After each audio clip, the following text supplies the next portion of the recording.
name is Samanthnya, as my dad calls me Samanthnya. And today we are continuing our life beginnings and always. It's been a while since I played this game, but I'm really happy to get back into it because I love my boyfriend Cove, and I'm very excited to see him again.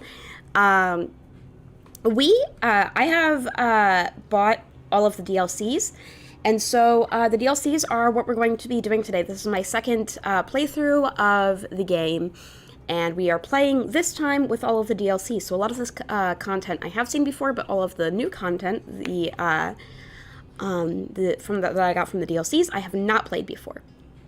So we're going to be looking at some new stuff, and we're going to be replaying some old stuff and making different choices to see how that turns out. We are on step 1 right now. So currently, Cove and I are 8 years old. And let me do, I guess I click continue, not load, I think it's, yeah, okay. So what we have to do still in step 1 is barbecue, runaway, and sleepover. Those are the 3 DLC moments that we have to do. And then we can go on to step 2. I've been thinking about how much of this game I want to get done, how much I want to see, like how many playthroughs I want to do, because oh, hi Jonathan! Thank you for being here. Welcome. Do I have the text-to-speech on? I think I do. Jonathan Better. I do. Said hello. Hello. So yeah, this probably won't be our last playthrough. I'll probably do another playthrough after this, because I'm sure that one playthrough of the DLCs won't get me all the content that the DLCs will unlock. There's probably going to be some CGs and stuff that I'll miss, so I'll probably do more than 2 playthroughs, but we'll see how it goes. So anyway, let's do the Step 1 DLCs. We'll probably get all these finished today. Might go on to Step 2 today, too. Alright, so here we go. Barbecue.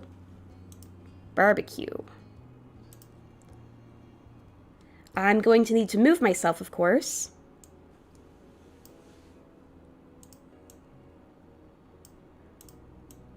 Jonathan Better said, I messed up on my stream earlier today. The IDNT realized the game sounds WASNT being picked up.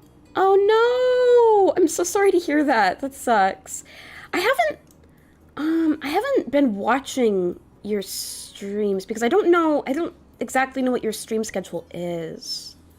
I have that problem with a lot of people that I want to watch. I don't exactly know what their stream schedule is, so it's really hard for me to catch their streams. Like, I haven't caught any of Noryu's streams. And then, of course, there's the problem of, being a streamer and watching the streams at the same time. Yeah, I'm really sorry to hear that happened. If I was there, I would have let you know about that. That sucks. I'm moving the chair out of the way. I was going to use the chair for this stream, but no, it just covers up too much of the screen, and I can't really have the screen covered over... I mean, I can't really have the screen covered because I don't want any of the text to be covered. Okay, yeah, so I'm just gonna sit here without the chair. The chair covers up too much of the game. But you guys can read it like this. Okay. You'd been brought along to the big park today, which did an excellent job of living up to its title. Okay, 1 p.m. Saturdays and Sundays. Said, I normally stream around 1 p.m. Saturdays and Sundays because I work till noon those days. Okay, cool. Are we in the same time zone? I'm pretty sure we're in the same time zone. Yeah, I think we are, if I remember correctly. Yeah, okay. I will try to remember that. Probably have to write that down. Yeah, I gotta try to make it to your streams. I need to... Said, Central Time for me. Okay, cool. We are in the same time zone. Nice. Okay, I will remember that. I will try to make it to your streams. Yeah, it's a lot to juggle, trying to make it to all of the people's streams who I want to watch, because obviously I'm a huge Hololive fan. I want to watch all their streams, and then I want to watch you, and I want to watch Anzu, and I want to watch Candy, and I want to watch Noryu, and whew, there's a lot of people. Cal, lots and lots of people. So many people. Okay, yeah, but I will remember that. Okay, So we're going to the big park, which makes me wonder, are there multiple parks? Why is it called the big park? I know that in my town there are multiple parks, so we have to like differentiate them. We don't call them the names of the park. We're like, oh, the park with the big green slide or whatever. So maybe, well, my headphones just cut out. That was kind of scary. So maybe that's how Sunset Bird is. Maybe there's multiple parks. Actually, yeah, no, now that I think about it, I'm thinking about Sunset Bird. There are multiple parks because there's this one, and then there's also the playground. Do you guys remember the playground where we met Jeremy? Yeah, the playground with Jeremy. That must be the little park? I don't know. Well, let's see. Oh! Jonathan, I know what you're talking about. Said, I heard there was an issue between some Hololive members and a streamer named Nuxtiku. Yeah, so I'm actually, yes, I know what you're talking about. Actually, though, it wasn't Hololive.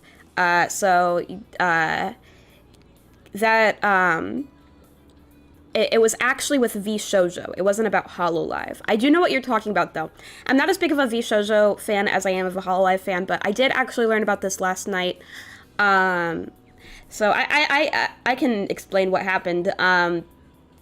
Basically, yeah, so it was with Nux and V Shoujo. They had a bit of an issue. That is the correct word for it, I would say. So yeah, what happened with that? I know exactly what you're talking about. So apparently a lot of V Shoujo members and okay, no. Let me back up a little. Okay, so as you know, like V Shoujo held I mean, I don't know if you know this. A lot of people know this. Okay, hold on. Let me clear my thoughts. Whew, deep breath. Too many thoughts at once. Do. No thoughts, head empty. Okay, so V Shoujo held auditions a while back. Auditions for new members. I myself auditioned, but obviously I didn't get in. So they held auditions, and quite a few VTubers, including Nux, got emails that said, hey, you've been accepted into V Shoujo. These emails, however, were not actually from V Shoujo, but from someone pretending to be V Shoujo. And they sent out these emails in order to get VTubers' private information, such as their real names and addresses, so they could dox them. And this person who was doing this, they would use those addresses and names and stuff to swat the VTubers. And if you don't know what swatting is, basically that's when they send a SWAT team to your house.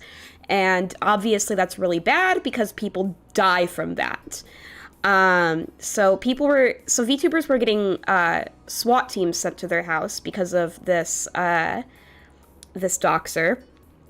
And Nux was one of the people who was contacted by the doxer, but he fortunately realized that this was not legit, and so he worked together with V Shoujo to stop this guy.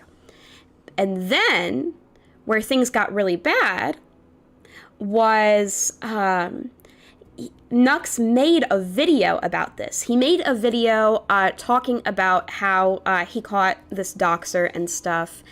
And V Shoujo and a lot of the V Shoujo girls got really mad at him for doing this because they told him, hey, don't put up this video, don't make this video because we're working with like law enforcement and stuff to stop a lot of people like this. And if you make a video about how we stopped one of these guys, then the other doxers are going to realize that we're onto them. You know, it'll like mess up our plans. We're trying to stop this, and you bragging about how we're stopping this is going to mess things up. But yeah, Nux was not, Nux didn't listen to them, and he put up the video anyway. And so a lot of Hololive girls are really, I mean, not Hololive, V Shoujo members are upset with him for that. So that's the issue between Nux and V Shoujo. Nux put up a video about him and V Shoujo taking down doxers, and V Shoujo did not approve of that. So that's that drama. I saw a lot of tweets about it yesterday, and I was like, what is going on here? So I did a little bit of research, and yep, that's the issue. But yeah, I honestly, until I researched that controversy last night, I didn't realize that VTubers were getting swatted. That is not good. So I talked to Dad about that. I was like, I told him that there's a lot of VTubers getting swatted recently. Like, apparently it happened. Well, Nux mentioned one specific small VTuber that it happened to, but it's also happened to some larger VTubers, like the VShoujo girls themselves. So I actually talked to Dad about that, and so yeah, Dad and I talked about that, and this is going to come as a big disappointment, but we actually decided that it's probably best if Dad doesn't join me on my streams anymore, because he's been known to leak a lot of our personal info, and that info can be used not only to swat us, but for other things. So, you know, for safety reasons and to avoid things like swatting, we're probably going to have Dad on the streams much less. So anyway, that's the issue with Nux and VShoujo.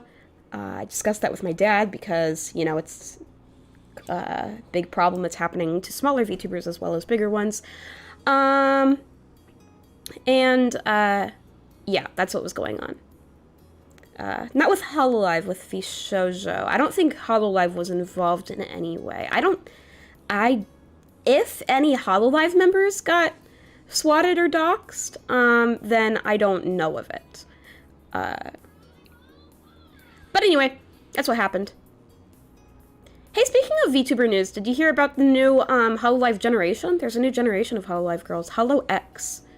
It's Hololive Japan brand. The 6th generation of Hololive Japan members. And one of the girls is smaller than Gura. That's really short. I can't even imagine someone being smaller than Gura. I'm waiting for the text to speech. Why is the text... Okay. Said, might have heard about it. Yeah, quite a few people are talking about it. So anyway. Barbecue time. The park near your house with its lonely playground equipment wasn't even a quarter of the size of the expanse of grass and trees that lay before you now. Okay, yeah, so this is the bigger one. The one near my house is the smaller one.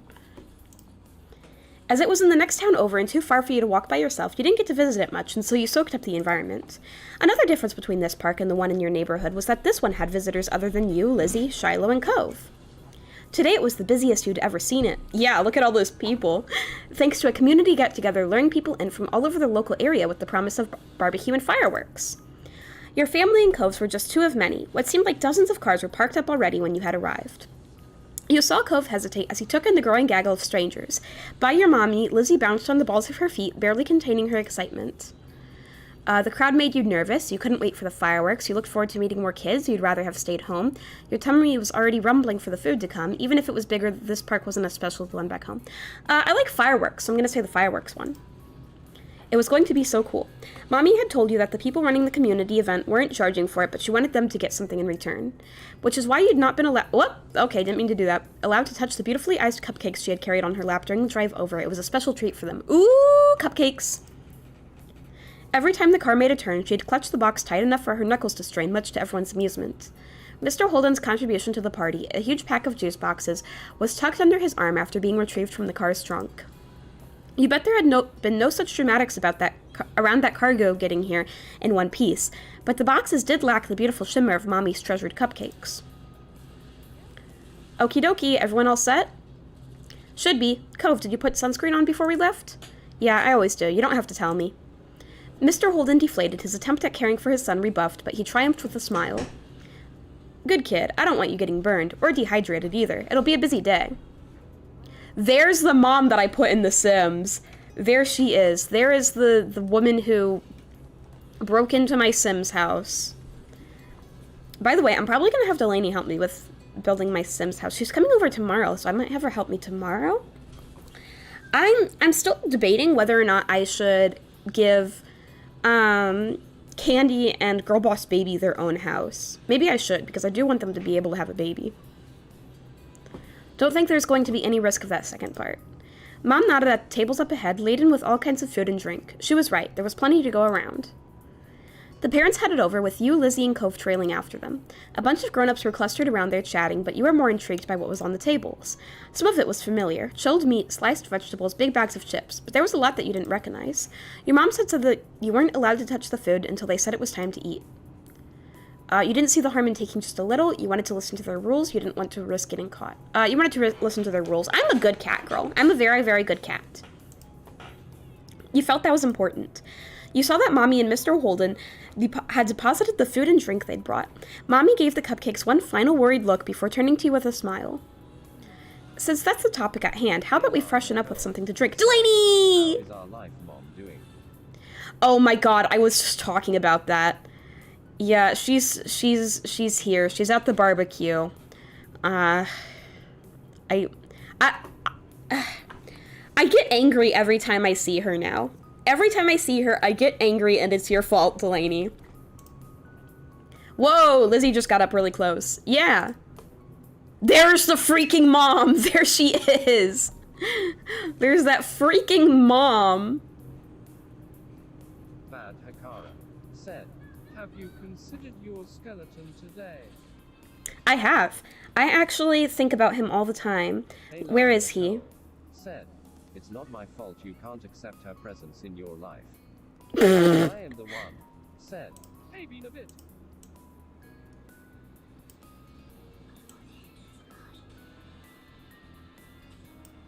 Hey! Hi, I am the one. What's up? Wait, I just realized I can... No, okay. Hold on, I have a better idea. I shouldn't put Sans next to me. I should put him... Lots of people here. Welcome, everyone. Welcome, everyone who just got here. So I wanted to talk about my Chicago trip a couple weeks back. Feel free. Bad Hakara said, they am the one. Okay, I'm frozen because I'm... You know, I'll just... Hold on, I'll just turn VC face off for now. I am the one. Said, We looked out our hotel room window and guess what we see? Ooh, what? I need to put Sans on my head. I am the one. Said, A woman masturbating. I am the one. Said, Without privacy. Elan Nicole said, oh okay then. What?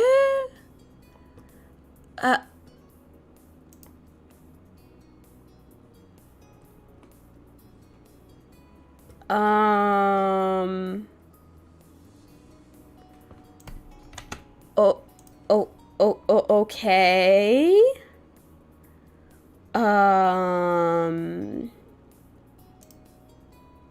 Okay then. Like it... like where? Like... out... Was she, like, on the street? Just... Lottie Candy said, hi. Hi, Candy. Candy. Lottie Candy said, I am Candy. Oh my gosh, lots of people just came here. Hello, welcome to, welcome, Candy, welcome, I am the one, welcome, Vad. Bad Hakara said, I love that this makes no sense whatsoever now that YouTube cut the message out of the chat LMAO. Yeah, I was about to ask Candy if she saw what I am the one just said, but no, YouTube didn't leave that up, understandably. Yeah, Candy, I am the one just informed us that,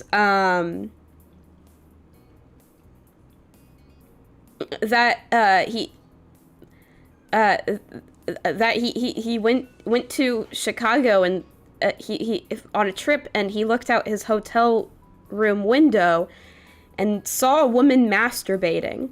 And my question is, was she just on, like, standing just outside, like, just, like, on a street, just outdoors, just, like, in everyone's view? Maybe she was splinting! Hey, now, maybe she wasn't doing that.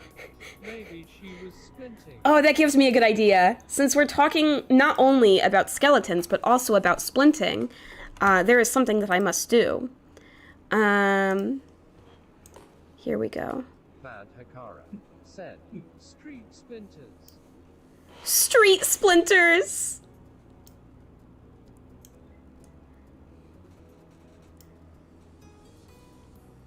If someone wants to splint in public, I fully support that.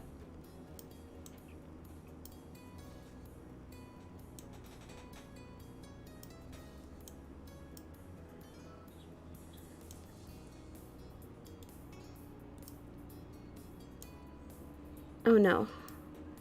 Trying to... Bad Hakara said, It's like street sharks, but way more egregiously unsafe. Number 1 said, I dissected a cow eyeball. Bad Hakara said, Uno. I love how instead of answering my question, I am the one just says something even stranger. Okay, here we go. Elan Nicole said, dissection units my bellow. There we go. As you can see, Sans is now not only on my head, but he is holding a splint stick. Sans is sitting on my head and holding a splint stick, and I love that for him. Bad Hakara said, Delaney, you're a pure poet.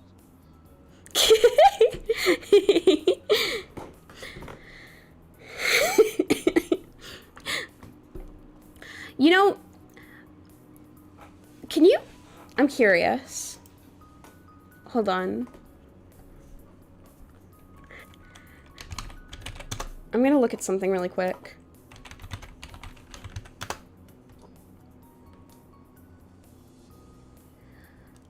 Yeah, apparently on Amazon you can order like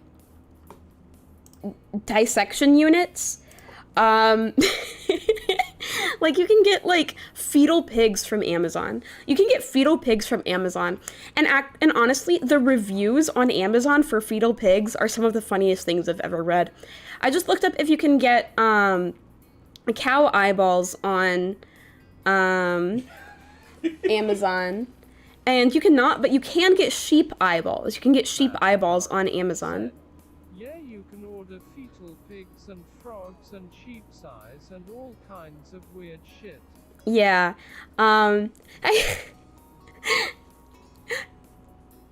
She doesn't know this was me who did this, so please don't tell her. But Mirupi, a VTuber who I've collabed with before, she has a throne wish list, so I suggested her fetal pigs on her throne wish list. said, I think they don't sell cow eyes specifically because of shipping restrictions regarding mad cow disease. Well, that is very interesting. Thank you. I'm gonna really quickly look at the reviews for fetal pigs on Amazon because they're really funny. Fetal pigs. Nasco fetal pig size. Yeah, okay, what are the reviews on this? Bad Hakara said, Prion diseases are scarier than rabies TBH. No, where are the funny reviews? I can't find the funny reviews. These are all serious reviews. Where the heck are they? I swear, I saw some really funny ones. Where are they?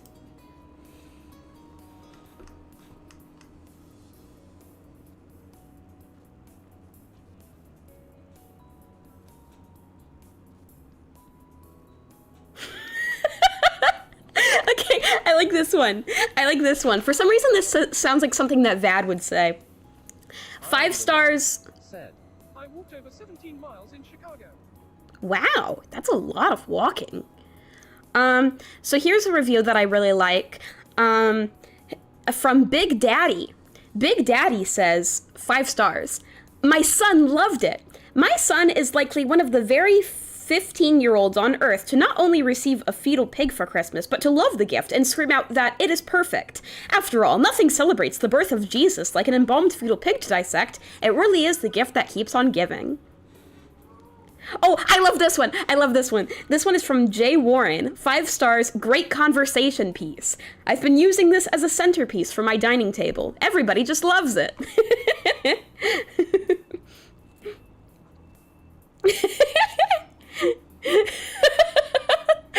Okay, I like this one. I like this one. This is from Ariel. It's 5 stars. It's a pig. The smell, of course, was horrible, like the smell of preservatives. But yeah, what can you say about reviewing a fetal pig you're about to dissect? Sarah Flores says, 5 stars. Great! Great! Bad Hakara said, it just occurred to me that you can buy big jars and preservative fluid on Amazon too. Oh, yummy. Hakara said, and green LED strings.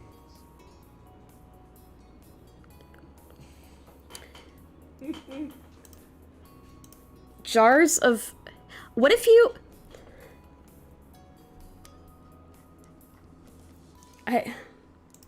No, I'm not gonna say anything. Oh, I just got, Amazon suggested me cute little pig plushies. They're adorable. Siamese twin piglet dissection. Where are those super funny reviews? There was one that had really, really funny reviews. I can't find them, though.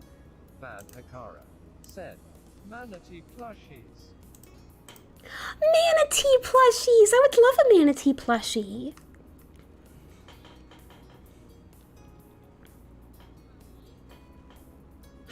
This review says, pig arrived dead! Sad for the pig.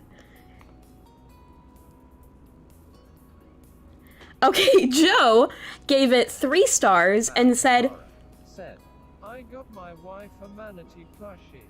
Bad Hakara said, she loved it.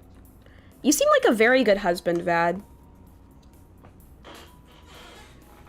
Okay, Joe gave it 3 stars and said, funny taste, but does the trick. I've been a long-time customer of Smithfield's pre-cooked bacon. This is great bacon for the price, especially considering you get the whole hog. That said, there's something that tastes a bit off about these guys. I'd recommend sticking with a reputable brand, namely Smithfield. Shannon says, 5 stars, it tastes great. 5 stars, I really liked how it tasted and the texture was amazing. 10 out of 10 would recommend. I really, really love these reviews of people claiming that they ate the pigs. I really like that. I wish I could find these reviews, but I swear whenever I was looking at these before, there were people who said that they, like, got it for their children as a pet.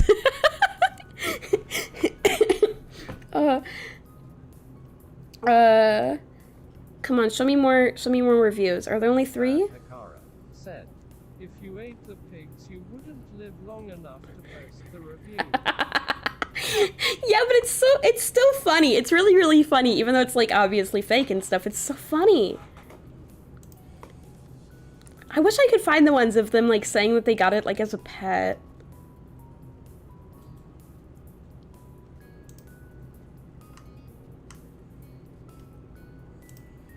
Yeah, I'm looking at these, and I can't find the one I'm looking for. Is it this one? Do do do do do do do do do do do. Yeah, I can't find the specific one I'm looking for, but there were some that said that they got it as a pet and stuff. I must go have a great stream. I was about to say you too. What? Thank you, Vad. Thank you so much. Yeah, thank you for stopping by and for discussing feudal pigs with me. Yeah, I'm going to go back to this game now. And have a very nice night, Vad.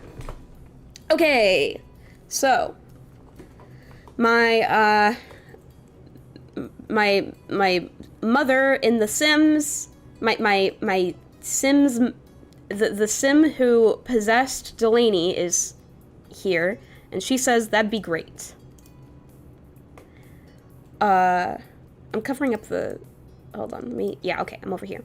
Along with the ones out, there was a giant ice cooler on the ground stuffed full of cans of soda, boxes of juice and milk, as well as bottles of water. Your drink was... Oh, nice, let me choose! Heck yeah, soda. The bubbles in the soda tickled your nose as you gulped it down. Your little group took a break while everyone quenched their thirst. Mr. Holden smacked his lips, pantomiming enjoyment. That hit the spot, but you kids should go have fun. You can take your stuff with you and join the other kids playing games. Just don't go too far from the tables. I wonder who we're gonna meet. Like, cause... I just thought of something. We're probably going to meet, remember the two people that we become friends with in, like, step 3? I think it's step 3. We're probably gonna meet them. Randy? I bet we're gonna meet Randy. Miranda. Just don't go too far from the tables. We'll be keeping an eye out, so don't even think about sneaking off. We're not going to the other parts of the park today. Lizzie huffed at their comments. They did sound directed at her, but she scanned the surroundings. Nodding her head towards a group of kids like a general directing their battalion, she pointed the way. Come on, let's go over there. Cove's mouth was downturned as he looked from the parents and the other adults to the new kids, clearly not favoring either option. But ultimately, he hunched his shoulders and tagged along after Lizzie. You went to play with the other kids too, of course. You followed after Lizzie and Cove, who were waiting for you on the outskirts of the group of parents. Hurry up! Yo, I love the music in this game. You picked up the pace, moving into a jog, but when Lizzie pelted away at full speed, you and Cove had no choice but to break out into a run. The other kids were far out in the field. Still, at your speed, it wasn't long until you'd reached them. As you approached, they turned around to greet the newcomers. Hi, I'm Lizzie. That's my little sister, Sam. The one with the cast is Cove. Oh yeah, I forgot I named myself Sam. Hi. Cove simply lifted a hand in greeting. I love him. He my boy. I love him. There was a chorus of hellos and names from the other kids. One of the kids looked to be about Lizzie's age or older. A couple seemed to be the same age as you and Cove, and there was one tiny little thing with his arms folded over his chest. Oh, is it Jeremy? I hope it's Jeremy. But it's Jeremy. What are you up to? The first kid, a boy with curly black hair and neon green sneakers who'd introduced himself as Hayden, shrugged as he looked to the others. Not much. Oh, Hayden is so unimportant, he doesn't even have a sprite. I see how it is. The second kid to pipe up, Lisa, had half her face obscured behind the huge glasses she wore. We haven't decided yet. She glanced wistfully over her shoulder. Following her gaze, you saw the spray of water first and heard the shriek as someone got splashed in the face before you spotted the person shooting them. Some people are playing with water guns, but there aren't any left. The smallest kid, Noah, grumbled at that. You guessed that was why he was sulking. Spencer, who hadn't said much, patted his shoulder. Okay, it looks like we don't see any kids that we recognize here. I don't see Randy or Jeremy or anyone so far. So that's out. A new kid raced over with a glint in her eyes and her braids streaming behind her. You spotted the plastic orange pistol in her hand too late when the trigger had already been pressed. Ack! Rude! Hey! Lizzie, who had been caught first, was fuming. Cove wiped the water from his face. You rubbed at your ear, trying to dislodge the water that had pooled there. Don't spray people. You laughed. Watch out, he has a cast. You pushed her away. Yeah, honestly, this is a good point. He's got a cast. He can't get his cast wet, so... Worried, you looked at Cove's plastered arm. You knew that he had to be careful with it around water. Oh, look at his little face. I love my boy. I love him. It's okay. The girl simply darted off to find more victims, unaffected by your reaction. She doesn't mean anything by it. Lizzie tutted, flicking her hair out of her face. The girl not meaning anything by it didn't change the fact that she'd been sprayed. Cove looked similarly unimpressed. Lisa's face lit up as she had an idea. Hey, we should catch her. She won't be able to spray people if she's running away from everybody. Yeah. Cove nodded as the other kids mirrored their interest, or lack of it, in the game. Let's do it. That doesn't sound like a good idea to me. Okay, you nodded along. No thanks. You shook your head. Yeah, I'm gonna say okay. You joined the group of kids in tearing off after the girl with the pistol. Spotting you all over her shoulder, she laughed and shot her pistol in the air. Only a couple of drops squeezed out. She swerved, causing discord within your team as someone stood on your foot and you collided with Cove's shoulder. Sorry. He frowned but didn't say anything as he kept an eye on his target. You were closing in on the girl, but you weren't alone. Lizzie's face was set with intent, and the two older kids were hot on her heels too. You outran... Oh! The game's... Don't do this to me, game! This game... Sure, it lets me have a cute boyfriend, but it comes at a price. It forces me to admit, A, that I am short, B, that I have no plans for college, C, that's all I can think of. C, that I can't drive, and D, that I can't run. I am very, very slow and very bad at running. And that was definitely true when I was 8 as well. I can't run. I am not athletic. It is... This game is going to force me to admit that. You outran them easily, you outran them with effort, you weren't as fast as them because they were speedy. You weren't as fast as them because you just weren't fast.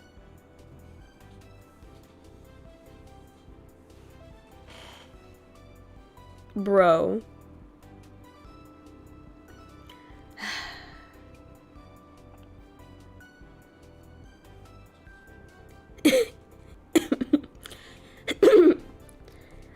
Thank you for trying to encourage me, Jonathan, but... I'm pretty sure you're faster than me. I don't think I'm faster than anyone. I'm much slower than Faye, definitely. She's definitely faster than me. You weren't as fast as them because you just weren't fast. You pushed yourself, willing your legs to move just that bit faster, but it was useless. Even if they weren't especially fast, it was too speedy for you. Elan Nicole said, the game is gonna make you admit this like it's holding you at gunpoint and not just you choosing these of your own volition. Exactly. Like, this game gives me the illusion of choice. Like episode. Lisa lunged and tackled her friend to the ground. Got her. Panting, she punched the air in triumph, then pushed her glasses back up to the bridge of her nose. The girl who had been caught giggled as she got to her feet, brushing strands of grass from her knees. Oh, look at his smile. He's so cute. Smiling, Cove came to a stop at your side. Lizzie whooped with delight, clapping her hands. The boy with the bright sneakers grinned. You're it now. Catch us if you can. See, I was always bad at tag. I was so slow when it came to tag. I was so bad at it. But yeah. I'll do it. You won't get away from me. With that, you all dispersed, squealing and laughing as you tried to evade capture. The sour mood from earlier had evaporated entirely, replaced by a light and playful atmosphere. Several rounds later, when most of the kids had taken at least one turn as it, the scent of smoke wafted up to your nose. Shortly before you started your stream. Aw, snuggly kitty! I want to snuggle with your kitty. I love snuggly kitties. That's Dad. Caught by surprise, you looked up and found that the brilliant blue of the sky had turned orange as the sun sank down on the horizon. With all the excitement, you'd lost track of time completely. Wow, that went by really quick. Looking over, you saw people standing over the girls and poking them to life. It was nearly time to eat. We should get over there. I'm so hungry. Our parents are at different spots. Yeah. Bye. It was cool playing. Yep, bye. Okay, so I guess I was wrong. I guess we didn't see any people that I recognized from earlier in the game. Bye. You waved goodbye to the other group of kids before hurrying over to your parents with Lizzie and Cove. A tickle unfurled in your throat, growing more persistent as you came closer to the source of the smoke. As the three of you approached the tables, your parents spotted you and came to join you halfway. You tried to greet them, but another cough obstructed your words. MC has asthma? Woof, that's quite a cough. Are you alright, sweetie? No! I'm never alright. Nothing's alright. What if I did a playthrough where I played this as Block A? I'm fine. Are you sure? No one needs to go up to the girls if they don't want to. Just let me know what you need. There was no response from the other two kids here. I can get it myself, Mommy.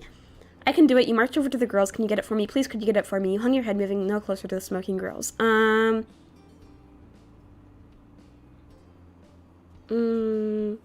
Please, could you get it for me?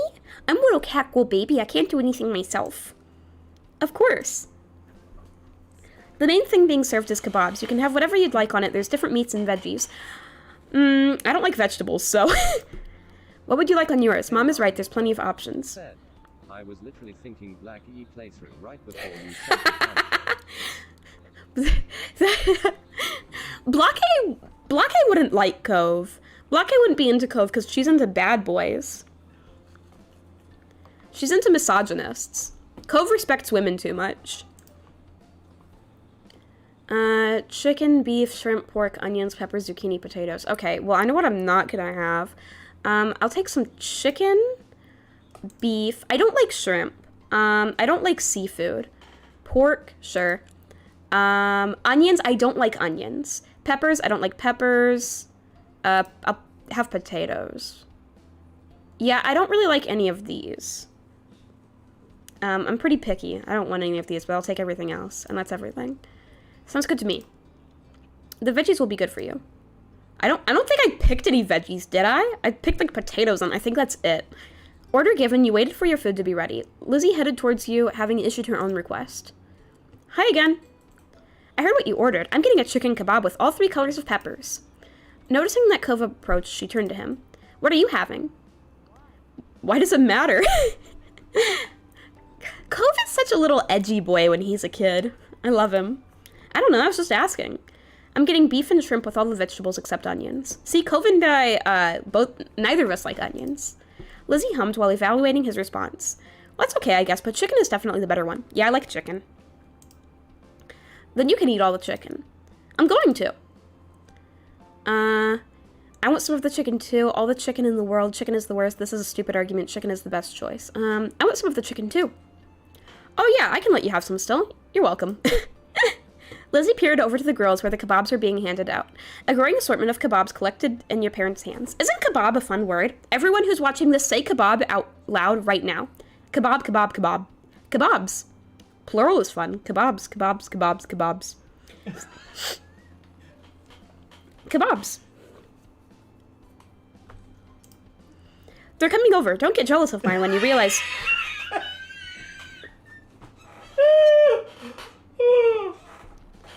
Jeez, Dad is loud. Don't get jealous of mine when you realize you made the wrong choice, Cove. I don't make the wrong choice. I thought that said I don't make the wrong choice, as in, like, he never makes the wrong choice ever. That just reminded me of a meme that I saw earlier today. That said gay rights? Yeah, I'm gay and I'm always right. I didn't make the wrong choice. We all made good choices. It's just what kebab somebody eats. The person serving gave your mommy one final kebab, then your parents moved over to rejoin you. Between them, they were carrying 6 kebabs, one for each of you, including Cove and Mr. Holden. We've got the goods. Cove's daddy is looking for a place we can sit. People simp over Cove's dad. I guess that shouldn't surprise me. People simp over Cove's mom, too. In the meantime, they began passing out the kebabs to the rightful owners. Lizzie smiled smugly as she received hers. In my opinion, the only character who is simpable is Cove. Oh my god, why do I keep doing that? These are pretty big. Be careful not to drop it. Try not to poke yourselves with the ends either. They're sharper than you might think. Hearing that, you tentatively pushed the tip of the skewer against your finger. It felt like the point of a newly sharpened pencil. Though it didn't hurt your hand, you wouldn't want it scraping the roof of your mouth or jabbing your tongue. Mommy clicked her tongue.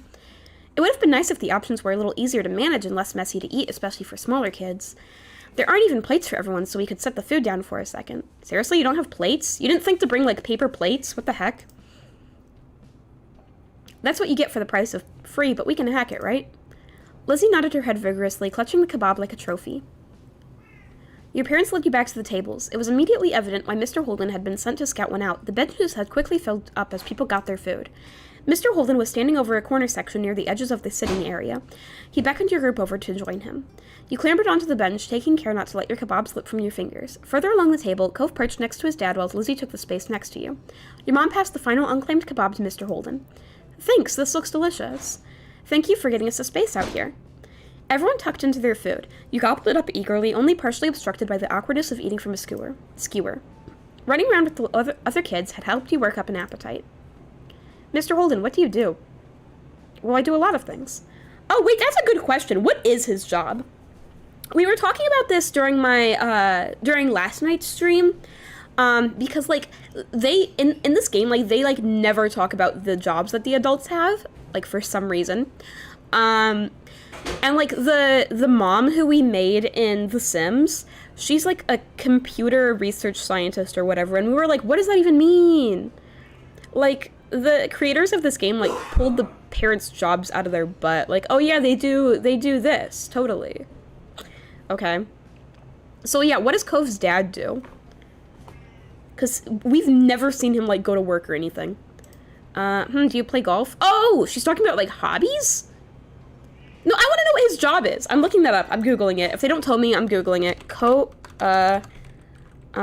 Wait, I forgot his name. Mr. Holden. Our life, beginnings and always.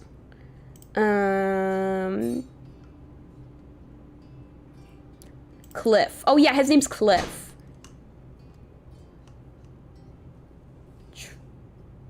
What?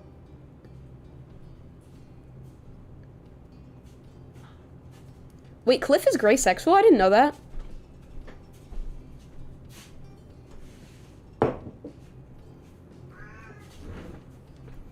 Cliff runs a shop alongside Derek's father, as mentioned in step 2 and 3. I think I remember that? I think I vaguely remember that. What kind of shop? What is that? What is that? What kind of shop? Do you play golf? Only if you count mini golf. One look at Lizzie's stricken face confirmed that she did not. She gets so... I really like Lizzie. I like her character as a child. I'm not saying that I dislike her in the later steps, but I think that she's a lot more interesting and funny in step 1. Because, like, you can say anything to her, and she just gets, like, so angry. It's really funny. Like, how dare you like this kind of kebab? Like, she's just hilarious. She's just a brat, and I love her. She could enjoy the occasional round at a mini-golf place, especially if she had an audience to impress, but your sister took her passion very seriously. Oh, I forgot she plays golf. Even then, it's been years since I gave it a shot. Cove groaned at the feeble pun. Mom chuckled. You weren't sure if she was responding to the joke, Cove's annoyance, or Lizzie's offense. Just as well, she'd be dragging you to the green every week. That's because I've got dedication. You need a good drive or two to get far. Mr. Holden nodded, clicking his tongue in appreciation. Cove looked from his father to your sister, lost in the conversation. Outclassed in golf and wit. I don't get it. A drive is a type of golf shot. Oh, I wasn't paying any attention. They made a pun? Okay. You should give real golf a try. Maybe I'll even teach you some tricks. Don't try to change my dad to be more like you. Lizzie gave Cove a dirty look at the accusation. Mommy felt the need to move the topic ahead before it got heated. That's really sweet of you, but I'm sure Mr. Holden is busy. He might not have time for another hobby. Yeah, I don't think I'm made for that. Still, the offer is appreciated. Then tell me something you really do already. Then tell me something you really do already. You just go away every day. Oh. I like scuba diving. Though with the business, that's more work than play these days. Surfing and reading, snorkeling. Yeah, he just says the business, the shop. What does he do? I'm not completely certain what he does. What business does he have? What shop? Those are things Cove likes. Wow, it's a good thing you live by the beach. You stayed quiet. I'm gonna stay quiet. I don't care about this conversation. Alright, I get it now. The sun had been setting when you got your food, and by the time you'd finished, night had truly fallen. Your sticky fingers were the only remaining evidence of your meal. The kebab had been a great combination, more than the sum of its parts. The seasoning of freedom, Jesus. That just sounds so dumb to me. To choose every ingredient yourself was what made it something to remember. Rising from the table, Mommy held up her water bottle. Okay, now that the food is gone, you've got to wash your hands. Sam, Lizzie, please hold them out. Lizzie complied, coming over and cupping her hands together in front of her. Mommy splashed some water over her fingers, and Lizzie rubbed them together, working off any residue. Here. Mom passed her a paper towel from her purse, and Lizzie used it to dry off her hands. Your turn, Sam. You readily held your hands out to catch the water. Begrudgingly, you lifted your hands up. You didn't move. I don't need to. This game lets you be such a brat. Copying Lizzie, you washed your hands, taking care to clean every crevice between your fingers before wiping them dry. Nearby, Cove had taken his own course of action, wiping his hands on his pants and leaving a stain where his fingers had been. Mr. Holden shook his head. Yeah, they talk about him doing that. Apparently he still does that, like, when he's, like, 13. Let's clean that off, pal. He scrubbed at the fabric with a scrunched-up napkin. Dad, it's not that bad. When everyone was cleaned up, or as clean as they could be with the limited facilities, Mom spoke up. Let's go make one last check at the coolers and restock on drinks before the fireworks show. No time, we have got to get a good spot. Everywhere's gonna be taken. How about I go ahead and save space again? You can meet up with me in the field after getting the drinks. Then I'm going with Cove's dad. I'll find the perfect place. Sure thing, I could use an extra pair of eyes. Mommy shook her head ruefully at Lizzie's even more enthusiastic than usual attitude. Alright, me, Cliff, and Lizzie can go find a place to sit. Pam, Cove, and Sam, do you want to go get the drinks? Okay. You nodded. As Mommy, Lizzie, and Mr. Holden headed off into the wide-open field where the fireworks were being set up, you joined Cove and Mom in returning to the cooler where you'd picked up drinks earlier. Even as you approached, you suspected you wouldn't find much in it. Where it had originally been stocked to the brim, it was now half empty. The ice, which had cushioned the drinks and kept them cool, was largely melted, with only a handful of pieces floating like tiny icebergs. Slim pickings. The drinks that remained looked to be bottles of plain water, but you caught a glimpse of something more colorful in amongst them. Mom rummaged around in the cooler, excavating a couple of juice boxes from the bottom in the process. Aha! Sam, Cove, you can take one of those if you want. The perks of helping. A juice box to share and a water bottle for yourself? Oh, like to give to someone else. No, I want a juice box. Give me a juice box. Wait, that reminds me. This gives me an opportunity to play with VC Face. Whoop, not what I meant to do. Doing more VC facing. I actually don't have a juice box in my assets. I have this.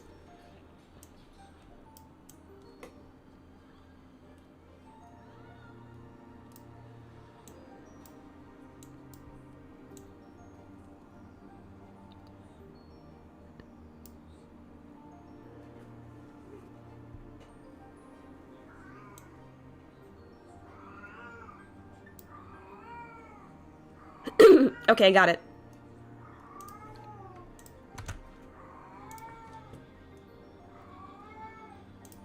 Ta-da! It's a Capri Sun. I'm drinking a Capri Sun. I wish I had a Capri Sun in real life. These are good.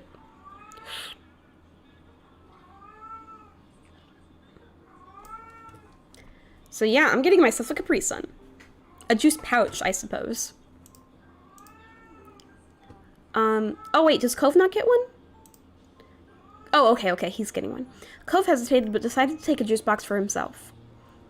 When you were each loaded up with your chosen drink, plus an extra bottle or two for someone else in the group, Mom's phone started to ring.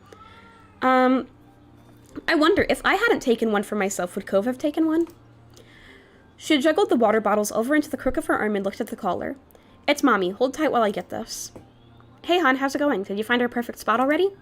She nodded along to the call, punctuated by uh-huhs as Mommy gave her directions. Catching your eye, she gestured toward the grassy area. We've got a place. Come on, we'd better hurry before the show starts. You and Cove jogged after your mom, who had led you through the field, and the separate groups of people assembled there, back to the rest of your families. Hello, we're here, and we come bearing drinks, though there wasn't much left. The three of you handed over the spare drinks. You gave Lizzie a bottle of water, but she only had eyes for your juice box. Oh no, is she going to be upset with me for taking the juice box? Sam and Cove have juice. They helped get the drinks. You got to pick where we sat. Don't be selfish. I'm not. Good, then you're going to thank us for bringing you your very own water bottle. Thanks. Once everyone had been equipped with a beverage for the big event, you sat on the grass near to your family and waited for the magic to begin. Most people in the park had taken a seat now, with a few stragglers silhouetted back at the tables in the distance. A few rambunctious kids were still dashing about, but their number was steadily decreasing as their parents called them over and restored order. Someone bearing a cardboard box waved between the groups, pausing every so often. You nudged Lizzie and pointed. What are they doing? It looks like they're handing something out. I can't make out what it is. I hope it's not drinks. Mommy chuckled, but Lizzie and Cove were now watching the bestower of mystery goods keenly. Are they going to come to us, too? Mom softly put her hands on top of your sister's shoulders as if she feared Lizzie might bolt over to the stranger. Lizzie didn't even glance at her, eyes locked on the potential prize. I bet they're giving out $20 bills to whoever decides to be friends with their son. I don't know. We'll have to wait and see. I don't care. There was no point getting excited over something that might not happen, and there were other things going on. You toyed with the grass between your fingers and waited for the show to start. Then the box man made his way to your group. Evening, I'm handing out dessert. Any takers? Dessert? What kind of dessert? Samanthnya would like to know. There's dessert? Lizzie squealed, hopping off the ground. The man chuckled. I would do the same. Oh my god, is there ice cream? It is ice cream! Hell yeah! Yo, I'm gonna take that as a yes. Ice cream's on the menu. Vanilla flavored with a twist of either chocolate or strawberry syrup. Chocolate time! Nice. None for me, though. Thanks. Same, but the offer is appreciated. I want chocolate. Can I have strawberry? And a strawberry for me, too, please. Now you're going to have to make a decision. Chocolate or strawberry? Oh, these decisions are so hard. I'm gonna get strawberry. I'm gonna get chocolate. You pulled on your mom's shirt and whispered that you wanted strawberry. Mommy, can you give me Mommy, I want strawberry, please. You pulled on your mom's shirt and whispered that you wanted chocolate. You didn't want either. You were lactose intolerant. Mommy, I want chocolate. I'm gonna get chocolate. Reaching into the box, the man brought out the requested ice creams and tossed them out. It came packaged in a little plastic cup, complete with a wooden spoon stuck to the paper lid. The condensation wet your fingers in a pleasant way. Thank you. Kids, are you going to thank the nice man, too?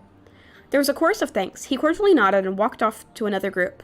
The man couldn't spend much time with each group, considering how many he had to get to. You peeled back the tab that covered the ice cream and got right into your unexpected treat. This is making me want ice cream. I haven't had ice cream in, an entire week. I need ice cream. It tasted amazing. Of course it did. It's ice cream. Lizzie was definitely enjoying hers. Cove was too. Lizzie munched away happily, but it ultimately didn't succeed in monopolizing her attention. Eyes wide, she looked at her mommy and pulled on her pants. I didn't get strawberry. Can I have some of yours, please? Of course, sweetie. Lizzie cooed with excitement as Mommy presented her with a dollop of the ice cream and syrup mixture. Licking her lips, Lizzie lapped it up. Mommy, come on now. Lizzie has all the ice cream she needs. She simply laughed and pinched Lizzie's cheek, then dug her spoon in again and held it out to you. I just can't resist. Sam, would you like some of mine? Sure. Because I have chocolate, so I want to try some of the strawberry.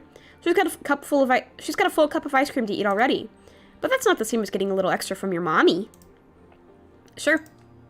You ate the treat being offered, much to Mom's chagrin and Mommy's delight. Cove watched the exchange silently with a blank expression. Mom, on the other hand, shook her head, a fond smile on her face. Well, you better at least give me some, too. You could have gotten your own if you wanted ice cream.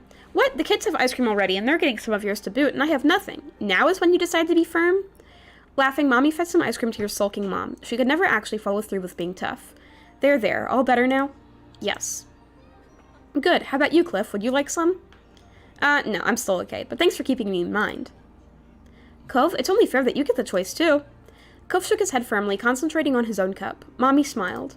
Okay, as long as no one is feeling left out. Mommy was always so nice to everyone. Heck yeah, fireworks time!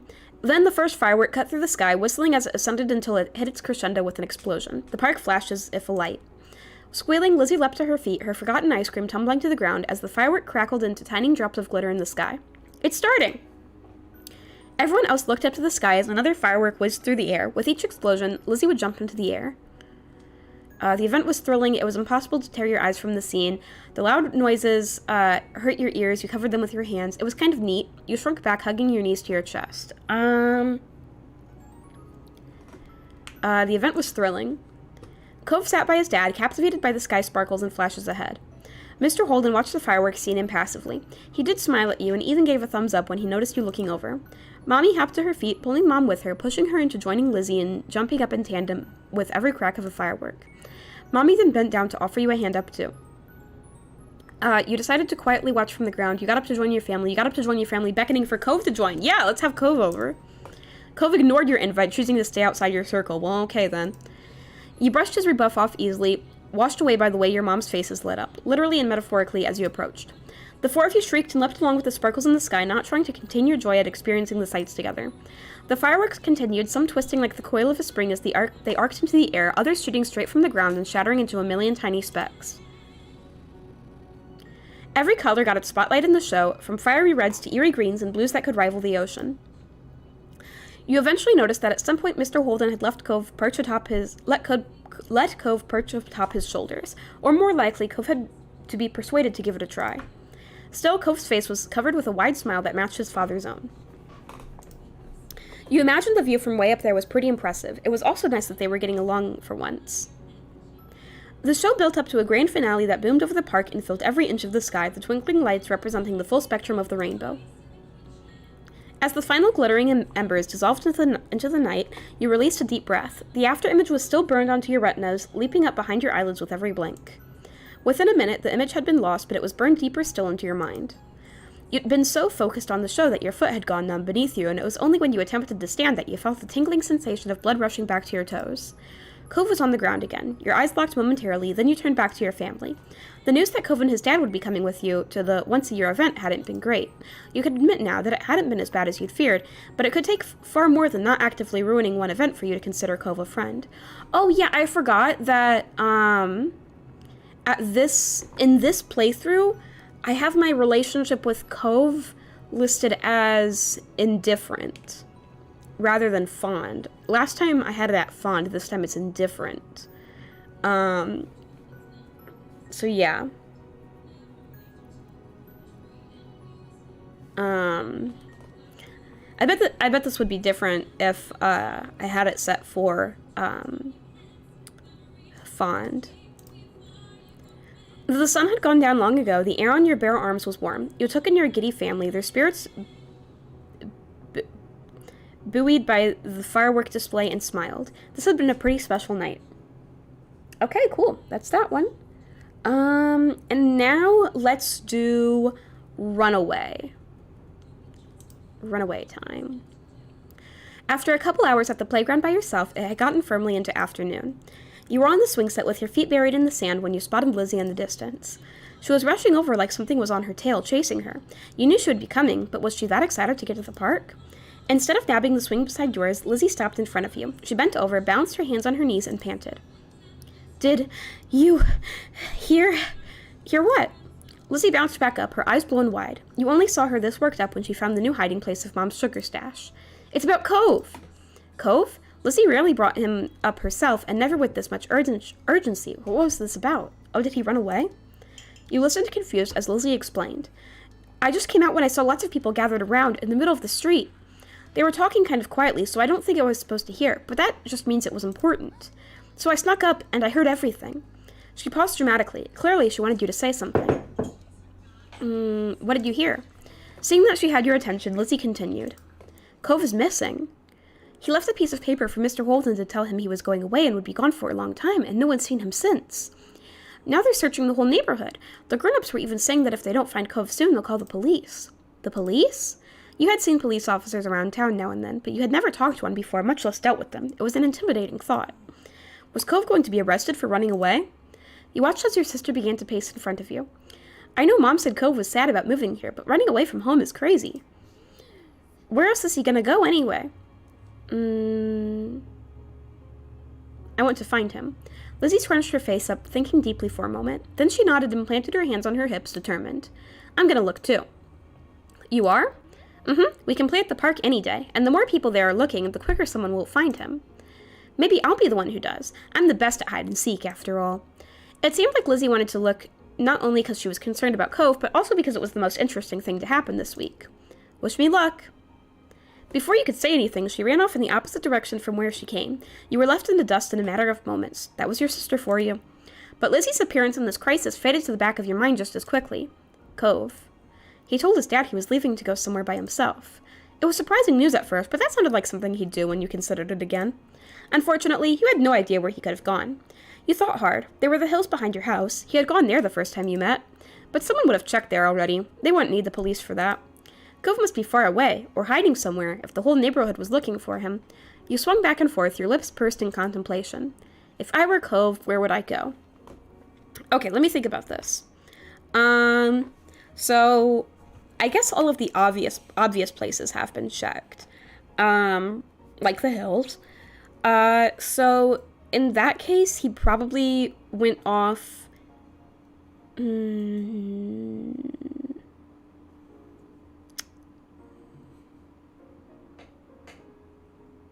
I guess not the beach, because people would have checked there already. I don't know. What are the choices that it's going to give me? Lizzie had said Cove was crazy for running away from home, but he never considered Sunset Bird his home, did he? His real home was somewhere else.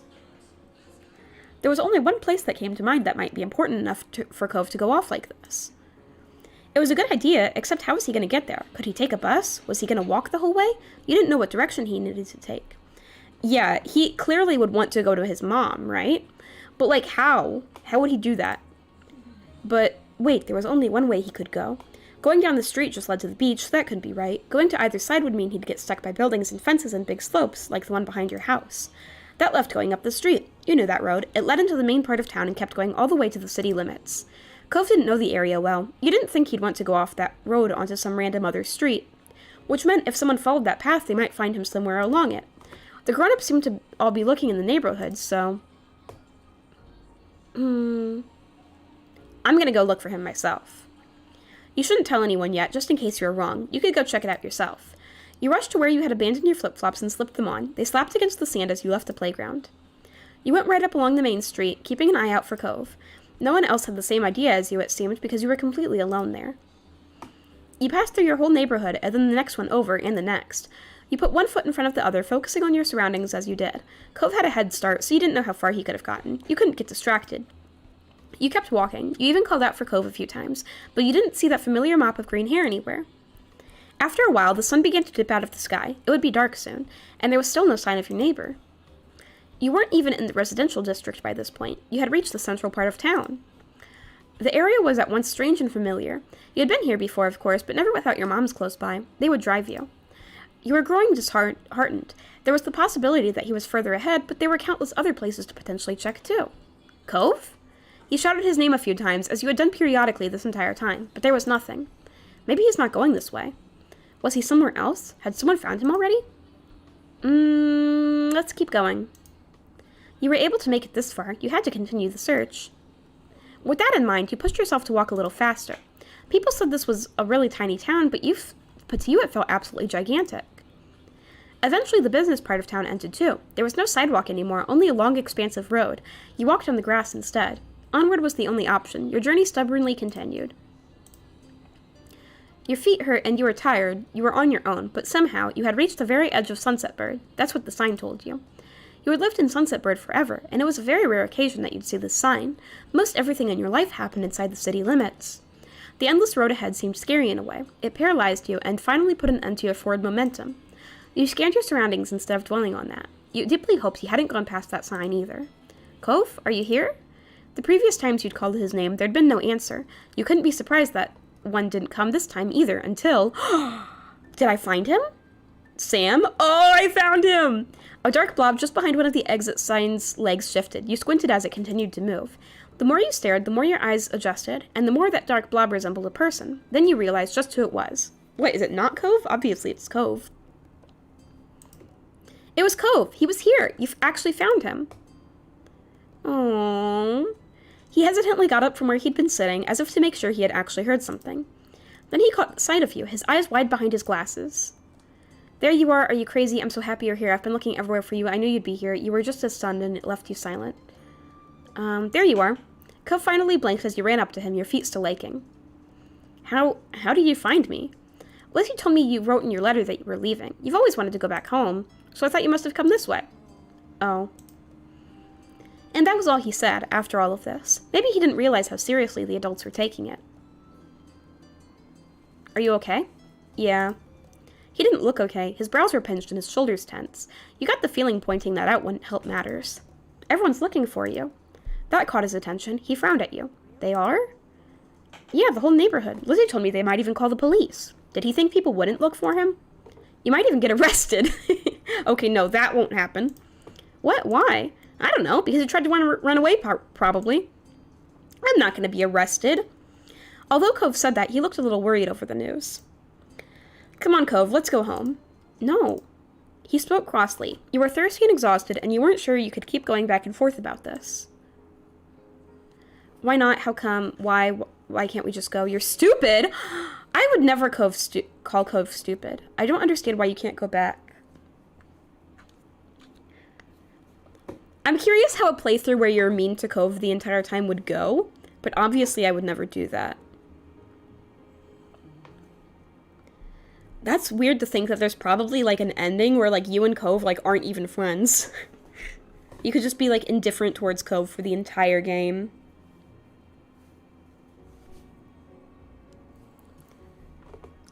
I don't want to do that, though.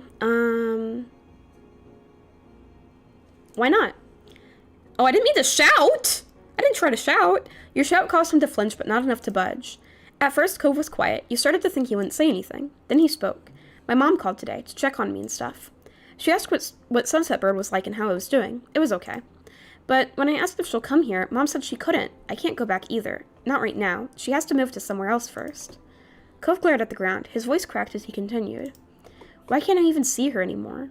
Aw, poor baby. He used his uncasted arm to rub both of his eyes. I'm gonna go by myself. I don't need anyone to take me. How are you gonna get to your mom's place? That's such a bad idea. This was all too much and you started to cry. Do you know the directions to your old house? You're being selfish. How are you gonna get to your mom's place? He just wanted to see his mom. Maybe he would have had the idea to run away too if you were Cove, but that doesn't mean it'll work. I'll walk there. I brought supplies. Isn't it really far? Cove was silent for a moment. You'd poked a hole in his perfect plan. Then he shook his head like he was trying to clear it. When he spoke some more, it was mostly to himself. If I don't go see Mom, then she's... This is sad. Fresh tears glistened in Cove's red-rimmed eyes. He stubbornly tried to blink them away, but they slipped down his cheeks. It makes me sad when Cove cries. What is it? Mom doesn't call that much, and I haven't seen her in so long. Cove hiccuped, wiping his face with the back of his arm. His glasses got shoved up awkwardly as a result. If I don't go, she'll be gone. She'll forget about me. Oh, he thinks his mom's gonna forget about him? That's so sad. She wouldn't do that. How do you know? She's your mom. She loves you. Your mom's always said that, so it must be true for Cove's mom, too. Cove sniffled. He seemed conflicted. I'm not sure if that's right. You were at a standstill.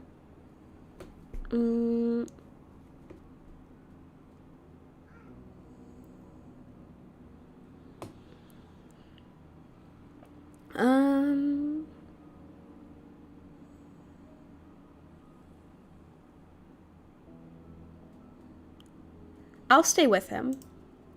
His lower lip trembled at your declaration. Are you sure? You don't have to. You can still go home without me. You didn't leave a letter or anything. I'm sure. Thanks. You're pretty nice. You weren't sure how to react to that. You guessed it was okay that you were getting along right now. And that was that from him. Both of you shuffled towards the sign. He sat near it again, and you followed, crossing your legs onto yourself. He zipped open his backpack and offered you a snack, which you took. You hadn't had dinner, so you were hungry. There was a feeling of camaraderie in the silence as you ate. Do you think they called the police after all? Everyone must still be looking for Cove. And you too now. No, probably not. He didn't sound confident, though. You still hoped he was right. You didn't want to go to jail. You weren't sure how much time passed. All you knew was that one moment you were letting your eyelids droop while huddling near Cove under the sign, and the next you were snapped back to attention by the blaring beep of a horn. Cove froze. You whipped around to see a car approaching you. It was difficult to make out who it was. The headlights were so blinding. Instead of continuing down the road, the car slowed near where you sat. The window rolled down, revealing the face behind the wheel. It was very familiar. Mom! She shouted back, not just because there was some distance between you and her. What are you kids doing here? I've been looking everywhere for you. We were going to come back later, but... She stopped looking at you, instead staring hard straight ahead. Both her hands were gripping the wheel. Guilt ate you up from the inside. Get in, let's get you two home. That at least made her showing up worth it. Your feet were aching like crazy from all the walking you'd done today. You yanked open the side door, slipped inside the back seat, then clambered over so Cove had enough room to climb in too. He followed in wordlessly, tucking his backpack near his feet. Your mom looked at you and Cove from the rearview window. The two of you had us extremely worried. That wasn't a good thing to do. Not at all. Shamefaced, you both nodded as one. Sorry, Mrs. Anthony B. Oh my god, I completely forgot it was Anthony B. Because I named myself Sam Anthony. So, but then Purple stepped on my keyboard and added a B at the end. So that means that my mom's name is Mrs. Anthony B. Sorry, Mom. She softened immediately. Not enough to actually let it go, though. You'll have to apologize to everyone else, too. With that, Mom started the car up again and you were off. For the rest of the car ride, no one said anything. You thought all of you were pretty tired. In fact, you must have dozed off at some point because you woke up to the sound of the engine stopping. You yawned and got out of the car. Cove came out after, putting his backpack on again. Mom locked the car door and motioned you two towards the house. She opened the front door and let you go in first. Mommy appeared quickly. She must have been waiting nearby. There was a phone in her hand. It worried you, thinking about who she might have been talking to. The tight line of her shoulders relaxed when she saw you and Cove. Oh, thank goodness, you found both of them. Yes, I did. They were at the actual end of the town, right under the now leaving sign. What were you two doing there at this time of night? Do you have any idea how far that is? How unsafe? You peeked at Cove. He still looked exhausted. His eyes were puffy and there were dried tear tracks stuck to his cheeks. I wanted to see my mom. Sam came to get me. Your own mom shared a look. You weren't sure what it meant, but they always did that. You wondered if they could read each other's minds. Since they were communicating telepathically, you stole a glance around the house. Lizzie wasn't anywhere in sight. Could she be outside somewhere searching for Cove still? Where's Lizzie? Your sister's in her room fast asleep, the same way you should have been.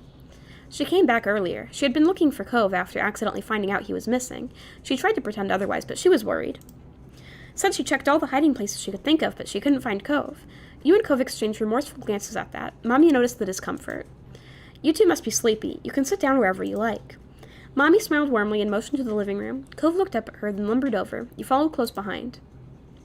The living room wasn't far or separated by a wall, so you heard your mom's talking softly. He wanted to go see his mother. Poor thing. That explains it, at least. Still, I'm not sure it excuses it. It was so dangerous to go off into town like that. He's having a hard time right now. You can't expect a child to handle it maturely. True, it can't be helped. But that's enough of that. We should tell Cliff and the others that he's here before the panic gets out of hand. There could be riots. I'll call, then go to the front to tell everyone's still out there. You keep an eye on the kids. Make sure they don't take any more trips today. Got it, hun. Cove just sat there on the couch, setting his backpack down beside him. He stared at his hands. I'm sorry, Sam. Oh, I love him. You faced him quietly. I didn't want to make you feel bad. I don't want to fight.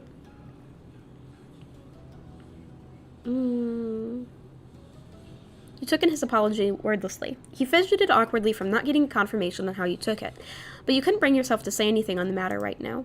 He didn't push it further. Before you could say something else, the front door opened. Your mom was back, with Mr. Holden close behind her. He made a beeline for the couch, his gaze strained on his son. Cove, God, are you all right? Strands of his hair had fallen out of his ponytail. His eyes were darkened like he'd been crying too. Cove stared up at his dad, his own eyes wide behind the frames of his glasses. He really hadn't expected it to be such a big deal. I'm okay. Good, that's good. I'm so glad to hear that. He clasped a hand on his son's shoulder, attempting a smile, but the corners of his lips twitched and spasmed as if they wanted to wilt into a frown instead. Cove seemed to have that effect on him. Mr. Holden turned to you, still smiling weakly. I'm so happy you're all right too, Sam. Then he looked at your moms. Thanks for your help, as always. He laughed pitifully. And I'm very sorry for ruining your afternoon with this. I can't apologize enough. It was no trouble, Cliff. Really. It couldn't be helped in a way. Something was bound to happen sometime. Besides, he wasn't the only one who decided it was a good idea to disappear today. Exactly. We're just happy the kids are safe and sound. Not for the first time that day, you recalled your original meeting with Cove. He had run away then, too, only not as far as he had today. Cove must have had a similar thought because he mumbled an apology. Sorry, Dad. I won't leave anymore. Promise. Some life seemed to return to Mr. Holden thanks to his promise. This time around, his smile was more genuine. That's a relief to hear. Next time you feel like running off, come to me first, okay? We can talk about it. I'm here for you. Cove nodded. His dad reached out and mussed his hair playfully. Although he made a face, Cove didn't try to dodge the hand as he usually did. Let's go home, bud. I bet you're as tired as I am. Mr. Holden took over carrying Cove's backpack, still clasping a free hand on his son's shoulder when he stood up from the couch. The five of you walked over to the front door so you could see them off. Mr. Holden thanked your moms profusely at least 3 more times before he walked out the door. Cove was made to follow. But he stopped and turned to you before stepping through the threshold. Thanks, Sam. Oh. You're welcome, Cove. A tiny smile flitted across his lips, there and then gone. And with that, Cove left. Mommy closed the door behind them. You were practically dead on your feet at that point. Your fatigue must have been obvious, because your mom sent you right to bed with no more discussion on what happened that day. Once your head hit the pillow, your eyes slipped closed on their own. Your eyelids were so heavy you couldn't open them again until next morning. You woke up much more at ease than you had felt when you were last conscious. It was almost like it was a dream. But it definitely wasn't. Your mom's faces when you saw them assured that. After breakfast, you were sat down and your family went over yesterday's events in full. They were none too pleased that you went out to find Cove on your own. As punishment, your moms took away your TV privileges for the next few days. Lizzie was annoyed that she couldn't watch her shows with you around, but she adjusted. Whenever you expressed disappointment, your moms reminded you that they weren't punishing you for no reason. Oh, I didn't see that last one. Whoop. It was dangerous to go out on your own so late and without telling anyone. You could have gotten hurt, or worse. As upset as you were, you understood. Mr. Holden talked to Cove about what happened, too. You didn't know what was said exactly, but Mr. Holden forgave Cove immediately. He didn't do anything to punish Cove for running away. He blamed no one but himself for Cove's desire to leave home. You caught your moms discussing it once in hushed tones, frowning at each other. It was pretty serious. There was a word used you hadn't heard before, self-flagellation. What's self-flagellation? I don't know what that means either. Self-flagellation.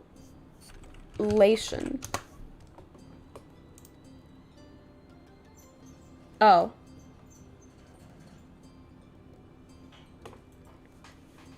Excessive criticism of oneself. Okay.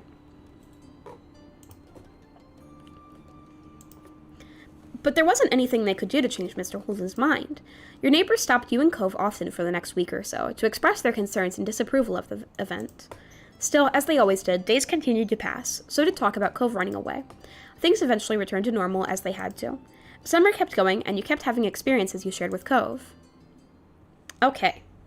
So, that means we only have one more moment to do in step 1. And that one is called sleepover. So, let's do sleepover. Sleepover with Cove. Ooh. Alright, kids, we're done with dinner. Come to the table. Your stomach grumbled right on time as if it had heard your mom's words. You halted your game. Oh, I'm playing our life? And looked over. Mom was almost done setting the table. She was walking around the mahogany wood in the process of putting down cutlery. Mommy was still in the kitchen, humming under her breath as she turned off the stove and put empty pots in the sink to wash. From beside you, Lizzie stirred, uncrossing her legs and standing up. She stretched her arms above her head. Finally, I'm ready to eat. Then she cast a sly glance in your direction. You recognized that look. Last one to the table is a rotten egg. I haven't...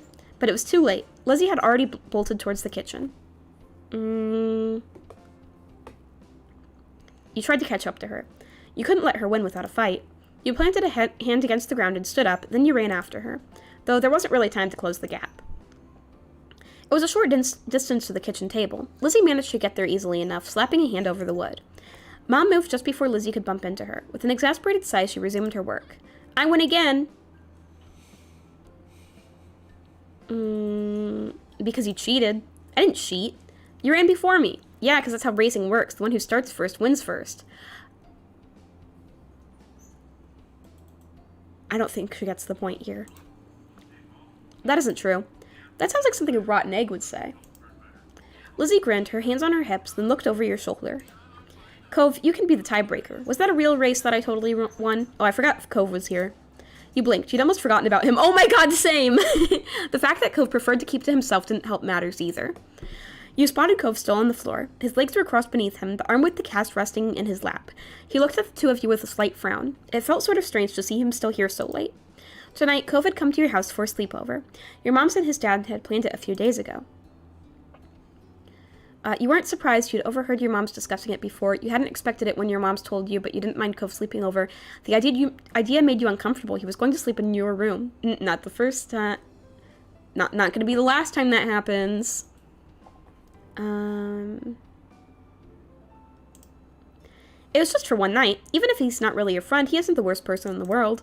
Cove pursed his lips at Lizzie's question, but he didn't respond. Maybe he was planning on ignoring her. Not that Lizzie would make it easy. This wasn't the first time she had asked him to be a referee for one of her sudden races. Well, did I win or what? Cove still didn't respond. He turned away, refusing to weigh in. Lizzie glowered, but it had no effect. She crossed her arms and turned back to you. There you go. I won. He didn't say anything. So that means it should be up to the oldest instead. You're still the rotten egg. I love her logic. That's enough. Nobody here is a loser or a rotten egg. You're each farm fresh. Which is a sentence I never thought I'd say. Now, listen to Mom and come sit at the table for dinner. All three of you. You and Lizzie obeyed, sitting across from each other at the edge of the table. Lizzie blew a raspberry at you and Mom turned her back. Your parents brought the last of the food, then they took seats further down the table instead of sitting right next to you and Lizzie. Only Cove was left out. He had stood up from his spot on the floor, but he hadn't made a move towards the kitchen. Cove, you can sit too. What's up with him? Slowly, he eyed the 4 seats that were left. Does he not know where to sit? Thanks to the new seating arrangement your parents chose, 1 free chair was beside you and another next to Lizzie, and the last 2 were on the other side of where your moms were sitting. Sit next to me. He hung his head and scuttled past you, Lizzie, and your moms. He went to the chair on the opposite side of the edge of the table and sat down. It seemed being far away is what he wanted. Your moms frowned. You shrugged it off and turned back to your plate. Now that everyone was situated, Mommy began to pass out plates. Dig in, kids. I cooked a little bit of everything for dinner tonight. Be sure not to avoid all of the veggies. Yes, Mom. Each person at the table served themselves, except for one. Cove hesitated again. He fidgeted with his hands clamped on the top of his knees. He didn't seem very comfortable doing stuff in someone else's house. See, when they reveal super late in the game that Cove is autistic, it shows the most in step 1. I bet it would show more in steps 2, 3, and 4 if I had, like, chosen a different personality for him, but it does show a little in step 1. One dish seemed to have his eye, at least. That's pineapple chicken. Want to try some? Not really. Sorry. By then, your moms had noted that Cove still had nothing on his plate as well. Do you not like any of the food, honey? Maybe he hasn't tried Hawaiian food before. He hasn't? Wow. Please don't talk with your mouth full, Lizzie. Lizzie swallowed the bite she was eating, then she spoke again. He should try it now. She turned to Cove dramatically. Unless you want to shrink, that's what happens if you miss a meal. Elizabeth, that's not true. You know that. Cove squirmed under all the attention. He fidgeted with a fork between his fingers. I've had some things, just not any of this. Oh shoot, I knew I should have asked your dad what your favorite foods were. It's alright, Lonnie. Maybe he'll find a new favorite today. You weren't so sure about that. Cove didn't look like he was going to be trying the food anytime soon. I think you would like the pineapple chicken. It's yummy. Eventually, Cove carefully spooned the rice and pineapple onto his plate. Maybe because he didn't know what else to do at that point. You saw that he avoided the veggies entirely. Your moms let him get away with not taking the vegetables. At first, Cove poked at the food. Clearly, he was apprehensive to eat something new, but he took a few exploratory bites. It's good, huh? Isn't it? You don't have to keep asking. He still speared more meat with his fork and ate it, chewing thoughtfully. It's not bad. Mommy grinned at his words, satisfied even though it wasn't exactly a glowing commendation. Lizzie wasn't as mollified. You're so weird. Lizzie's kind of mean to him. Anyone who's mean to Cove, I am very mad at. Do not be mean to Cove. Don't be mean to your friend. We're not friends. Oh. I like that exchange. That was kind of funny for some reason. Mommy floundered in the face of Cove's blunt honesty. It seemed strange your mommy was taken aback by the news. When had they gotten along? And you didn't consider yourself to be friends with him either. You had gotten used to seeing him around a lot over the summer, but the two of you hadn't struck anything that could count as friendship. Your mommy looked at Mom and only got a shrug. Elizabeth, don't call someone weird. There's no such thing as a weird person and a non-weird person. There's just different perspectives. I don't know. I'm gonna have to disagree with that one. It's not a nice thing to say to anyone, but Pam... Mommy tried to whisper exclusively to Mom. Her attempt to make it audible over the sounds of clanking silverware meant you caught the quiet words anyway. They're not friends, he said so. As parents, we can only try, and sometimes we fail. Not all kids will be thick as thieves. Now less talking and more eating, kids. You need to clean up and start winding down for bed soon. But Mom... No buts. We've talked about this. Your bedtime will be moved back in a few years. For now, you don't get to stay up late. Lizzie sulked, muttering under her breath about how it wasn't right. You stayed quiet and finished your meal. It was good food, and you were pretty content to just keep eating. That's the idea. Good job, Sam. Everyone else get to it.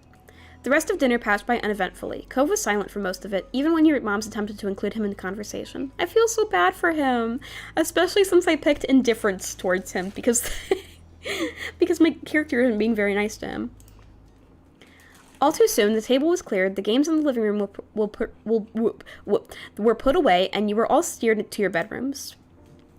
Mom finished tucking you in and kissed your brow just as Mommy poked her head in the room. All ready for lights off, you two? You were lying comfortably in your bed, the blanket hiked up under your armpits. You could kick it off later if it got too hot. Mom had set up the sleeping bag on the floor for Cove, just beside your bed. He had already wiggled inside. You nodded for the both of you in response to Mommy's question. Perfect. I'll go say goodnight to Lizzie then. Mom tweaked your nose, chuckled when you squawked in annoyance, and left. Mommy took her place, sitting on the edge of your bed. Sweet dreams, sweetie. She pressed a soft kiss on your forehead. You giggled as strands of her hair fell forward and tickled you.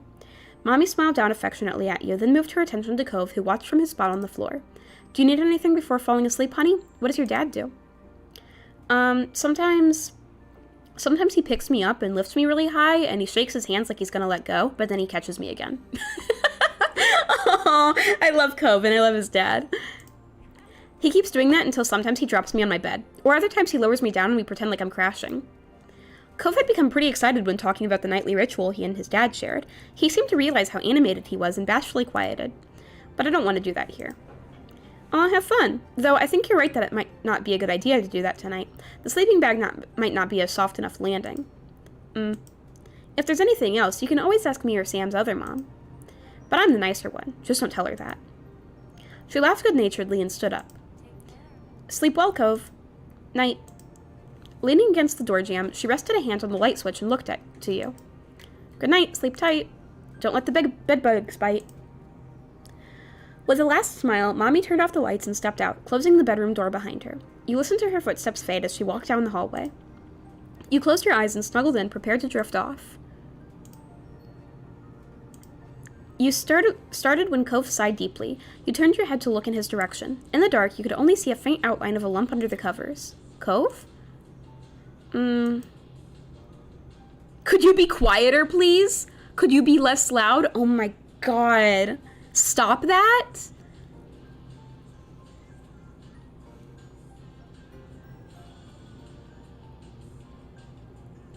The main character can be so mean. She can be so mean. Oh my god. I don't know who would choose these. I'm almost curious what happens if you're just an a-hole to Cove the entire time, but I don't want to do that. That's so mean. Jeez. My goodness. I'm so curious, though, how the game turns out if you're just super mean to Cove the entire time. What are all the endings to the game? I kind of want to look up what all the endings are. Well, I mean, I guess this game is, like, it's one of those, like, more about the journey than the destination thing. Like, the real ending is the friends we made along the way or whatever. Like, it's less interesting seeing the ending that you get and more, like, what happens during the game if you're mean to him. Jeez. That's so mean. I'm not gonna be mean to him. What's wrong? I can't sleep. Whoop. Why not? He shifted, or at least you thought he did. You couldn't see anything, since your eyes were still adjusting to the dark, but you heard a sleeping bag rustle. I want to be in my bed. Oh.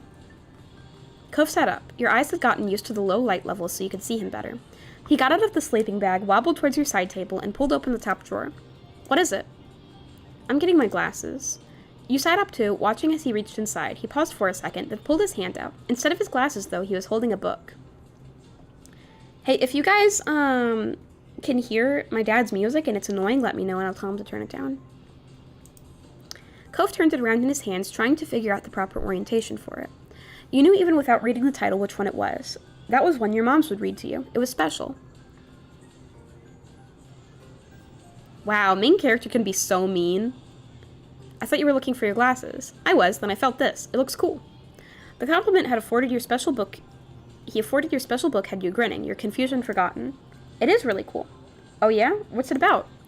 It's a story about a squire who wants to become a knight and there's magic. Does it have mermaids? Aw, he likes mermaids so much. He's so cute. No, but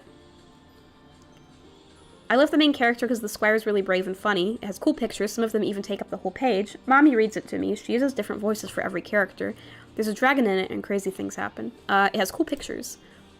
There's this one where the squire and a dragon meet. They're fighting, so the poses are awesome and the dragon's breathing fire. Usually, Cove sported a disinterested expression on his face or a sad one. You could probably count the number of times you'd see him smile on one hand. Aw, it made him smile! Yay! Right now, though, he looked excited as he flipped the book over and focused at the backside to try learning more.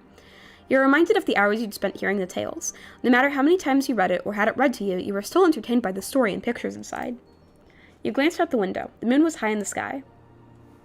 It was definitely the time when you were supposed to be asleep. You couldn't keep staying up. You wanted to read the book with Cove! Yes! Let's do it! You climbed out of bed and padded over to your side table. You opened it and rummaged around, pushing aside stuffed toys and crayons. Cove called out to you in a confused whisper. What are you doing? You'll see. You let out a quiet cry of victory when you found what you were looking for. You jumped back onto the bed before any hidden boogeymen could catch you unaware. Cove continued to watch as you wiggled your way beneath the blanket you discarded earlier. You pulled it up over your head. Come on, check it out. Bring the book, too.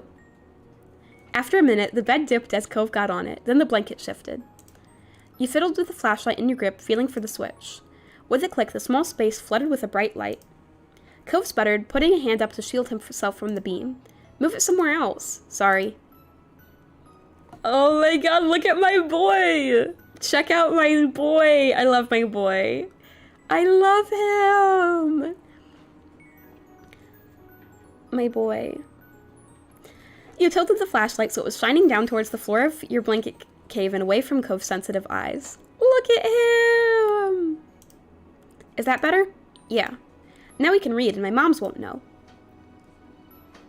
I do this all the time. When Mom or Mommy check on me, I have to hide everything under the blanket, but I haven't been caught before. Do you want to try?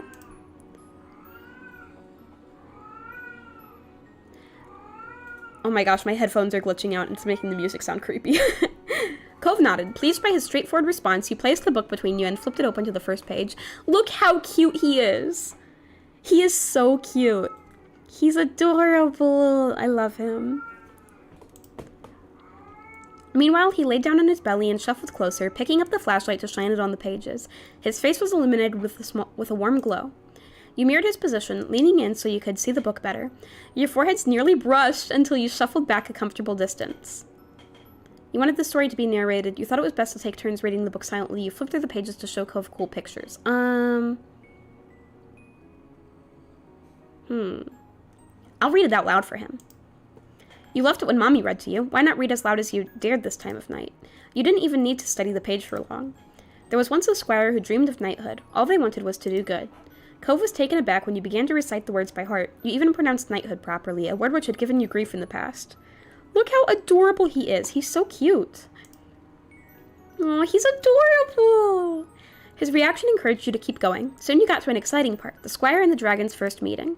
The squire walked up to the fearsome dragon, their burrowed sword in one hand and a torch in the other. Her red scales danced in the light like flickering flames. Could you say the dragon's lines? Do you need to get your glasses? No, my head hurts if I don't wear my glasses for a while. I can kind of see things all right, but I don't know any voices. It's okay. It's fun anyway. You hoped he would agree, but Cove vehemently shook his head. Looked like it was just up to you. You continued the dramatic reading, reciting the lines for all of the characters. The next time you looked up from the page, your eyes landed right on Cove. His eyes were following the text, a soft smile lighting up his features. A lock of his hair fell into his field of vision, but he gave it no notice. He was lost in the story. He's so cute! Your eyelids started to droop. When your eyes opened again, your bedroom was pitch black and silent. Your head was smushed in your pillow. Your pajamas were sticking to you, and your mouth was dry. Slowly, you raised yourself onto your elbows. You yawned, the back of your throat twinging as you did so. You rolled onto your side to sit up in bed, planning on getting water from the kitchen, when you saw a dark shape towering above you. You froze. Then you remembered you weren't alone in your room tonight. Cove? That you? Yeah. Oh, he looks unhappy now. You shifted and felt something cylindrical press against your thigh.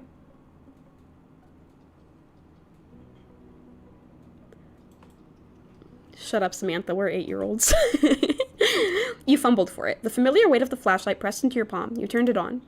Cove blinked at you, looking exhausted. He was in his normal clothes again, shoes and everything. His pajama pants were left on the floor abandoned. His sleeping bag was in a similar state. Oh no, is he gonna run away? Is he gonna go back home? What is it? Can't sleep. I keep waking up. Did you have a bad dream? He shook his head from side to side. No, just can't sleep. It's weird here. You frowned. You'd helped your mom's... Said, Hi Samanthnya, we didn't talk for a while and I just wanted to wish you this before Happy Thanksgiving. Aw, thank you, Arishbuyan. Thank you so, so much. You frowned. You'd helped your mom's redecorate it only a few months back. I like my room. It's weird to me. I want to sleep in my bed. I'm gonna go. What? That shook off the last of your doziness. How is he going to walk outside back to his own house, this time of night, all by himself? He noted your shocked expression and looked at you with resolve. My dad will let me in, and I've gone outside late before, and I have to go. Why did... Hold on, let me look at the log. Why did they have him sleep over again? I thought it was, like, for a reason. Like...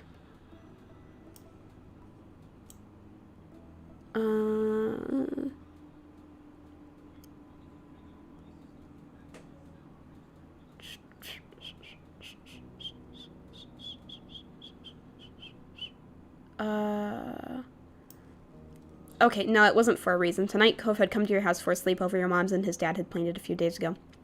I was thinking it was, like, for a reason.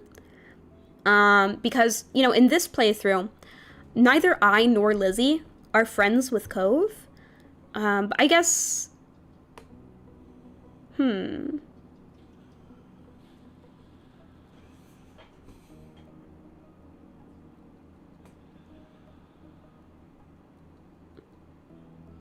How am I drinking? Said, how are you drinking juice and talking at the same time? Open mouth smile. I mean the juice straw is in your mouth. I'm just that talented. I am that talented that, like, so I've got the straw, like, shoved between my teeth so that I can have it, like, between my teeth and I can talk at the same time. It's a talent. I'm a very talented cat girl, you see. So. Okay, but I was thinking that the reason that he was spending the night was because we were, like, my moms were, like, babysitting him. Because, like, his dad wasn't there. But no, it's just, it was just a sleepover that they planned, for fun, so.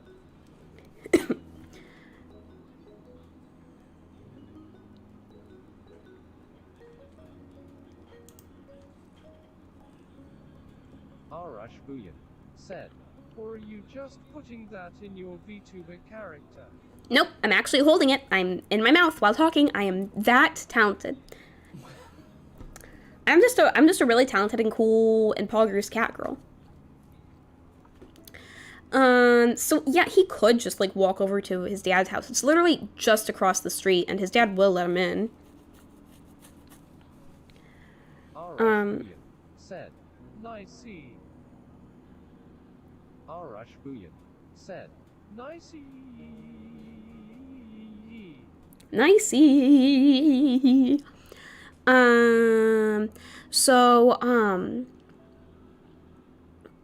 Yeah, he could just, like, walk over across the street back to his dad. I know that a lot of kids, and I'm definitely not surprised at all that this is true for Cove. I know that a lot of little kids can't do sleepovers. They just don't feel comfortable sleeping at someone else's house. So I'm sure that his dad would understand if he had to go back.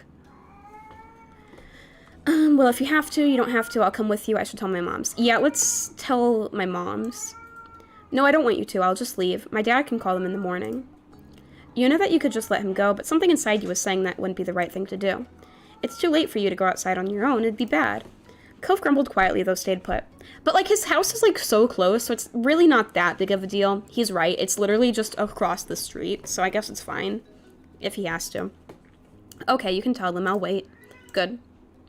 When you crept into their room, Mom was still up reading in bed while Mommy had already fallen asleep. Oh, okay, cool. I don't even have to wake Mom up. When Mom woke Mommy up, they were both surprised to hear that Cove wanted to leave, and the two of them followed you back into your room to see him. Cove, are you all right, sweetie? Is there anything we can do to help? Mommy sounded tired after having just woken up, but she smiled at Cove kindly. Cove shook his head firmly, not meeting anyone's eyes as he did so. I just want to go home. We're sorry you don't feel comfortable staying. How about you come downstairs with us and we'll call your dad to get you? Cove headed past your mom's and out of the room. Mom turned to you before leaving. All right, off to sleep, kiddo. We'll make sure Cove is taken care of. Good night again. Good night, Sam. You listened to the sounds of their footsteps on the stairs as you huddled back down in bed, pulling your blanket up around your shoulders. It didn't bother you that Cove had left. At least now you didn't have to worry if he would snore and keep you awake all night. Eventually your eyes started getting heavy, and with a loud yawn you finally got comfortable in your bed and drifted off to sleep. The next morning you were woken by the sound of Mama's voice and a soft shake on your shoulder. "Sam, wake up, it's time to get up and at 'em." The sun was peeking through your curtains, and you rubbed at your eyes as they adjusted to the new light. Mom sat down on the bed next to you, and you blinked at her for a moment, confused. You blinked at her They repeated the same line! Oh no, I don't They repeated the same line. I don't think they meant to do that. I think that was a mistake. They should go back and fix that. You blinked at her for a moment, confused, until you caught the empty sleeping bag on the ground and remembered what had happened during the night. Mr. Holden came over to pick up Cove and take him home. You should have seen his hair when he turned up half asleep. It was even messier than Mommy's in the morning. She chuckled at the thought, and you could tell she was trying to make you feel better about the whole situation, so you smiled back at her. "Thank you for letting us know that Cove wasn't feeling good, Sam. That was a nice thing to do." You nodded in agreement, and Mom went on to say that maybe once Cove started to feel more comfortable that he could try and sleep over again sometime. Well, he does do that, yeah. You shrugged the idea off, not particularly caring if that happened anytime soon or not. You could have told your parents they shouldn't have tried to do this in the first place. Of course it wouldn't end well. The next time you saw Cove and Mr. Holden, they both apologized for Cove having left so suddenly. You assured them that it was okay. In the end, the two of you and your parents were eventually able to move past the ill-fated sleepover. It had all been a learning experience, according to the adults. You could accept that. There were definitely things you learned from it. Huh, okay.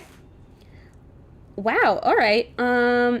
We finished those in a much shorter amount of time than I expected. We finished 3 moments in less than 2 hours. So, yeah, now we can go on to step 2. How about I save here? And we can click and then some are ended. Yes. I'll never get tired of that view. You stood beside your moms and Lizzie as the 4 of you watched the sun dip into the ocean somewhere far, far away. You like to imagine it cooling off in the water, resting itself before getting ready to shine brightly again tomorrow. That was a fun day. I didn't know they had magicians on the shopping street now. Neither did I. Oh no, we are so dull. Let's get out more. Okay, I definitely remember all this. I can skip this.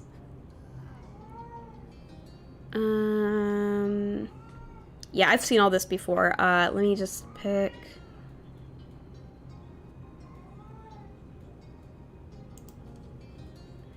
Mom looked down at you with a sign. You clasped your hands together to give your plea some extra appeal. "We'll help with dinner tomorrow." You immediately nodded in agreement with the very clever offer, shifting closer to Lizzie since your parents can't possibly resist the power of you two combined. You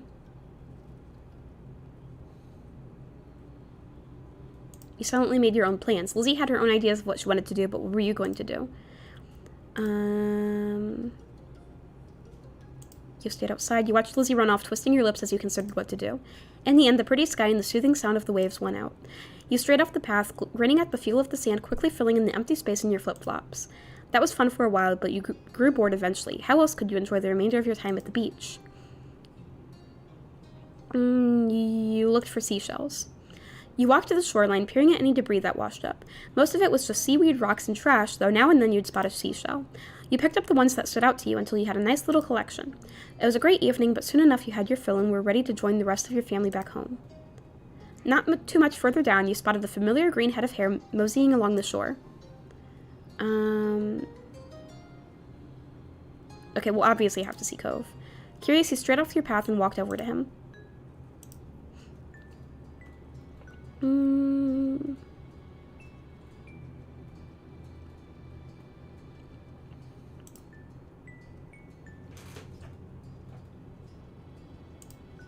Cove jumped a little and you let out a small giggle. Sorry. What are you doing out here? Me and Lizzie and our parents went shopping today. We just got back. So why aren't you with them? Yeah, he's definitely,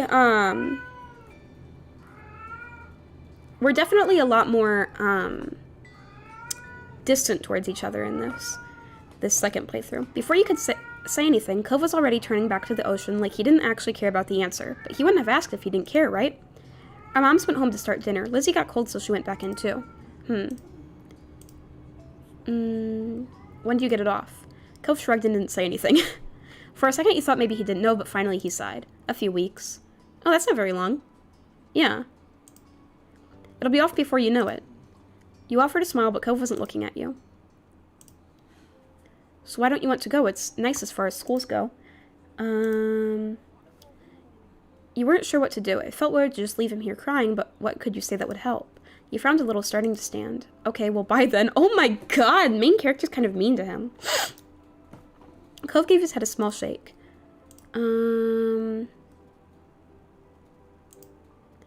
It's a really nice home if you give it a chance. Cove didn't respond to that. He just tightened his arm around his knees, resting his chin on them. Wait, okay, wait, what did he say here?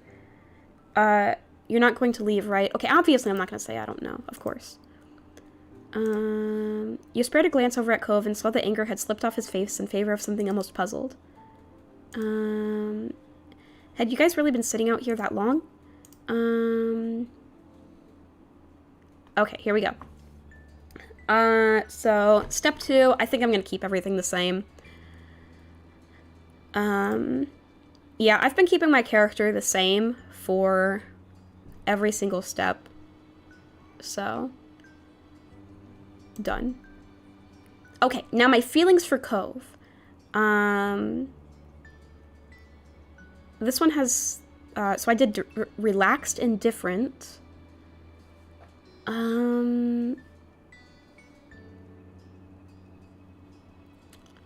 So when I did, let me try to remember what I did first playthrough. First playthrough, I did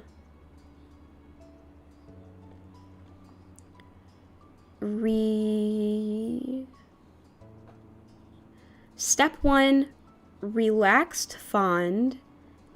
Step 2, also relaxed fond. And step 3, relaxed love, I think is what I did. Yeah, I think that's what I did. Step 1, relaxed fond. Step 2, relaxed fond. Step 3, relaxed love.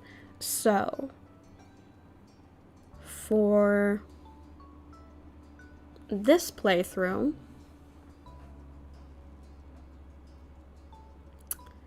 I want step 3 to be at love still.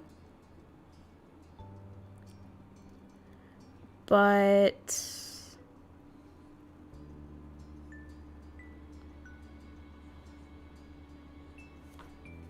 yeah, let me think.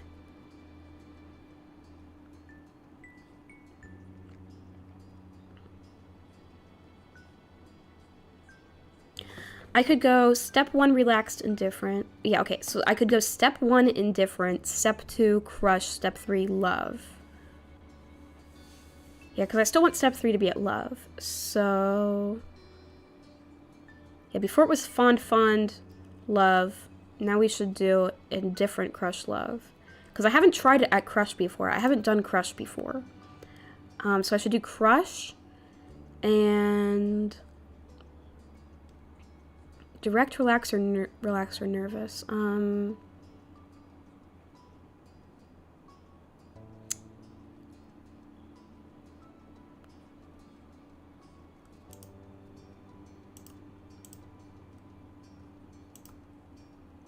I guess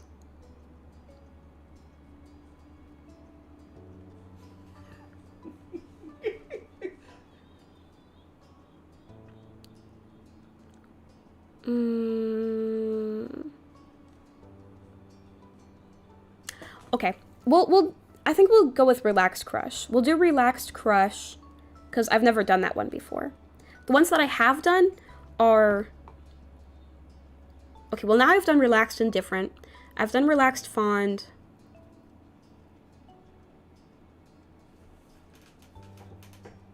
Yeah, okay, for step 2, we'll do relaxed crush.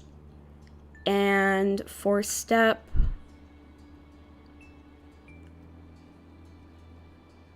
yeah. Okay, yeah. So step 1 was relaxed indifferent. Step 2 will be relaxed crush. Step 3, we can do direct love. We'll do direct love for step 3. Okay, but for step 2, let's do relaxed crush. Yes. Customize Cove. Okay. Customize both?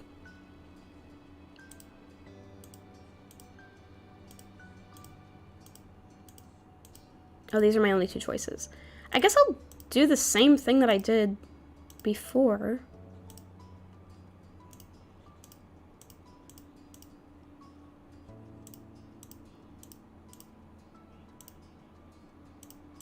Do I want to give him... I'll give him brown pants.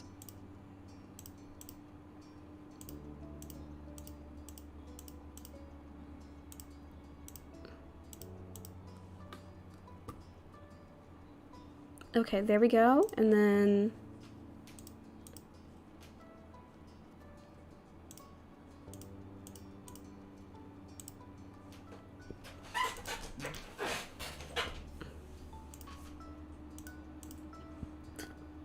Alright. This is what we're going with. I'm pretty sure this is the same one that I did last playthrough. Done. And looks like his personality automatically is all the way on the cold side. I guess because of the choices I made somehow. But I want it to be all the way on the warm side.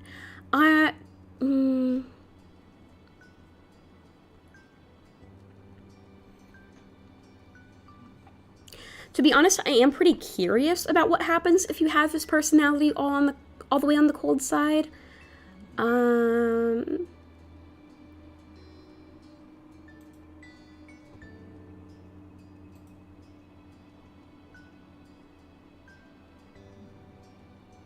I am curious about what happens there, but I definitely prefer if it's on the warm side. So, yeah, we're going with warm and studious, which is,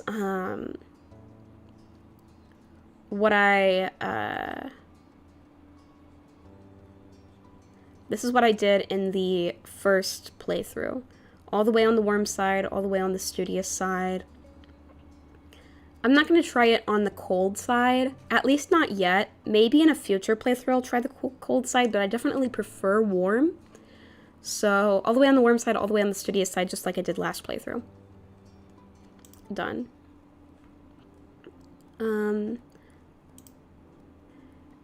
Achievement unlocked, youthful affection.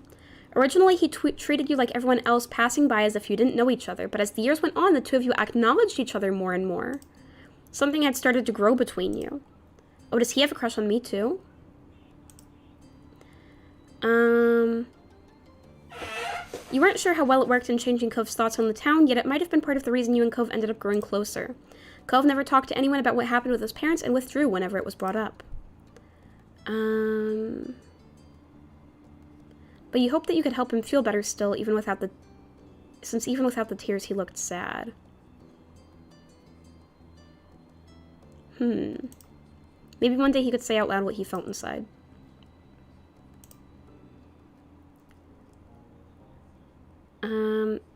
I should save here, probably.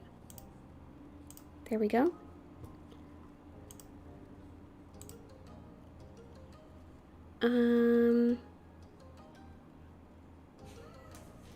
Morning there, get up, I will come over there. Your special boy is at the door, like he always is now. He is my special boy. He really is my special boy. He brought some happy summer gift from Mr. Holden. Mom wants you to take it from him, say thanks or whatever. You did not like the way she called him your special boy, but you knew by now that saying so wouldn't stop her.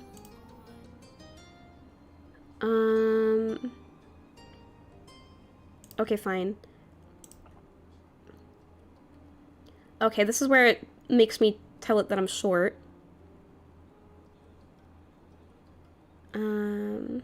You're pretty short.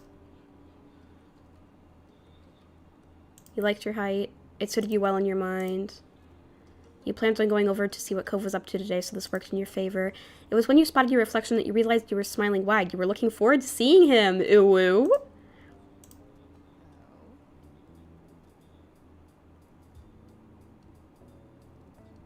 You happily let her do it. The type of small effective exchange was nice. She placed the whole of her hand on top of your head for a second before lifting it back up. I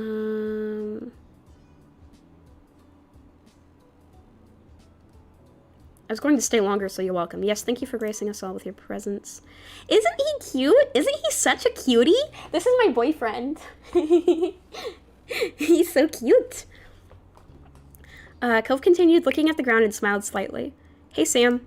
His grip on the base of the gift tightened and your heartbeat sped up. It was weird how things had changed so much in the past few years. When you first met Cove, you weren't at all that interested in him. You could tell the feeling was mutual.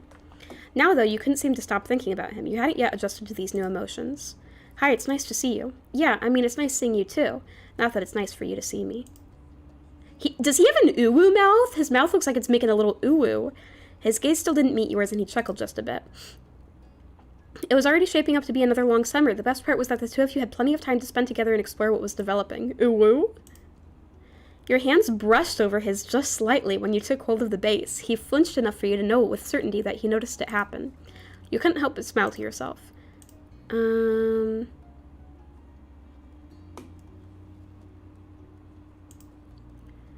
Could you tell your dad we like the gift? Yeah. Oh my god.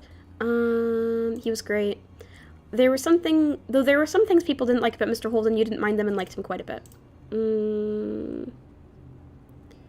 Hold on, who are we looking at? What's going on? I'm not paying attention. Log.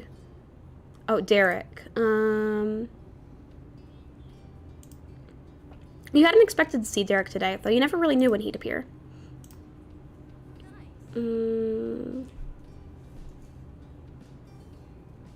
It's a gift for my family, I can't give it to you. Derek pouted out your words, not hiding his disappointment. Oh, okay. Oh, it's Jeremy! How should I treat Jeremy in this playthrough? Last playthrough, I tried to physically fight him. Yo! Hi, Noryu! I think I said this to him last time. I was, like, pretty mean to him. Said, you in kinda late, but still here. Yo! This is my, second playthrough of this part of the game. First playthrough, I was super mean to this kid, Jeremy, because he was super mean to me.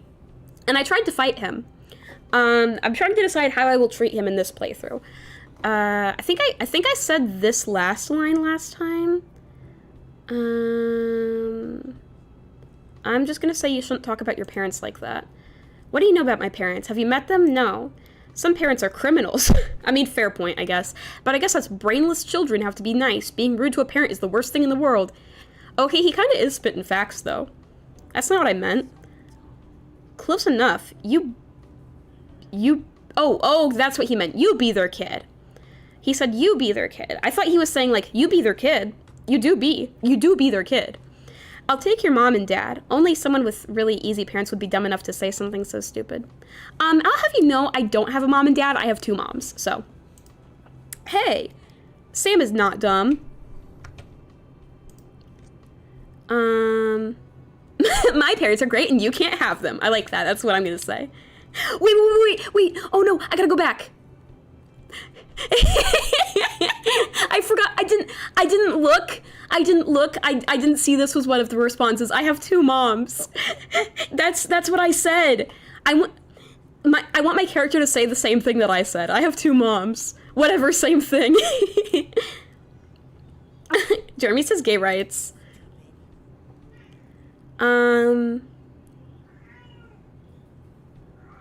Why the kid in the middle? Why the kid in the middle built like Weevil Underwood LMAO? Oh my god, he looks exactly like him, you're right. Oh my god. You're right, he looks just like him. What the heck? Maybe there was some inspiration there. I think I said originally, how can you say that when you've got a bowl cut? I chose like all of the meanest things to say to this kid. His wavy eyebrows are cool. I'm gonna say his wavy eyebrows are cool. Purple's rubbing his face against the mic. Cove smiled weakly. Pff, now I know why you thought we had anything in common. You must be blind. Nor you. Said. It still makes I just want to try choosing different options than I did the first time because I'm really curious to see how things turn out if you choose different stuff. This game has so many options in it, so many things it lets you choose, so I'm trying to choose everything, which will probably take me like 20 playthroughs. I've literally heard that some people have done like 20 playthroughs of this game. I was saying earlier, I'm curious like what happens if like you do a playthrough where you're just super mean to Cove the entire time. But I probably couldn't even bring myself to do that. Let's see. Well, last time I lunged towards Jeremy. This time I will... Purple, you're in the way. I can't read. I'll just pat Cove on the shoulder. Cove gave you a... Oh, by the way, I heard that... So I'm playing with the DLCs now. I have the DLCs, which I didn't the first playthrough. And I heard that if you get the DLCs, then it gives you more scenes with this kid. You get to see him more. So I'm curious what that'll do. Cove gave you a watery look in exchange for the silent support. Trying to talk to the rude boy clearly wasn't going to go anywhere. Wow, what is wrong with you? Okay, he's gone now. Okay, yeah, last playthrough, I, ate the fruit. I'm not gonna do it this time. Okay. He sagged, still staring at the glistening fruits, but he didn't insist further. Yeah, it is a gift for the Samanthnya family, after all. They should be the ones who get to have it. Sorry for asking. It's fine. Quiet once more descended upon your group. Cove turned towards the ocean, a peaceful expression on his face. And I'll just say that movie's for kids. No way, it's for everybody. The dinosaurs fight and even die. Derek didn't say anything further about dinosaurs or otherwise. For the next few minutes, the three of you watched the waves crash onto the shore. Hey, Sam, thanks for what you said back then. It's not nice everybody thinks like that guy. It's nice not everybody thinks like that guy. Oh, you're welcome, Cove. Oh, it's okay. He was just being a jerk. Oh, okay, Purple. Derek chimed in strongly. Don't listen to it, Cove. He's the problem. People shouldn't say those kinds of things. Yeah. Are you? Well, it feels like there's a lot to plan for. It's fine right here. You turned your body to face her and held up the bouquet, proving that it was in one piece. She inspected the fruit arrangement with a small frown. Alright, looks good, but all you're doing is sitting around. You better take it back to the house now. It's not just for you. She grinned tauntingly, slyly glancing at Cove, who sat right beside you. Even if you are the one person who counts to the delivery boy, this was up to his dad. Oh, the one person who counts to the delivery boy. This was up to his dad. It seemed everybody was in a mood to tease you and Cove today. Get going. This wasn't okay just because you hadn't done anything yet. You stayed. You didn't make a break for it. Instead, you carefully got out from the sand, bouquet still in hand. Once you straightened up, Elizabeth smiled affectionately over at you. Come on, fugitive. You nodded, then examined the fruit skewers. You wanted to make sure it hadn't been jostled by the short adventure you'd gone on. It still looked great. Elizabeth noticed too. You know, we could split it now and tell them those boys ate it. They bailed, so they don't get to tell the story. Moms would never need to find out. Is she serious? That's kind of hypocritical of you, don't you think? She bumped your shoulder, winking cheerily. What else is family for? You laughed together, making your way home side by side. You and Elizabeth didn't follow through with the joke to eat everything before getting home. When the two of you returned, your moms welcomed you back. There wasn't a mention of the mini event that had unfolded. The four of you happily split the bouquet after dinner in the end. I'm gonna say this one. You weren't all that close with any other girls your age. But you didn't really have a lot of other friends either. Ma always said that quality was more important than quantity. When Elizabeth bemoaned your small social circle, you weren't sure how friendship quality was judged, but nevertheless you thought that what you had with Lee was good. Lee, finally.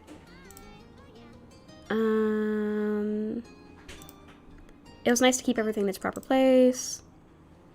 I don't care about any of this. My mom would still be able to stop if they wanted. Lee laughed. You didn't put a damper on her imagination. Oh, then you have your own phone too. That works. I'm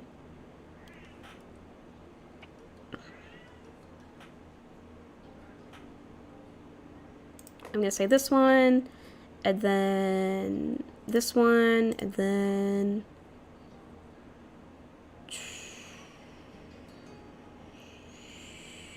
This one. No matter how much you wanted to enjoy your free time, the creeping dread of knowing that it would come to an end was always there beside you. I get what you mean.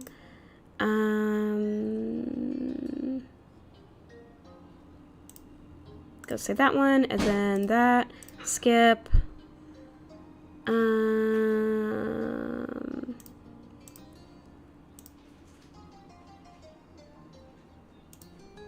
He acted so upset about every small thing. Hey, who are you to talk? You give practically all your attention to boys, or maybe just one boy. I think it's funny how if you choose crush, everyone knows that you have a crush on Cove.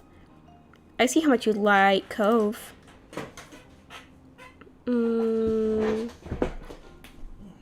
Yeah, Lee laughed at your affirmation, deeply amused. The little adventure from earlier hadn't gotten you any goodwill this time, it seemed. Gotta go, I'll see you soon, okay. What am I reacting to? Oh, okay, the sound at the window, which is Cove. Confused. What had caused that noise? Yo, Cove time! I don't remember what I said last time. Probably, what are you doing? Amazing, my dreams have come true. Thanks. I'm not sure what I'm supposed to say to that. I know that it's late, but I didn't know what else to do.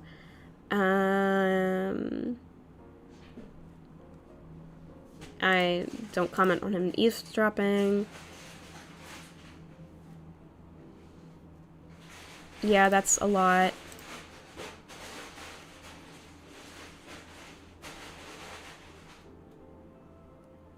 Yeah, I'm okay, you meant it. Moonlight from outside cast shadows across his face and lit up his eyes. They seemed to sparkle with a smile. Just that one look brightened your mood somewhat.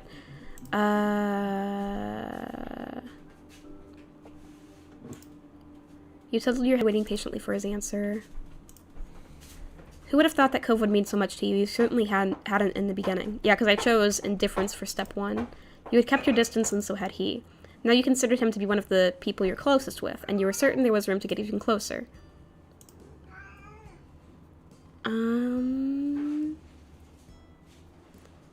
You took his hand in yours. You stretched your my short arm, oh my god, out, and gently held his hand. It wasn't much, but you hoped the contact helped even a little. Cove blinked, startled, before his expression softened into something more natural. Your feet hit the floor faster than the speed of light, though Cove remained asleep. He had fallen asleep while sitting on the ground and precariously leaning his head on the side of your mattress. It was lucky your leap hadn't caused him to fall over, but he certainly couldn't stay like that. You knew you had to wake him up before your parents or Elizabeth waltzed into your room. With that in mind, you also had to get him out of there quietly. I'm gonna throw a pillow at him. Grabbing one of the soft, fluffy pillows from your bed, you toss it at Cove and he woke with a start. You scrambled out of the way as he abruptly jumped to his feet before almost losing his balance and falling back down. He recovered just as quickly and faced you indignantly. What was that for? What? The situation dawned on him, too, before he even finished a word.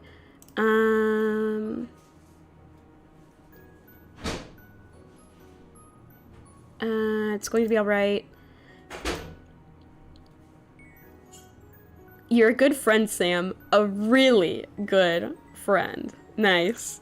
He firmly whispered the words into the top of your shoulder. It made you feel tingly.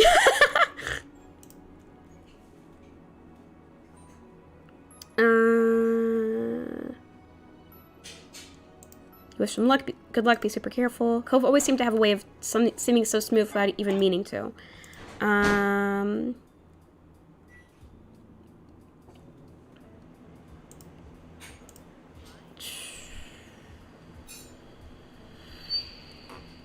Shrugged it off. You took a little bit of everything. Okay, then we meet the mom. God, there's gonna be so many things to click through. She looked really young. You shook her hand. What has Cove said about me? You were happy they were letting you go. Yeah, there's a lot of them around. The answer was straightforward and the tone was curt. Cove was usually more lighthearted than that. Oh my god, I'm just gonna choose all the things I did last time. I don't care. Whatever, Cove contribute. Soda. Cola. Skip. I like to read fiction novels. Manga. And I like to watch TV, movies, and games are fun. I like to play video games and hang out with people.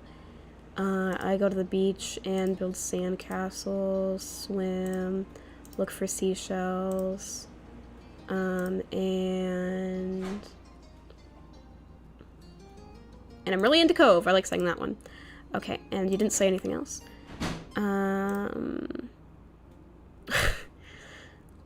What do you like to do? Where do you live normally? You left him alone. You just quietly watched him until he finally noticed and his ocean blue eyes met yours. You blushed. Were the two of you really cute together? Alright, there we go. There we go. Okay, I'm gonna save here. And as you can see, we've got all the regular ones to do that we've already done already. And then we've got a bunch of DLCs. We have Mall, Birthday, Summer Work, Escapade, and Soiree.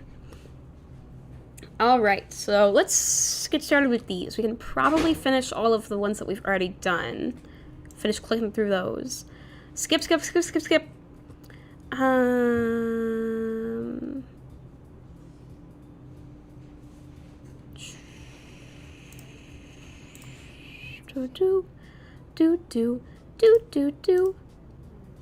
Cove instantly startled, not having realized your family was also out here. Even though your mom was the one who called out, you were the one who he looked at. He tried to settle down again. He jogged across the pavement to properly say hello to you and your parents. It was decidedly awkward since Cove had trouble figuring out how close to stand to you. The addition of his unwieldy surfboard made the whole thing seem even clumsier. Careful with that thing, you'll put someone's eye out. Mom chuckled and got a whispered reproach from Ma for it. Pam, please, go easy on him. Cove winced. Sheesh, that hottie. Cove? You think Cove is hot? He is hot. Sorry, Mrs. Anthony B. Wait, why didn't I get this scene last time? Don't mind her, honey. It's a beautiful day for surfing. I haven't been out in the waves in a long time. I'm jealous. Yeah, I'm hoping to get a few good waves before it gets dark. Hi, Cove. He'd relaxed a lot when Ma spoke to him, but the rigidity came back as soon as you said something. Hi, Sam. Cove managed to grin, and it almost felt like you had butterflies in your stomach. Do you want to come hang out there later? You noticed the flush of red on his cheeks, but that might have just been from the heat. Alright. Cool. When he spoke again, he tried to contain some of the excitement that was clearly ready to burst. It'll be fun. You're not done unloading, right? Can I help? No, this is our job. You go enjoy the beach. Sam can catch up as soon as she is finished here. Alright, I'll see you. Yeah, bye for now.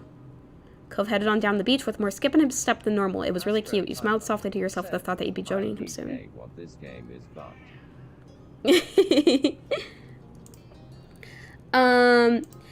Yeah, this is called Our Life Beginnings and Always, and it's a visual novel about growing up with this boy named Cove.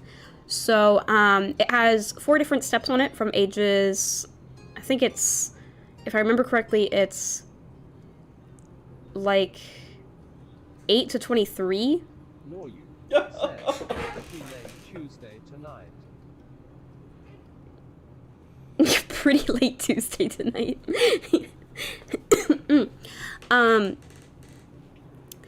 But yeah, so there's a second adorable boy named Cove, and you can date him or just be friends with him or neither. And I love him. He's amazing. Skip. He sure seemed to perk you up after you agreed to meet him there. I wonder why that could be.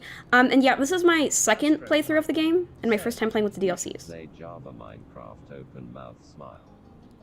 I am not good at Minecraft. I don't I don't really play Minecraft because I'm not good at it. It overwhelms me. Every time I try to play Minecraft, I'm like, what do I do? I can't build a house in time. It's an ordeal for me. I can never enjoy Minecraft because it's too overwhelming for me. Astro Typer said, just play on Hypixel. I don't know if I'd... Said, minigames FTW.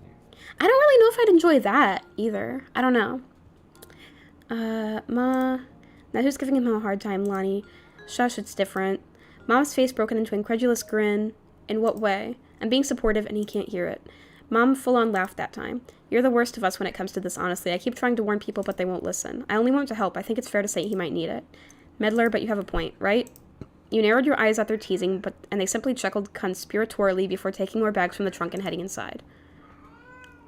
Okay, that was a whole scene that I didn't get before. Said, Hypixel's the one with the really good skyblock, right? Nor you. Said, I got addicted to that for a while.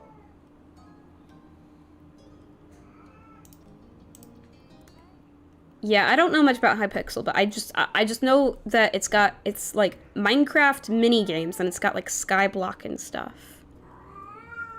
I wouldn't have missed it. Okay. I'll stay here and watch you surf. I owe you that much, right? I was the one who always promised to show you about surfing. True, he's offered that option to you for pretty much as long as you've known him. You were touched, you remembered. You wanted to try surfing. Yeah, so this is what I did last time. Well, maybe I should do something different. No, I'll do the same thing. I'll do it, let's surf. You splashed him back. It was disastrous. I'm doing exactly what I did last time for this. Occasionally, he reached out and touched you more to more directly help get positions right. It felt nice. But if you acknowledged you noticed his touch at all, he would instantly pull away.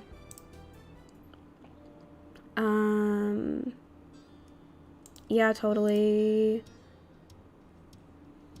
Yeah.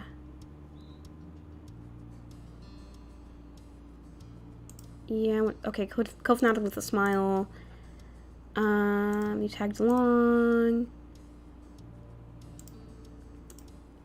You joined him on the monkey bars.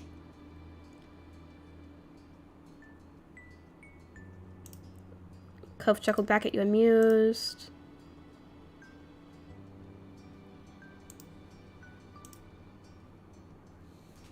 I think I said this one last time. Yeah, I like it too. A contented feeling fell between the two of you.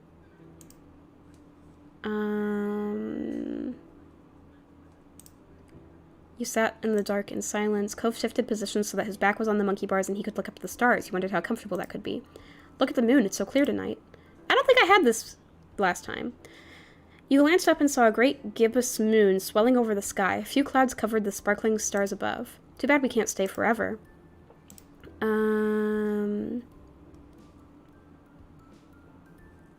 Bye. Okay, that's that. Let's go through growing really fast. Let's go really, really quick. Cross-legged on the floor, who cares?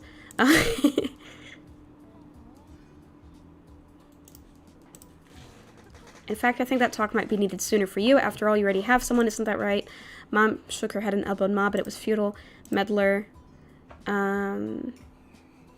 Yeah, that's true. Ma giggled and smiled, no doubt pleased that you admitted it so readily. I'll think about it.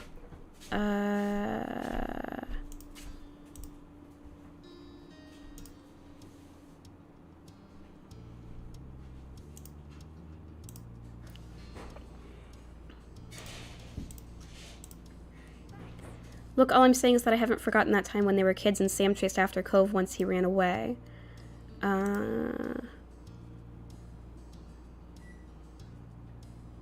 You called Mom out on her comment. Well, if... Okay.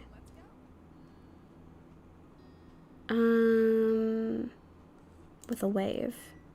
You waved back, closing the door behind him with your free hand.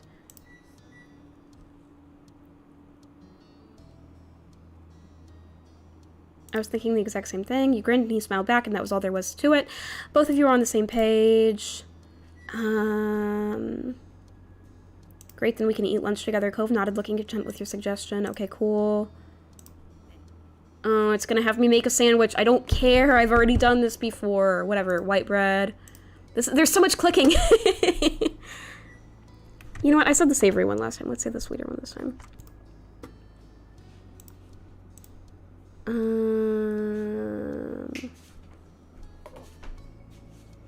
Peanut butter and jelly. Here we go. That's what we'll do. You nodded to yourself with a quiet hum, satisfied. You didn't think much of that. It wasn't that surprising or interesting.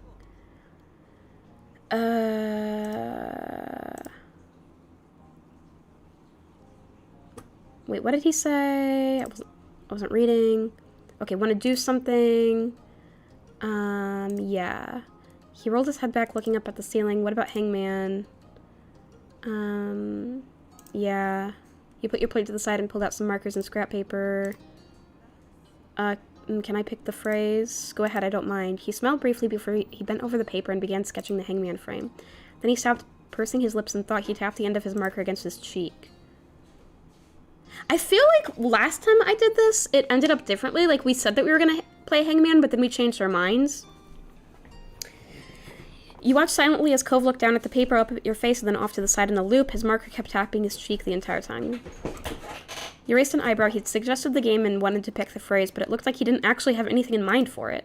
Finally, he put empty lines on the paper to signify spots for letters. Alright, you can start guessing. Okay, yeah, I don't remember this last time. I think, okay, if I remember correctly last time, we played tic-tac-toe. Why is it that last time we played tic-tac-toe, but this time we're playing Hangman? I don't know why it ended up like this. Okay, Purple stepped on the keyboard and now I'm sad. Okay, lay down, Purple. You're in the way. You peered over. His secret phrase consisted of 3 words. The first 2 had 3 letters and the last had 4. What if it's a love confession? Like he's saying, I like you. Well, it's definitely not I like you, because that's not the right number of letters. I bet it's you are cute. You are cute. I bet that's it. I bet it's you are cute. I bet he's calling me cute. You thought hard about what your first guess would be. Enter 1 letter of the alphabet. Yo, this is pretty cool. It's letting me type. A.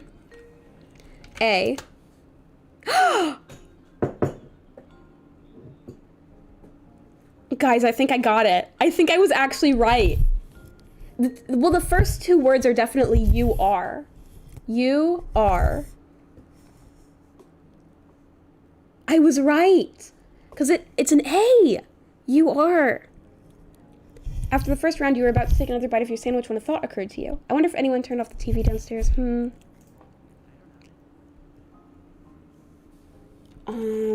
E. Guys, it is totally you are cute. It's you are cute. Oh my god. I was right. How did I get it right before guessing any of the letters? Before guessing any letters, I knew it was you are cute. It's totally you are cute. Good guess. No way, I'll just peel you off if you have to. You can't do that. Why not? If you do, my skin won't budge. It'll just be stuck on your floor. You'll tear me in half. You stuck your tongue out, disgusted, and Cove huffed a short laugh.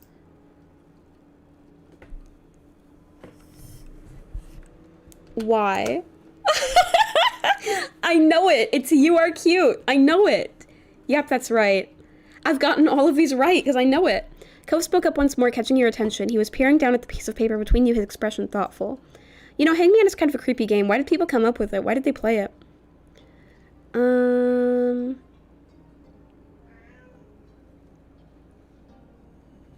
I've always wondered about that. The 2 of you fell silent as you tried to puzzle out a logical answer. Eventually, you decided to just return to the game. Okay, the O for you. Yeah, that's another one. Oh my gosh. By this point, Cove had finished his sandwich. Yours was almost gone too, but now you were getting thirsty. You brought it up to your neighbor. Should we go downstairs to get some drinks? I was thinking about that too, but I don't really want to get up. Me neither. You looked over at him, narrowing your eyes with false suspicion. But hey, what happened to you not being able to get up ever again because you were stuck to the floor? That's still true. I mean, we're not actually going, are we? I only thought about it. You rolled your eyes and dropped the issue, defeated. Cove grinned a little at your disappointment over his victory. Okay, the U and U.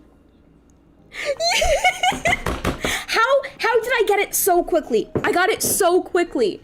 The moment, can you guys believe this? Can you believe this, that I got it so quickly? The moment that I saw that it was 3-letter word, 3-letter word, 4-letter word, the moment that I saw that, I knew it was you are cute. I knew it right away. I can't believe I got it that quickly. I promise I didn't cheat. I knew right away that it was you are cute. I must be really, really good at Hangman. R. U. R. Yeah. C. Yeah. You're definitely gonna get it. T.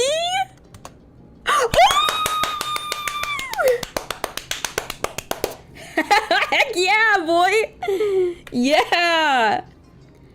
I knew it right away. I knew it immediately. The second that I saw this. Look, I didn't get a single part of the guy hanging. I knew it right away.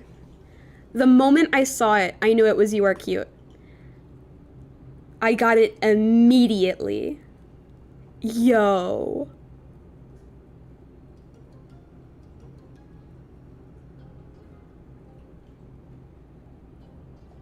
I got it right away. I was thinking I'd be wrong. Like, it would be like, you are something else. But I got it immediately. I am so good at Hangman. I'm the best at Hangman. I knew it right away. You are cute. That was the phrase that Cove had spent so long settling on. You stared at it. I'm sad that I didn't get this scene in my first playthrough, because this is a cute scene. Oh my gosh. A few correct letters, and you had a feeling you knew what the phrase was. Yeah, I knew it even before I chose any letters. Still, you felt butterflies in your stomach at seeing it clear as day on the paper. You took in the words for a moment longer. Then you looked up at Cove. Oh my god! This scene is so... No way. That is... That's so cute. That's so adorable. That he told me that I'm cute through a game of Hangman. That's really adorable. Oh my goodness.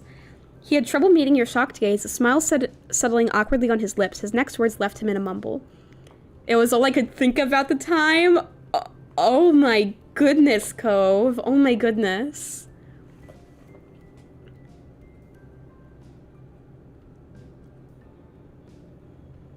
You wrapped your arms around him. It was instinct. You leaned over and wrapped your arms around him in a hug.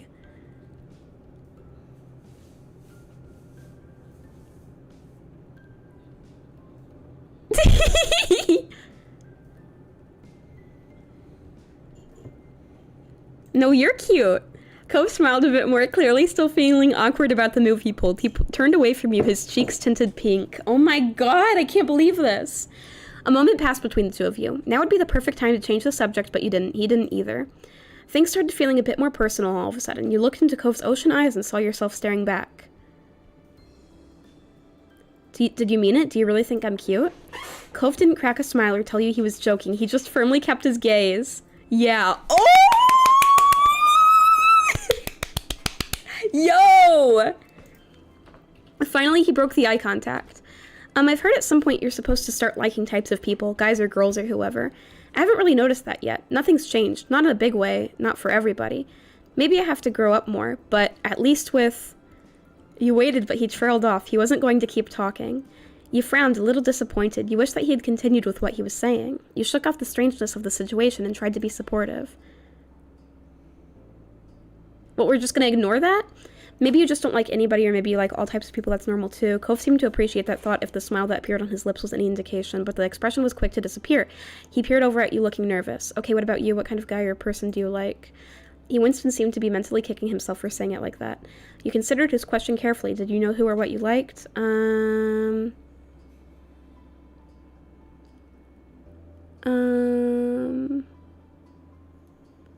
There was only one person you'd ever had those kinds of feelings for. Yeah, I want to say that one. But specifically when it came to how you felt towards boys.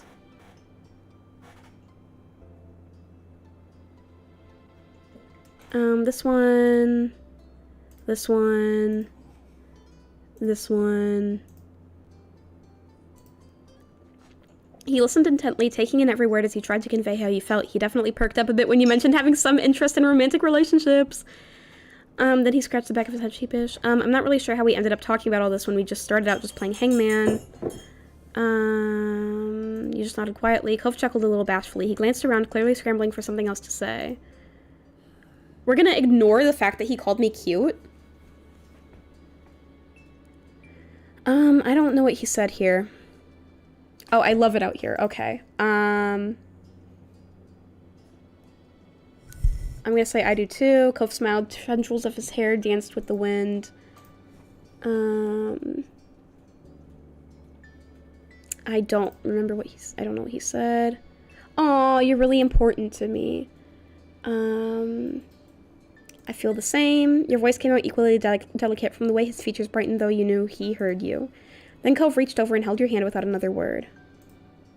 Nice! Oh, that was great! I really liked how when we played Hangman, he had it say, "You are cute," and he called me cute.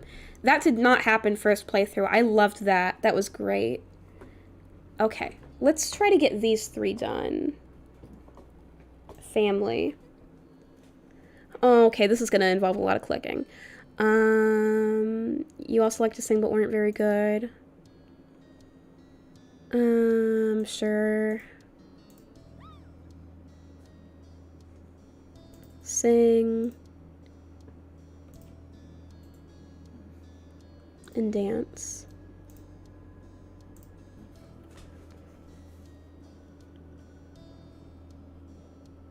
Pick the outfits.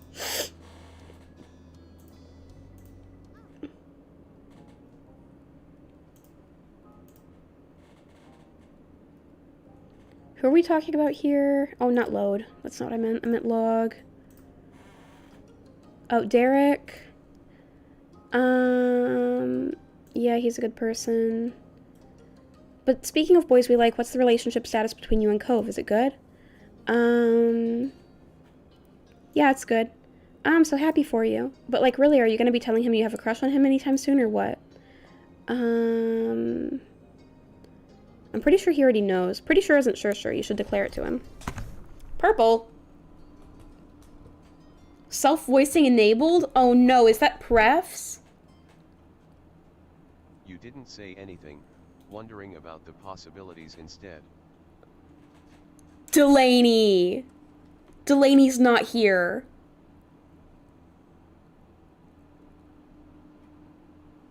It's the same voice. It's the pref's grandfather voice. But Delaney's here! Delaney! It's the prefs! Said. Press. Purple stepped on the keyboard and now it's prefs time! Prefs! The two of you talked a little more about Cove, amongst other topics, and you found that it was nice having someone to speak with about these sorts of things. Oh my god. Finally, you both decided to pack everything up and head back home for the evening. Yo! Nicole said, "Purple is a cat of culture." He is! Dude! It's prefs! Grandfather. It's the exact same voice. It's the same voice. I feel like I'm playing Seduce Me again. What the heck? It's the pref's voice.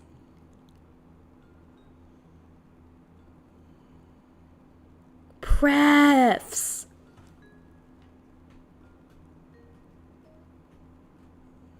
Grandfather. It's the exact same text-to-speech voice. The exact same one. Yo! I can't believe this.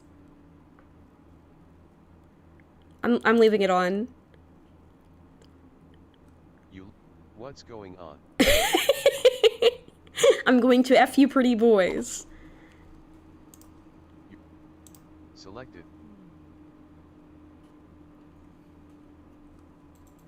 You nodded to yourself with a quiet hum. Satisfied, the two of you bustled. Oh, okay, so this is the scene where I found out, like, who my parents are or whatever. Your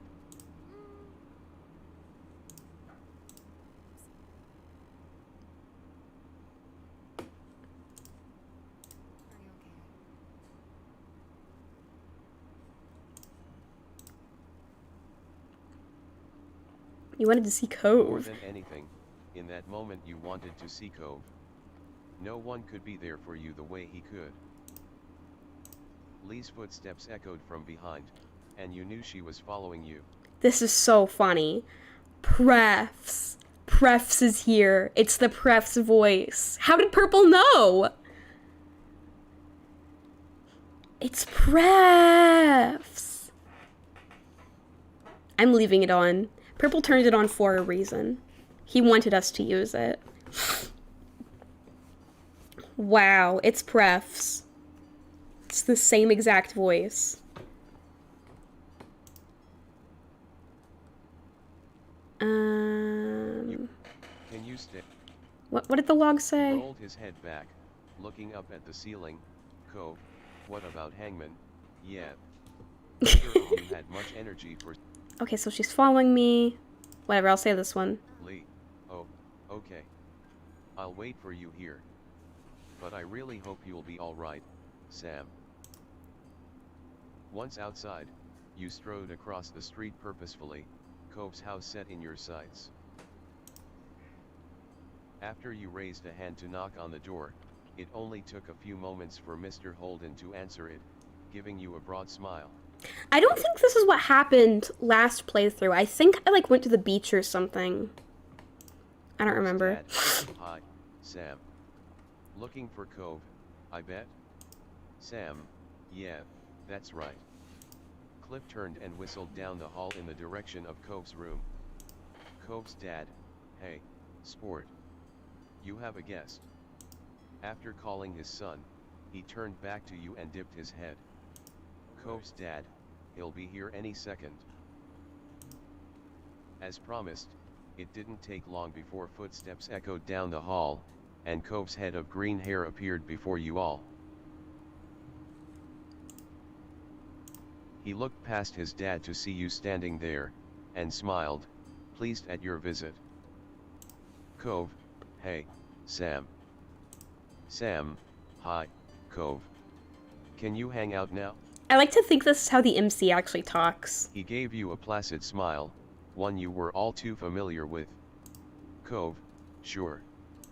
Cove's dad, you kids take care, alright? I'll be around if you need anything. Mr. Holden shuffled back into the house and closed the front door, giving you some privacy. Cove tilted his head at you, his pants falling into his face as he did so. Said, what a cute voice. Yeah, I like how... I like to think that Cove, like, hears this voice and, he thinks the main character is cute. Yeah, Cove's like, yeah, wow, this girl has just the cutest voice in the world. I gotta tell her that she's cute through Hangman. That's so funny. Main character sounds like this, and Cove has a crush on him. Cove, what's up? My parents are dead. Wait, I gotta listen to it! My parents are dead. My parents are dead. Me when my parents are dead? My parents are dead. My parents are dead. Mother? When your parents are dead? My parents are dead.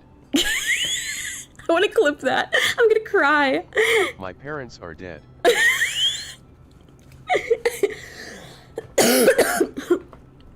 My parents are dead. It's nothing. My parents are dead.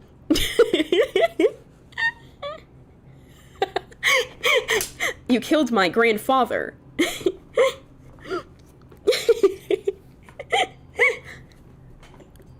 Elan Nicole said, Pref's voice, you killed my grandfather. You killed my grandfather. I remember that. I remember that where it was Diana, and it was like yeah, you were talking to Diana about the grandfather being dead. You killed my grandfather. My parents are dead. It's because Diana. It's Diana killed my parents. I love this self-voicing. It kind of like takes me out of the mood of the story, but it's worth it. It is so worth it. Oh, I didn't mean to do that. I needed to talk to you. Cove's forehead furrowed in concern at your words. Cove, well, I'm here. You can tell me. Sam, my mom and dad who gave birth to me, they're dead. I am Diana. Diana be like, I am Diana. Elan Nicole said, awkward chin shot, I am Diana. I am Diana. Yeah, let me move my juice box so that I can, my juice pouch, so that I can do the I am Diana. Sans kind of gets in the way too. I am Diana. I am Diana.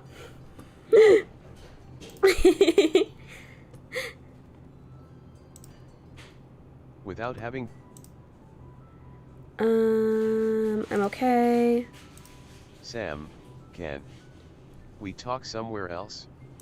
You felt uncomfortable huddling around the entrance of Cove's house. That feeling didn't seem to be a problem, though. See, it does that thing that it did in Seduce Me, where like every time it says though at the end of a sentence, it's like, that didn't seem to be a problem, though. I like how it says though. I love this, Delaney. I love this so much. I'm so glad you're witnessing this with me. Cove, yeah. Cove took you by the arm and encouraged you along behind him. You followed without protest. You headed towards the hills, where you and Lee had spent the majority of your day. Things seemed so different then, only a couple hours ago, and you wondered how everything had changed so drastically.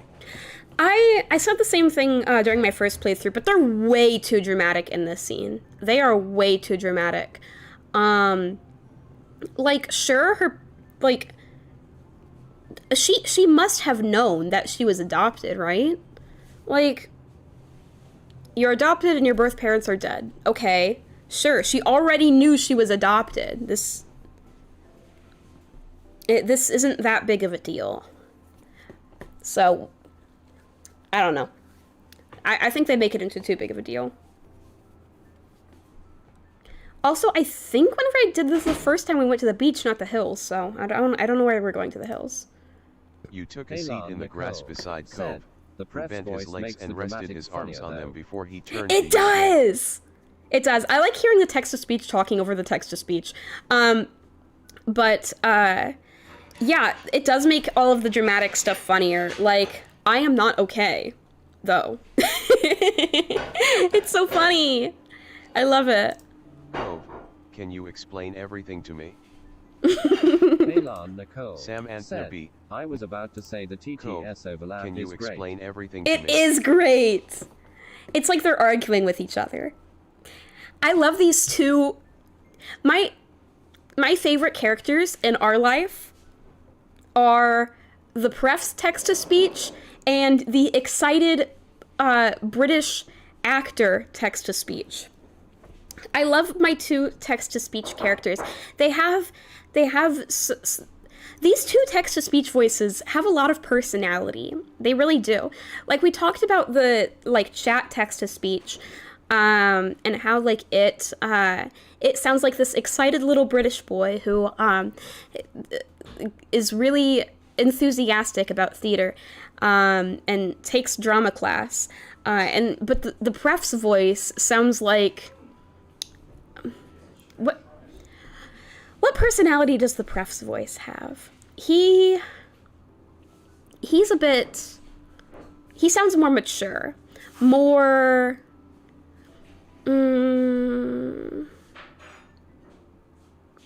sad.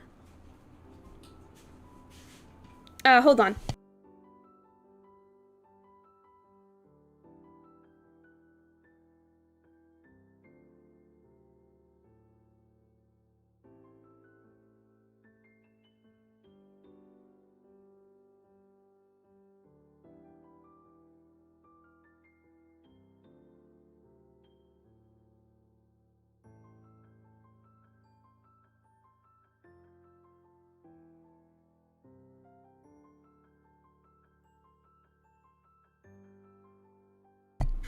Okay, guys. But anyway, the two text-to-speech voices definitely have their own personalities.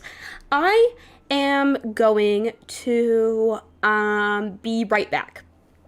I will be back very soon. Gonna go eat. Gonna go eat some curly fries. So here is the BRB screen.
Okay, sorry for such a long break. I am back now. I like the way that the text-to-speech delivered this sentence here, because can you explain everything to me? Because it sounds like, can you explain everything in the world to me? Can you explain how the universe works to me?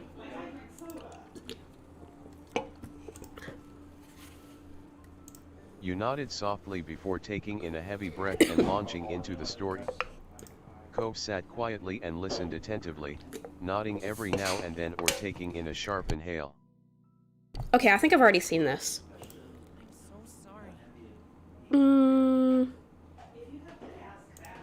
Everything was so overwhelming, it was difficult to get a good grasp. Elan Nicole said.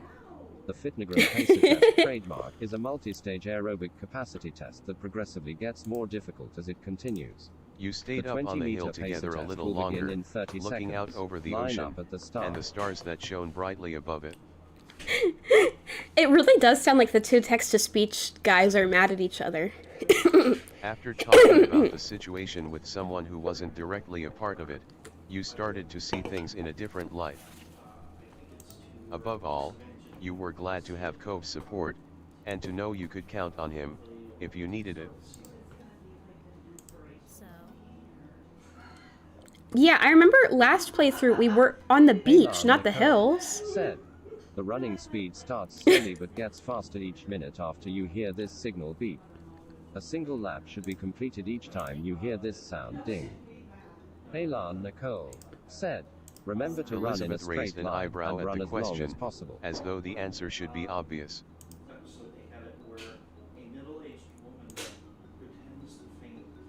Elan Nicole said. The I'm not- second time you fail to complete a lap before the sound, your test is over. And how you... You... It really doesn't you can... You'll always be my little sister.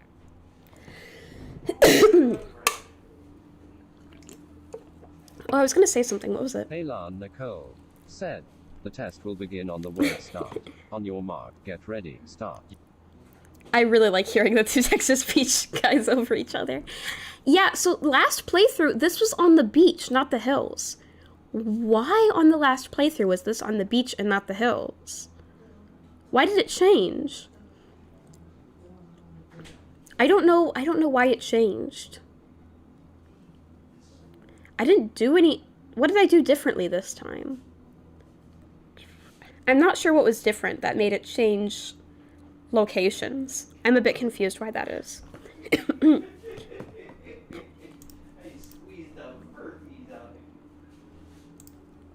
I'm just choosing everything I did last time.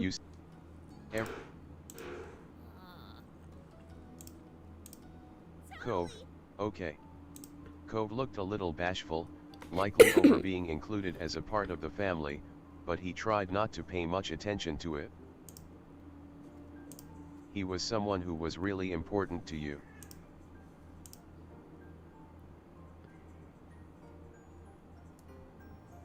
Maybe we can do...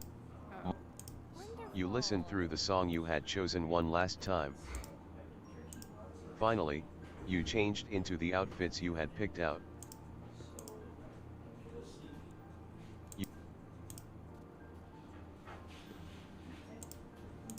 Your outfits gave a special element to the performance.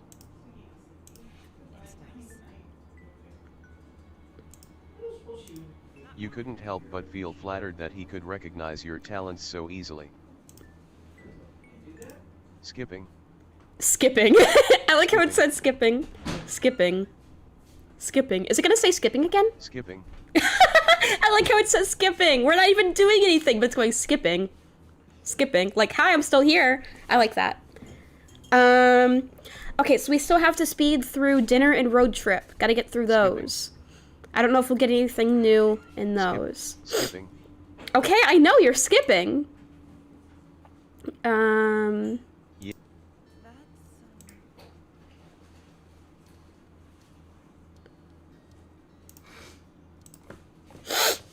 Mm, Selected.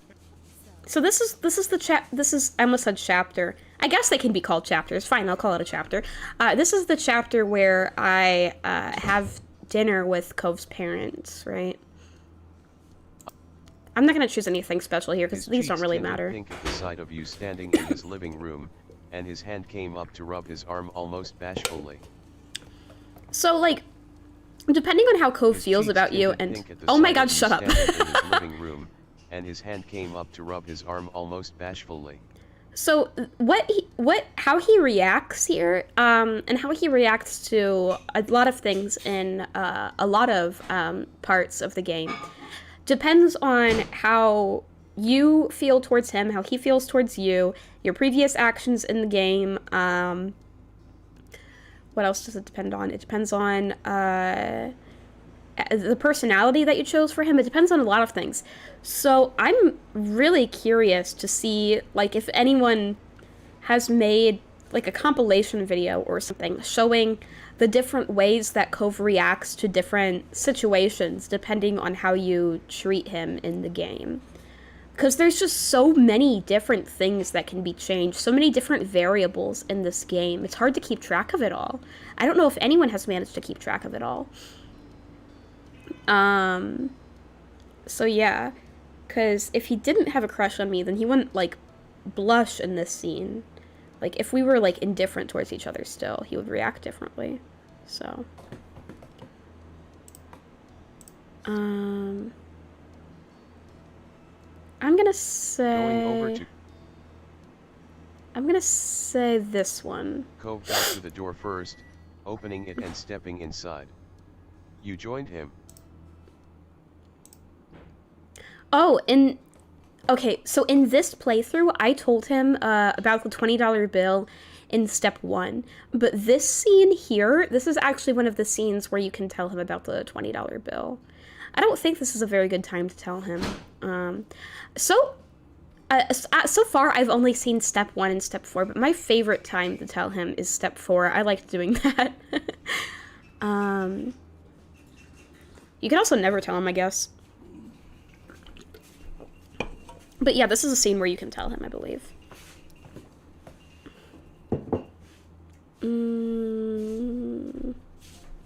You sat I'll do this one. There was a desk chair in the room for a reason, after all. After all. You walked over and rolled it out, taking a seat on it. It was stiff against your butt and creaked each time you shifted. He definitely used his bed space more often than this. Stiff against your butt. It was stiff against your butt. Is that in the Our Life 18 Plus DLC too? Well, too late to complain now. You just have to deal with it. Cove frowned. He was actually disappointed you picked the chair. He might have hoped you'd be closer. I'm sorry, Cove. I'm sorry. There was a... Cove... Please forgive me, As Cove. soon as you sat next to him, Cove grew tense. Oh, you're not happy. His back went stiff and he ducked his head away. You're unhappy no matter what I do, Cove.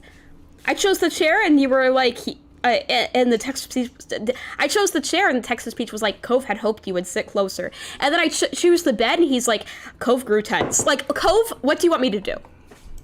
He tried to hide a trembling smile. Oh, okay, he is happy. Cove, oh my god. That was a very intense, oh my god, what's wrong? He said it under his breath, as if he didn't want you to hear. You obviously did, and easily, since you were right beside him. Well, okay, apparently the chair was the wrong choice, so I decided on the bed, okay? I sat on the bed with him my first playthrough, and at this point we were only at fondness, so he didn't really care that much. He raised his eyebrows. You both kept noticing the other's every move. Ew? You're adorable. I want to say this one. Cove, I what? What? Clearly, he hadn't expected the compliment. Somehow his flush grew worse, spreading all the way down his neck. He fumbled for words. Cove, I'm not. That's Ew. He gripped the blanket underneath him and searched for something more to say. Cove, did you see my fish? I've got some. In a tank, right there. Oh, right! I named one of his fish Splint. I named it Splint before. I remember that. Cove threw both his hands in front of him to direct your eyes towards his pets. He was trying pretty poorly to change the topic, that much was clear. You decided to show him mercy and allowed it? You started to watch the bright fish swim. I don't know what he said. Samanthnya. Cove He smiled said- at you a little, and you could tell he... Oh, I'm not good at coming up with names. That's funny.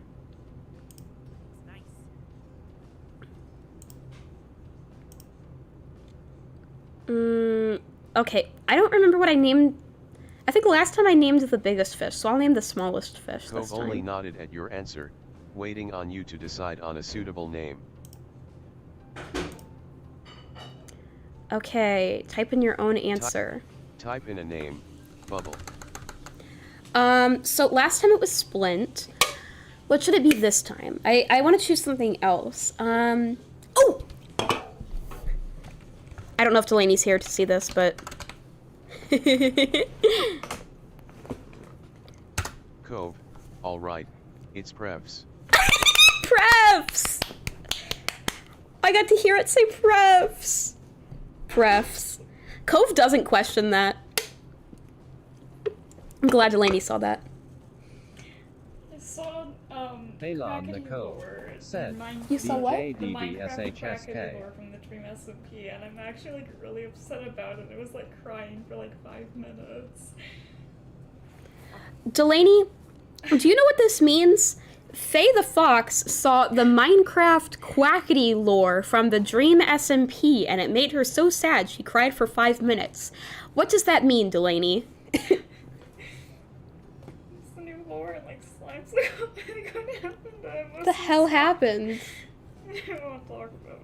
Okay, I just named Cove's fish Prefs. It's the dumbest name ever. What the hell does Prefs. that mean? Prefs. What does that mean? It means Prefs. Elan Nicole said, see, slime died LMAO. Slime died? Yeah. Okay. Like, I really liked his character, and he only lasted, like, two episodes. 2 episodes? Yeah, I don't know why he died so quickly. He was there for 2 episodes and you're crying over him? Yes, he was a good character. Must have been really good. I like the way he died, too. Delaney, did you think it was sad? Did you cry? Probably not. Prefs. Am I ashamed that I'm crying in a Minecraft roleplay? Yes. But I am. I don't know. Prefs. I mean, Elan yeah, Nicole said, why would you assume I'd cry? Do you know me? okay, Elan yeah, Nicole but... But yeah, it was sad. Okay. I mean, I knew you didn't cry, but... Okay, Delaney agrees it's sad. Okay. You noticed then that Cove was sitting closer to you than he was before. He must have scooted over at some point during the conversation. Why did I fall backwards like this? This close, your shoulders were almost brushing against each other. Your heartbeat picked up a little at the realization. I get it. Sam, they don't want to worry about more lives than the 2 they're already raising, that's what they say about it. Cove, I never thought about it like that before. Really? Cool.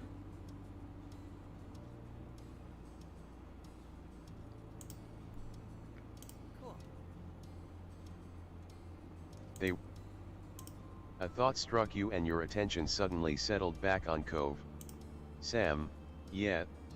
My moms might not let Elizabeth or me have pets and stuff, but at least they never tried to pay someone to be my friend. That sounded kind of mean. You grinned over at Cove. It had been years since he found out about your first meeting with his dad. It was easy to joke about these days. Okay, as long as it's funny to him now, I guess. Cove tossed his head back in an overly dramatic way, sighing heavily. Cove, I almost forgot about that. Why did I have to bring it up? Sam, really? Cove, no, not really. I'll never be able to forget that actually happened for the rest of my life. It's gonna humiliate me forever. I can't tell if he's being sarcastic or not, and the text-to-speech is not helping. Okay, I think he's being serious. In that case, it is much better that I didn't tell him until step 4 in the first playthrough. I am very satisfied with that ending. Yeah, I get why that'd... Cove, embarrassing barely covers it. At least only you, me, and Dad know about what happened. Sam, MM. Can you imagine if Elizabeth ever found out? You and Cove shuddered in unison at the very thought. I like to think that Cove said that, and MC just goes, MM.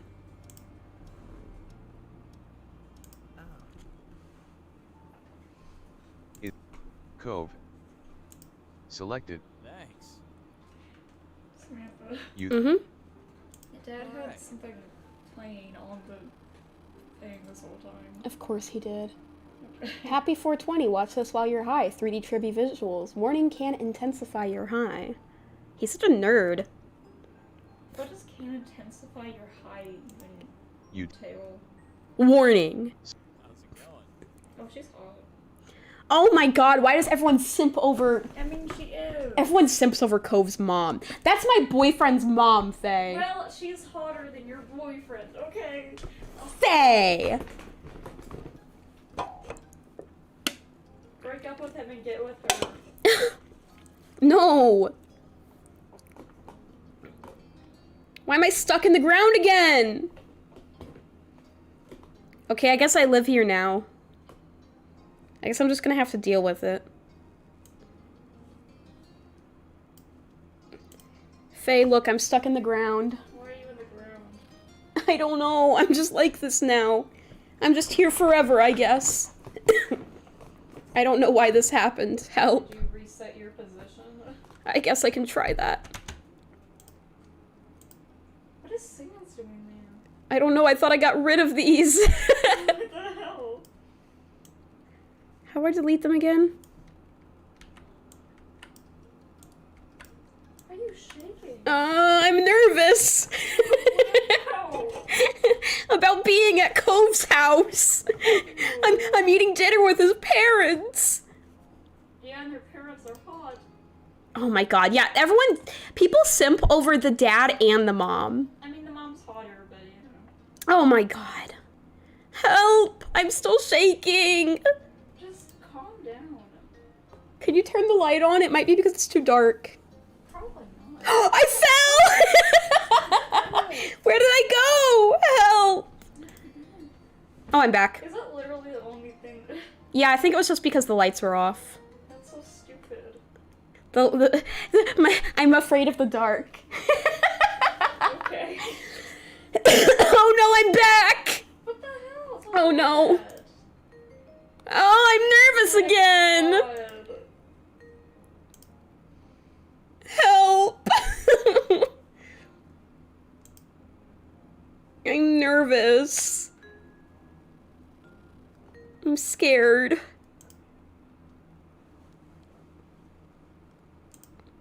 It's not working, Faye. I'm shaking. Well, I don't know what to do. Help me, I Faye. don't know how to help your anxiety attack, okay? I'm having a panic attack. Help. I'm shaking.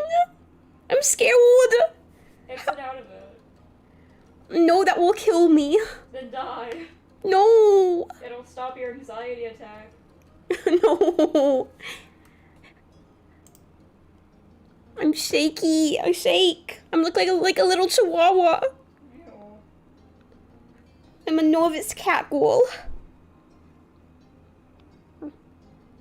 I'm closing out. I don't know why that happened.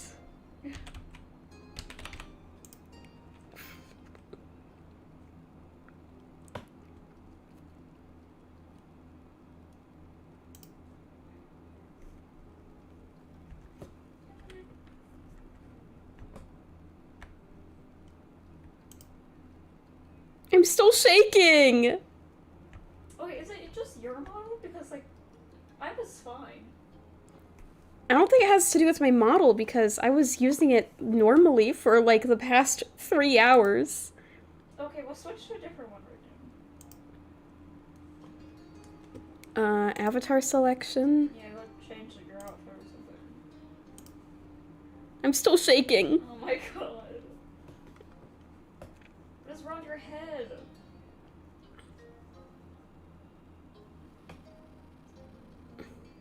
Help. I don't know how to. God, your eyes. Oh my god. Oh no. I'm stuck. I'm shaky. You look possessed. I am. I bet Girl Boss Baby's doing this. Oh god, can you put Girl Boss Baby on there?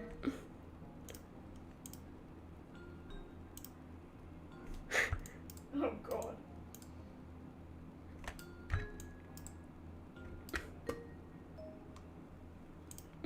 Girl Boss Baby is very nervous. He's shaking. He's very scared. He's so scared.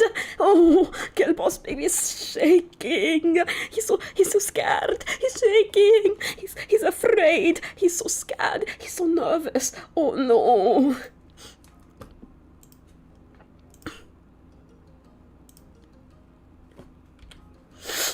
Oh, Breaking your neck. I don't know how to fix this.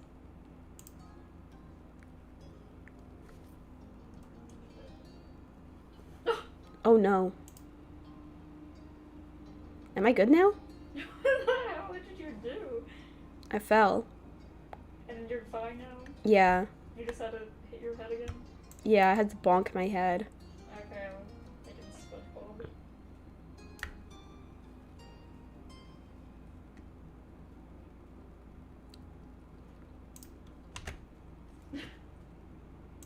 I think I'm okay now. I think I'm not nervous anymore.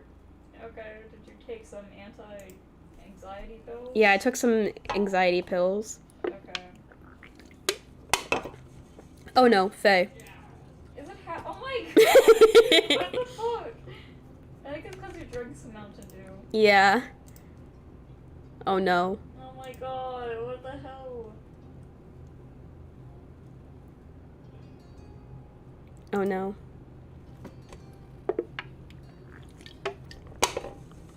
Oh no. I'm shaky. I'm shaky. I'm a shaky cat girl. Your boobs are like jiggling all over the place. Yeah, my boobs are nervous too.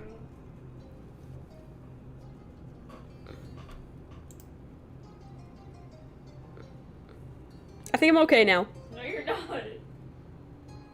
I'm not shaking. Yeah, but you're going too soon, I bet.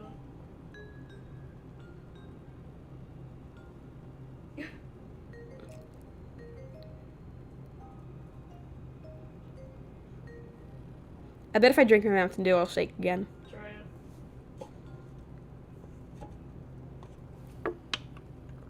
Lottie Candy. No, I'm good! Hi Sam, I am back. I was doing You sound homework like and laundry. Callie, but like so worse. Hi, Candy! I just had a nervous breakdown, apparently. Because I was shaking really, really hard, and then I fell onto the floor. Or at least I was in VC face. I think I was probably shaking so hard because I was so nervous because I'm eating dinner with Cove's parents. Parents!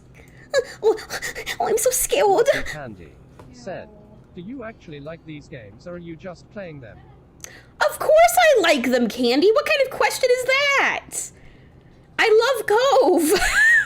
What makes you think I don't like them?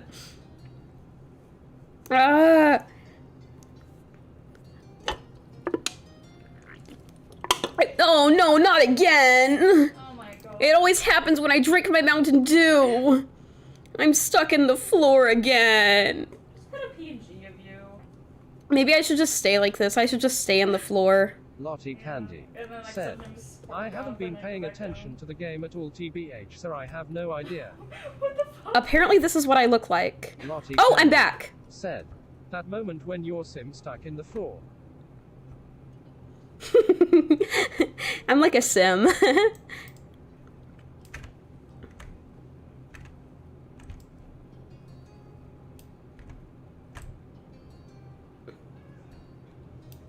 I think I'm okay now. I think I'm alright. Will I fall again if I drink more Mountain Dew?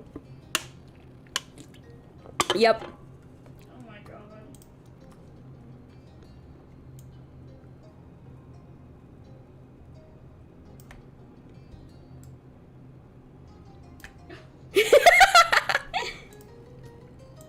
Lottie Candy said, "Make sure you never cook because you will burn the house down and die." Lottie Candy said, "If you're a sim." I'm a sim with a P, if you know what I mean. Elan Nicole said, "Why?" I'm not doing this on purpose. I drank my Mountain Dew and then I fell. I fell over. And this is just what I look like now. Can I lay on their couch? I'm in the background laying on their couch. Lottie Candy said, Just trying to Sam ask need a you life things and alert. then you're- I do need life alert. You were more than happy to answer. You were Oh, more Candy, we have text-to-speech on now because prefs. Cove's parents seemed honestly interested to hear from you. You were kind of flattered by the attention.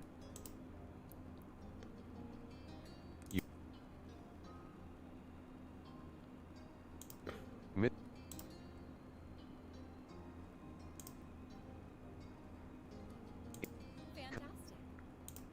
Fantastic. Sam, Kyra, is that so? Kyra nodded. Nice work. Wait, what did they just compliment me Yeah, on? I'll go. Cove, it was huh? Oh, it seemed that Cove still had more to say. Oh, the ocean or whatever.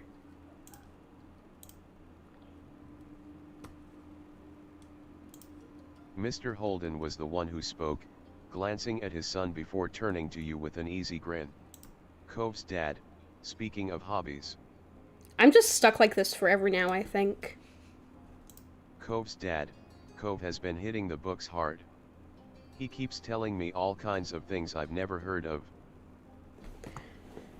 Candy accused me of not liking these games. Why?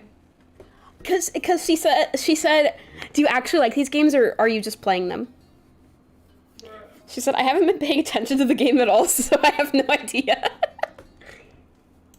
You had already known that, since Cove is so open with you, but it was interesting to hear his parents' perspective on it.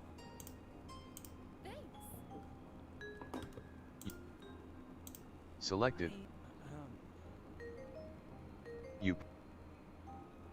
I'll say this, I Cove's guess. eyes, though, he likely.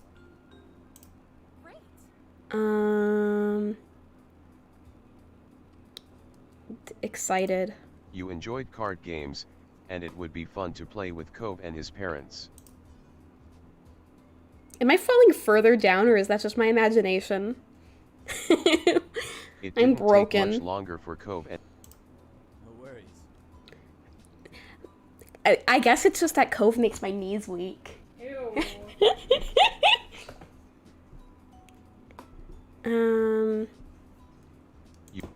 Sam, thanks, Mr. Holden.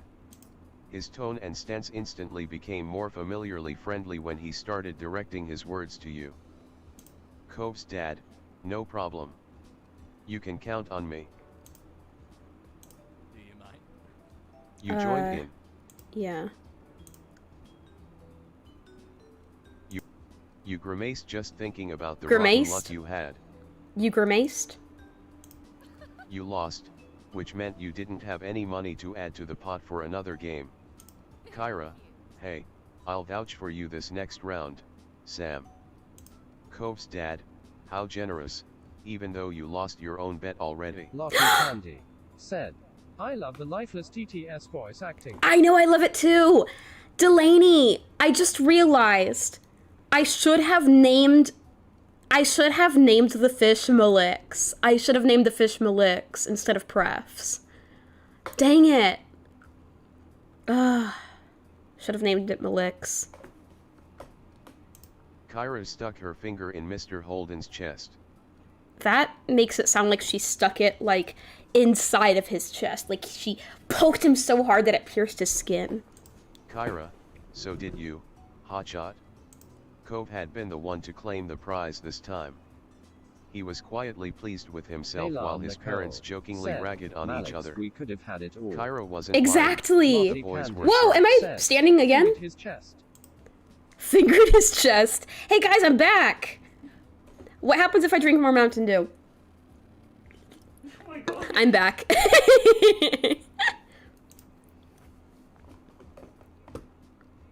Cove, I'll pay for it. Pass out another round. Both, fine. They answered in unison and got their heads back in the game. Skipping. Oh, okay. That ended abruptly. Alright, let's do road trip. Lottie Let's hurry up and Candy get that one done. said, Skipping. "The Mountain Dew is cursed." It is. I really do think it is. Cursed gamer juice. Okay, we're gonna do road trip. Speed through that one really quickly. That's the one where, Cove, we went on the road trip and, like, I was on, like, the loft bed or whatever, and then Cove slept with me. I remember that. Yeah, so let's try to get that one done. Probably won't have any time for the DLCs today, we'll see. You could relate to Ma. Yeah, it was unfair that Cove had to sleep on the floor. I'm just choosing the You same took things I a did glance before. over at Cove, but noticed that he wouldn't meet your eye in return. He wasn't able to say anything in response to the suggestion either. No. You finally caught Cove's eye, and he gave you a tiny smile before shrugging. With a sigh, you had to admit defeat. If my body language is any clue, it looks like I have admitted defeat.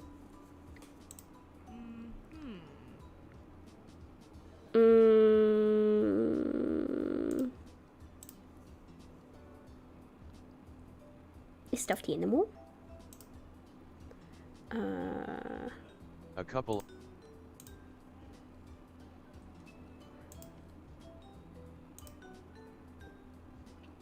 You were excited for the trip. Select. None of these matter.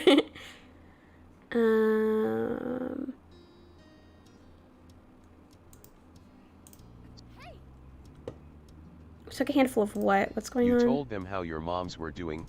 Okay, chips. That's fantastic. So, Wait. Oh, okay. So I guess the loft bed thing is on the way back from the trip, I think.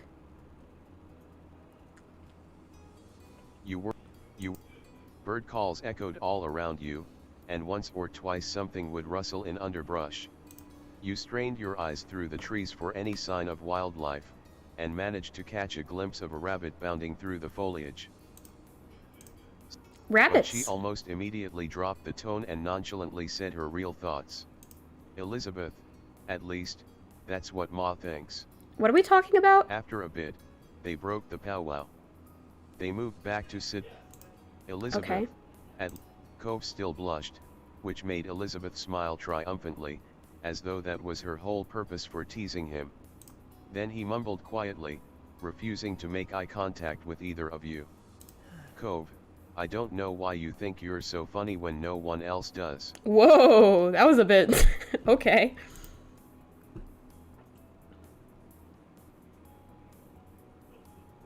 I'll marry Cove on I'll the same marry day Cove. Shiloh's mom marries Cove's dad. Yeah, didn't I think in this playthrough, I made a joke about Shiloh's mom marrying Cove's dad or something.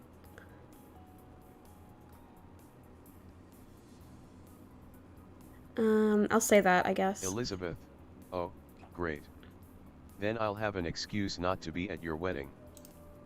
She walked ahead, obviously not getting the responses she was looking for, and you and Cove swapped amused looks.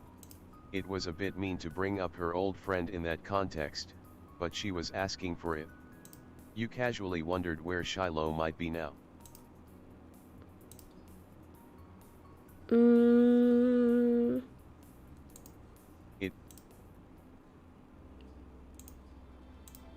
Your cheeks warmed a little at that.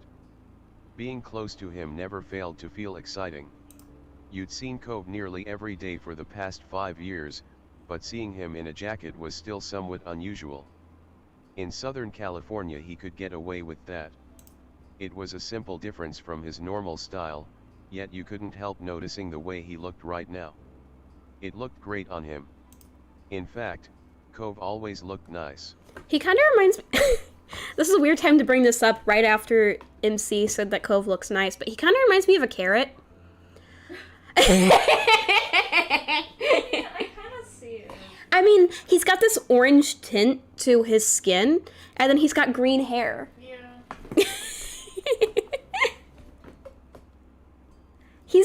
He's so weird with his green hair and wavy eyebrows and orange skin, but yet somehow he's still gorgeous. I hate his eyebrows. His skin is too orange. I do like. You sound like you're talking about orange. Yeah. Cove and orange are the same. I love them both. I like something about him though. What do you like about him? His hair. You like his hair? Yeah, it's nice. The color? I mean, the length, the color, I like it. I chose the style myself. Oh my It God. lets you change what he looks like. You change what your own boyfriend looks like? Not too much. It just lets you change like what he wears and his hairstyle and whether or not he has glasses and what kind. Okay.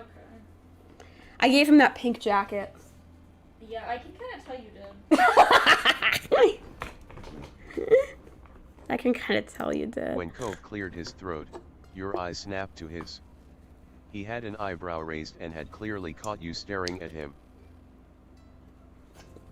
This is where we had the anklet talk. I wonder if we're going to have the anklet talk in this playthrough.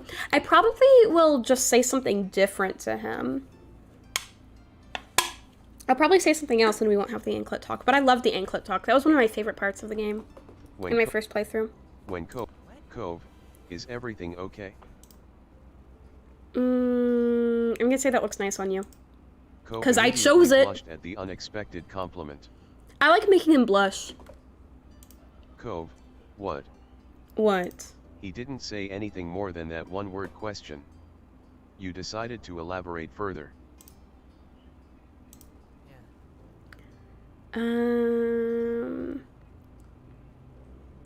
What? Okay, what were we talking about? Sam, what?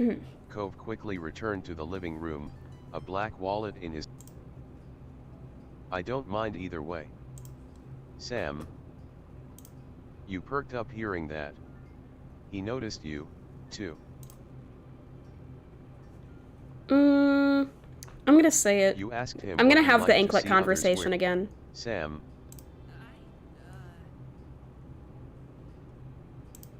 Cove's dad, if Sam wants to play, I'll fund her way in. You laughed. Okay, it was a topic that,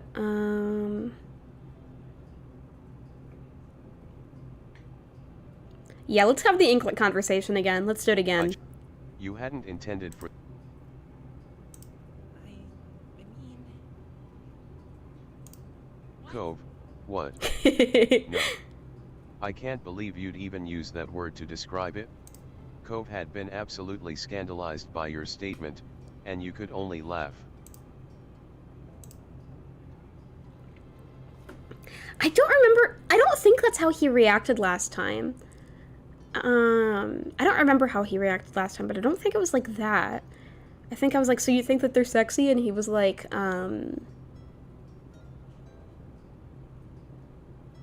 yeah, I think he reacted differently. Hey, Samantha. Uh-huh. Can you change his eyebrows? No. Well, I wish you could. Stop being mean to his He's eyebrows. ugly. There was a character in this who made fun of his eyebrows, and I tried to beat them up. Did you? Well, what happens when you try to beat him up is Cove and another guy hold you back. You had to get an anklet on ASAP. You gave him an understanding Okay, look, had the same and conversation. usually he would start to smile like normal again. But not this time. Eyebrows and then, like, His just expression smudged only it in a stiffened little more. bit and then You just are so mean. That's what it looks like. So a lot of like little things I've noticed are changed, like ways that he reacts to certain conversations and like locations that we're in for some reason. Like that one scene we were in the hills instead of the beach, and I don't understand. I don't understand why these little things change, because I know that I have been making different decisions and I've done different things, but like the ways that the game has changed don't make any sense. They don't make any sense surrounding that. Like, why would we be in the hills instead of on the beach? Yeah, I don't know why certain things are happening. It's almost like it's random. I don't understand it. You were surprised to see him like this, as he always bounced back pretty quickly after being flustered. Sam, Cove. Still he wouldn't look at you, and now even his breathing was growing tense. It began to click. He was trying to build himself up enough to say something hard for him. What? What is he Once trying to this say? was done, Cairo began dealing out cards to everybody. It was time to begin. The first round came and still he wouldn't look at you, What is he trying and to now even say? his breathing was growing tense. It began to click. He was trying to build himself up enough to say something hard for him. I don't know what he's gonna say. I don't know what's going on here.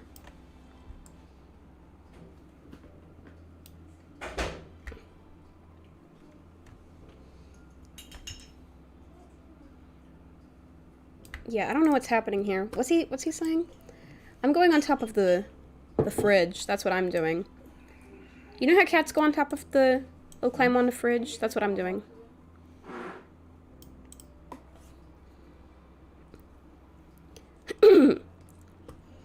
Yes.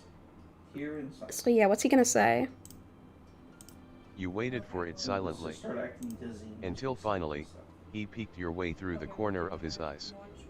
You were fully attentive by this point for whatever he was going to mention next. What's going on here? I definitely didn't have this scene before.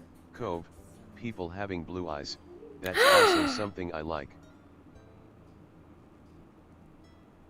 Oh, he definitely did not say that last time. And you know he's only saying that because I chose... When I was making my character, I gave her blue eyes. Yo! Yo! Gamer moment! Dude, my character has blue eyes, so he said that. Nice. Sam, Nice. For a moment you were Poggers! stunned, and at a complete loss for words.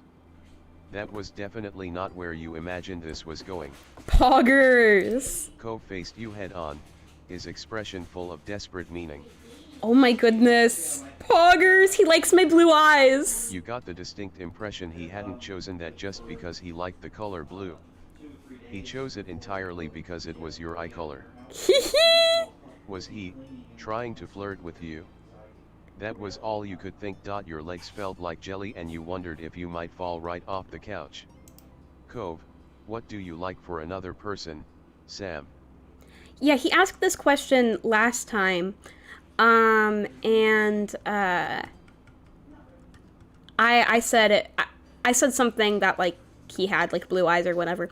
And, he, like, kind of laughed it off. But this time, it seems more serious. Like, he told me that he likes blue eyes because I have blue eyes.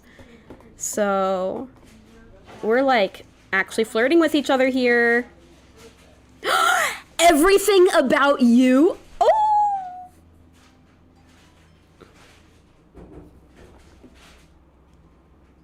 I'm saving.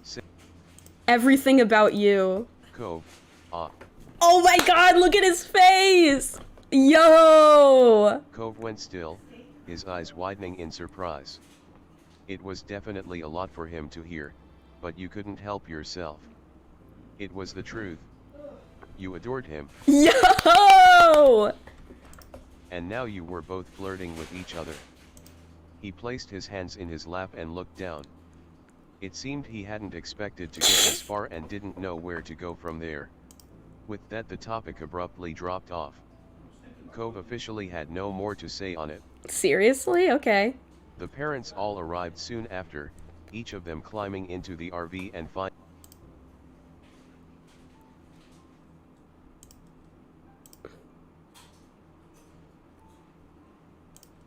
Cove waved back, still smiling at you through the dim light. Mm, You then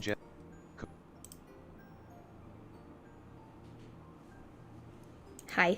Cove shook his head in disbelief, but you could see the hint of a smile peeking out. Sam. He turned right around and crept back to his No! spot on the floor. You laid down, shuffling onto your back and looking up at the rivets set in the roof of the RV through the dark. At some point, No, that's not what I wanted. you and This. so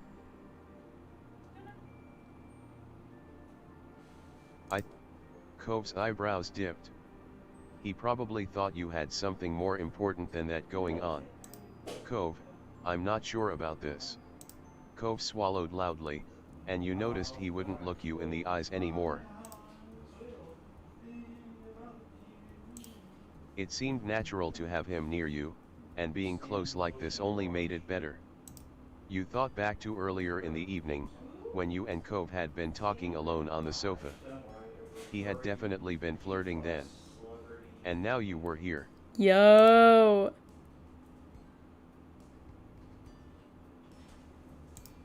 You laid your fingers on Cove's arm, feeling the warmth of his skin beneath them. Cove's face flushed dark enough to notice even in the almost pitch-black RV cabin. The hand resting in front of him tightened, balling into a fist. Sam, you okay? Cove, I'm fine.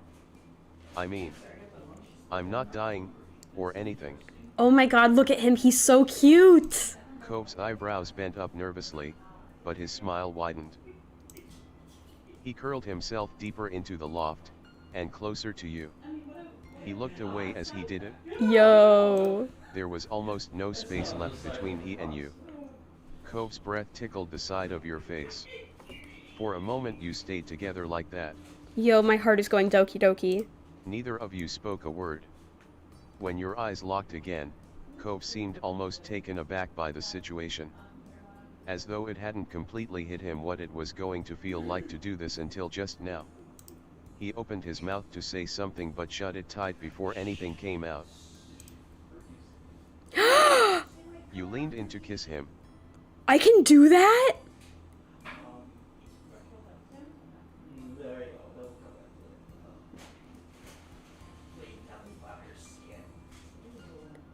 Is that a good idea? Should I do that? Sam, I don't know if I should do that. I'm doing it. you moved in even closer, eyes half closed as your lips inched towards his, so slowly. Cove froze immediately. You could feel his body trembling against you as you neared. Yeah, I don't know if it's a good idea. You grew close enough to be one motion away from placing your lips together. Then, all at once, he bolted upright, completely forgetting the restrictions of the location and smacking his head against the roof of the RV with a loud crack, making you gasp aloud. It made me gasp in real life too. I mean, I guess that's kind of what I expected would happen. I expected that. Cove, out. Yeah, I think I'm gonna have to load my save. That wasn't a good idea. Sam, Cove. Are you okay? Cove didn't answer. He fell back to the loft floor in a flustered pile. Oh He no. pressed one hand against his head and the other over his face as he groaned in pain. Oh no. The sound of movements in the RV below startled you, and when you looked over the side you noticed Cliff had similarly shot up and was looking around wildly. Oh no. Cove's dad, wake up, people. Something happened. Oh no. Cliff reached over to where Kyra was on the couch and she whined as he shook her out of a sleep deep enough not to be interrupted by the chaos. Kyra, what's going on? And then the lights came on. Oh and you scrambled under no. the blanket to avoid being seen. But it was too late. This is way worse than what happened in my first playthrough. Kyra, Cove. Where are you? Kyra, Sam, are you? Oh. It only took a second for Kyra to figure out where her son had gone, and you soon heard Cliff's chuckle as he too realized. Cove's dad, you were warned there wasn't much room up there, bud. Cove groaned terribly again, but this time it was out of humiliation. He moved the hand from his sore scalp to also cover his shame, rather than face his parents. Elizabeth, what's with all the noise out here? To your horror, the door at the back of the RV opened and Elizabeth, as well as your moms, peeked their heads out into the hall. Ma, is everything okay? Cove, it's nothing. Sorry for waking you up. Cove curled into himself, Oh completely no. humiliated as he apologized a couple more times. Not loud enough for anyone other than you to hear, though. Oh, I feel bad for him. And then I can just laugh at him. I'm not doing that. I'm loading my save. That was a bad idea. I'm loading my save. You closed the distance completely and nuzzled your face into his chest. You could hear his heart beating rapidly. Shouldn't have done that. It's a bad Cove idea. stiffened up and let out a yelp, which he quickly bit down on his lip to stifle. Okay, is he okay with this? He gave you an apologetic look. This still wasn't bad for him, just surprising. After a few more moments, he settled in, his breath steep and steady. He rested his chin against the top of your head. Ooh, cute! You could peek up and see him smiling, and it made you happier to know he was enjoying the moment too. Nice! Faye, how can you not think he's cute? I can't see me then. No, I'm sorry. The two of you fell asleep before long, cuddled up together. Are you watching him sleep? We're sleeping together. His eyes are closed. Yeah, we're sleeping together. You're not watching him sleep? Yeah. We're both going to bed. We go bed together. I mean, his eyebrows look straighter, so. Ugh. Okay, When that's you much woke up better. the next morning, it was to the rumble of the RV as it traveled the long journey home. You noticed quickly that you weren't Okay, as I warm think as you this had is been during the night, basically what and I when you got checked next to in the you, first Cove playthrough. was It's gone. pretty much the same thing. Like his parents scold him and stuff, and then that's all that happens. I didn't like the thing where I try to kiss him because he bumps his head and then everyone wakes up. I didn't like that. This one. Skipping. Okay, there we go. There we go. So now we've done all of the ones I've already done, and all we have left are the DLCs. So the question is, should we do the DLCs today, or should we leave them for another day? Because it's been a 4-hour stream. So I don't know if we should keep going or not. I'm gonna check how long my last Art Life stream was, because I don't remember. I think it might have gone on for like 5 hours.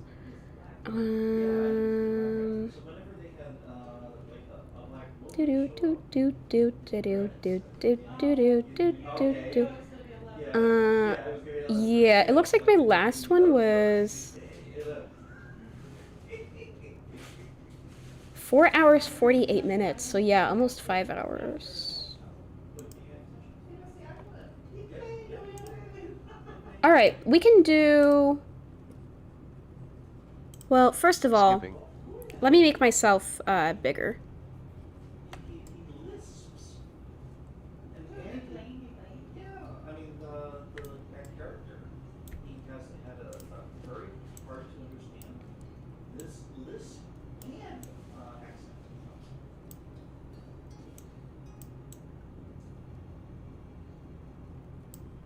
Okay, now I'm bigger. I think we can do one more probably. We can do one more moment. We'll do one of the DLCs. The DLC moments. Samanthnya. Yeah, we have time for at least one more DLC moment. So let's go with Mall. Lee's visit today turned out to be more involved than you expected. After overhearing where the Holden family was going, Lee insisted on seeing Mr. Holden's shop firsthand. Oh, this is Cove's dad's shop. Okay, yeah, I was talking about this earlier in the stream, that like it's apparently Cove's dad owns a shop, but they never talk about what it is. So apparently this is it. It's like for scuba divers and stuff, so it's like diving equipment. That's interesting. I didn't know that was what he did. An hour later and Lee was busy looking at every item on display.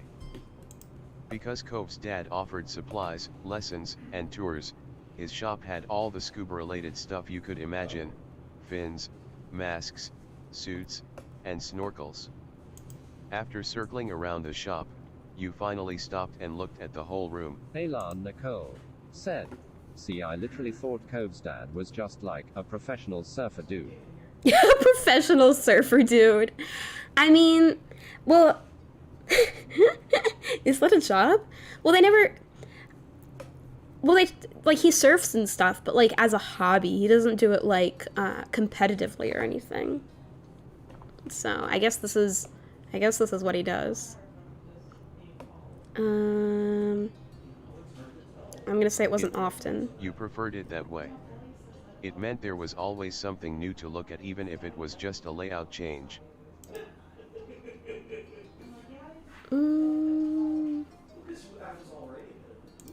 Cove was just telling you the other day about the new wetsuits, and how the material they were made out of was supposed to be a different blend than usual. This was your best chance to check them out. Lee was still busy poking through the various wetsuits displayed, so you decided to see what Derek and Cove were doing. They were too absorbed in their conversation to notice you standing near them, leaning against the counter. You were able to pick up the topic quickly. Oh, since I have the DLCs, apparently I'm able to date Derek. I'm also apparently able to date Baxter, so that's interesting. Derek, my dad told me the new stuff is selling like crazy. Cove, yeah. The material has this new blend with less neoprene. My dad says people are really interested in it. I have no idea what neoprene is. It brought a smile to your face hearing that the shop was doing well. It was interesting just to watch them speak about what they knew. Derek, but really, there's just so much to think about with a business. It's crazy. No matter how much I come, I still don't think I get it. No matter how much I come. Cove hummed and nodded in agreement, causing a good-humored laugh from Derek. Derek, I thought you only liked the scuba diving part, not the job part. Cove, that's just the best part. I think about other things, too. Derek, cool. The business side, running it? That's my favorite. Out of the corner of your eye you caught movement, and you realized that Lee was now standing next to you. Lee, when your dads retire, do you guys think you're gonna carry on the store? Both sons shrugged in unison. Derek, there's tons of things I could do. My dad thinks so too. He doesn't want me to plan on working here forever. Cove's gaze fell to the floor. You could see the conflict flashing across his face. Cove, I don't know. It's a lot, being the real boss of something and totally in charge. Do your actions and your influence on Cove's personality influence what he does later in the game in regards to his career and stuff? Because in my first playthrough, he was like, oh, I forget what it is. You know, like marine biologist or something? I don't remember. No, he like worked with like ocean conservation or whatever. Does he do something different in other playthroughs? I would really like to know, like, all of the different things that can happen depending on what you choose in this game, but I don't know if anyone has made any videos or walkthroughs or anything explaining that. Elan Nicole said, there are many benefits.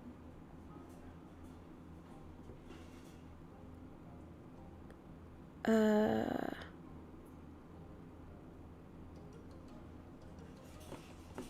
me say this. Derek smiled in equal parts happiness and bashfulness. He bounced on his feet a bit. Derek, thanks Sam. I'm happy you believe in us. Cove, me too. Cove's parents left the back office and came over, catching your attention. Cove's dad, sorry kids, it looks like it's gonna be a long one. I know usually others hold the fort down, but I really need to stay here today. Cove's dad, I know you just wanted a little visit. It'd be boring getting stuck all day because of me. Kyra can take my car and go back to the neighborhood. Cove and Derek gave him an understanding look. Mr. Holden crossed his arms and flashed you all a big smile, trying to lift the mood. Cove's dad, the one condition is that someone has to remember to come back for me later. You don't get to strand me here, no matter how funny that might be. Kyra laughed and gave a thumbs up. Mr. Holden seemed satisfied with that. He moved on with the explanation. Cove's dad, Derek, your dad also has his hands full today, so he doesn't have time to run you back home. Derek, that's all right, sir. The title sir got an awkward chuckle out of Cliff, which was cut short when Kyra elbowed him teasingly. Kyra, you already said I could borrow your car. Why don't I take all the kids somewhere fun for the afternoon? Cove's dad, that's fine with me. Just please, come back eventually. Sometime today, Kyra. After multiple jokes about being left with no ride, you had to wonder if that actually happened in their past together. Yeah, is he referencing something there? Kyra, for you, my good sir, I swear. Cross my heart. The way they talk to each other, you wouldn't think that they're divorced. Happy with the promise, Cliff took out his black wallet and offered a $50 bill to Kyra. Cove's dad, here, in case you need gas or anything else while you're out. Kyra smiled knowingly and accepted the bill without hesitation. I feel like he makes a lot of money from this shop. Kyra, thank you. Cove's dad stuck the wallet into his back pocket while he waved with the free hand. Cove's dad, okay, time for me to jump back into work. Have fun for me. Cove, bye, Dad. Bye, Dad. Wait, also, what's Cove's mom's job? Do they ever talk about that? I'm checking the Our Life wiki for that. I don't know what his mom's job is.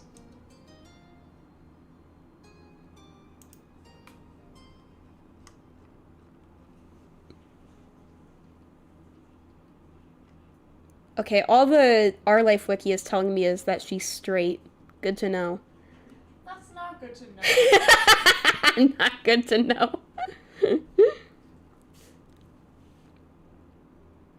Also, she does not look straight in any goddamn way.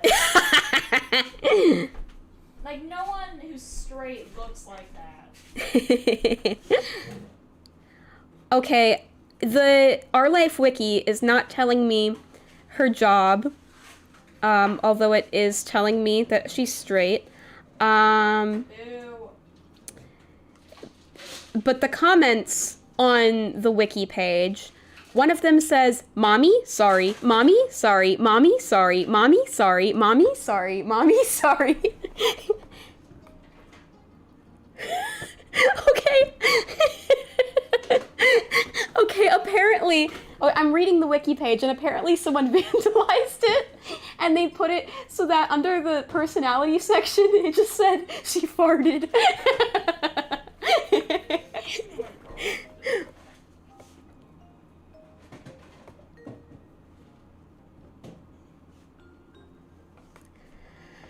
Oh, yeah, is it, seriously, I have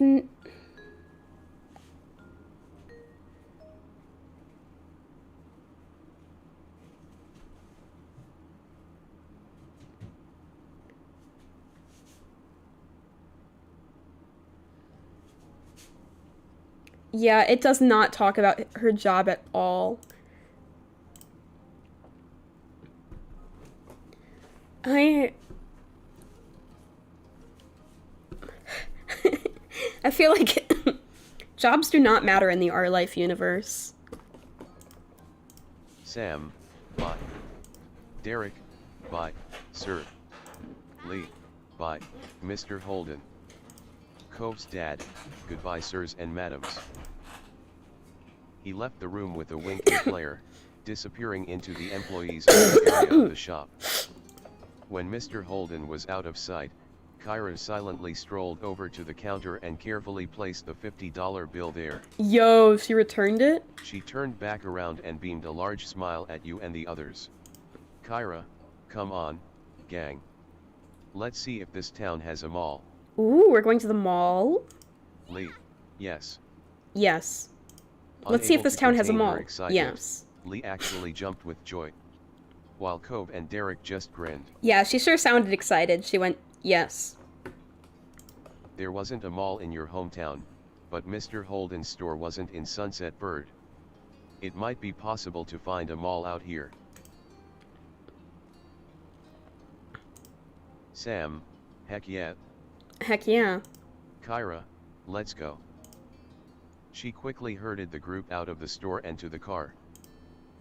Kyra, as the driver, I get to choose my partner in crime. Naturally, I bestow the position of shotgun to my Bye-bye. Bye-bye. To my bye-bye. Bye-bye. My bye-bye.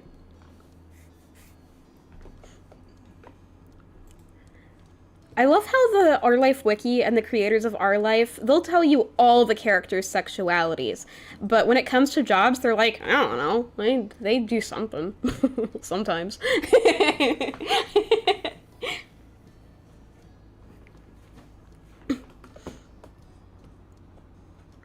Her comment had both Derek and Lee snickering. Cove was for sure embarrassed over the phrasing and Bye-bye. blatant favoritism, but he took the seat by his mom without complaint. Cove is front seat dog. You got shotgun in your own car a lot.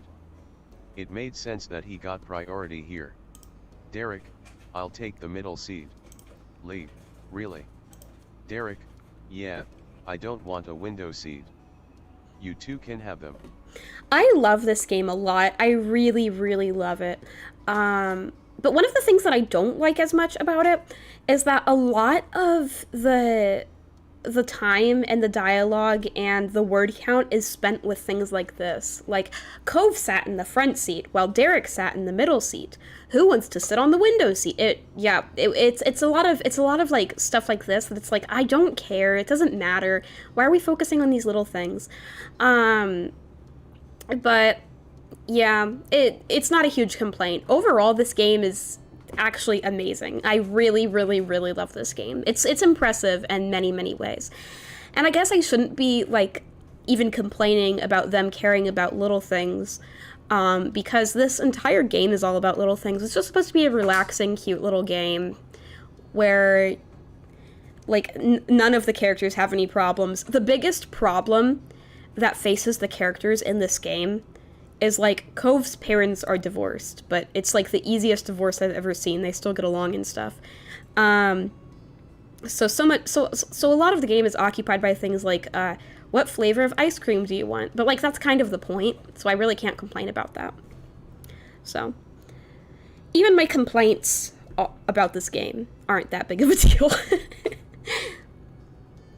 Yeah, I love this game. It's adorable. It's great. It's super fun. Kyra, are you cool with that? You thought it was odd that anyone would give up a window seat, but you knew Derek tried to be especially polite when he was a guest. You nodded. Yeah, I love this game. They spend a little too much time on things like this, but that's one of the only complaints I have about it.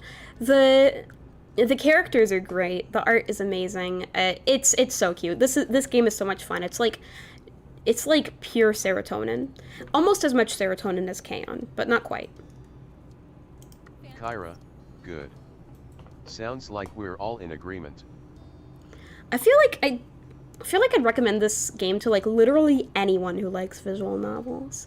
I went into it thinking that I didn't really like that there was only one romance option, that being Cove. But Cove is, like, so likable, I don't see how you could not like him. So, yeah, I recommend this to basically anyone who likes visual novels and games like this. This is an awesome game. It's adorable. Everyone squeezed into the car, buckling in, and Kyra turned the radio on. She set it to a top 40s pop station. Quickly, you recognized the song playing. It was a new one by an artist you were listening to a lot recently. It wasn't long until your group realized that they were lost. Oh no. But after driving in enough circles, Kyra's struggle paid off when she found a local mall. There were more cheers from Lee as Kyra pulled into a parking spot. Once your group had made it inside, the first order of business on this trip was checking what this mall actually had. Apparently it has Yo-Yo. Hey guys, you wanna go shop at Yo-Yo? Sam, where should we go? Lee, oh, I think I see a makeup store up ahead. Oh. She rolled up on her tiptoes to get a better view. Meanwhile, Derek was eyeing the directory. Cove looks disinterested. Derek, there's a chocolate shop. Seriously, we have to go there. Lee, yes. Wait. And we need to find a decent jewelry shop. I need new hair ties and barrettes. Derek, we've also gotta at least look for a game store. There's tons of things you can't get anywhere but a store that's just for video games. Kyra, hey, what are you thinking, Cove? Cove, I wanna look at the fish in the pet store. Fish time! You could have guessed that much. Sam, anywhere else? He smiled with some bashfulness. Cove, the bookstore. Yo! Bookstore time. Cove, what about you, Sam? Ooh, let's pick. A clothing store, an accessory shop, the makeup store, a video game store, the chocolate shop, the pet store, a camping and outdoor supplies shop, the food court, a bookstore, an art and supplies store, a music shop. Knowing this game, it'll let me choose multiple. So let's go with the chocolate shop. The pet. A video game store.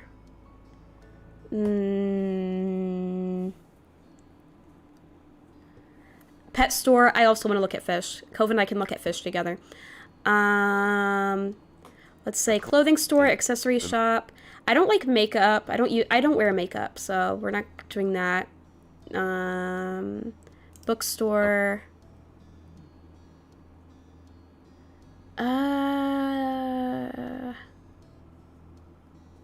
Yeah, that's gonna be it. Kyra, that's certainly a list. Good thing we have all afternoon. Yeah, I clicked on almost everything. Lee, yeah. Definitely not the camping one. Kyra, I have my own stops I want to make.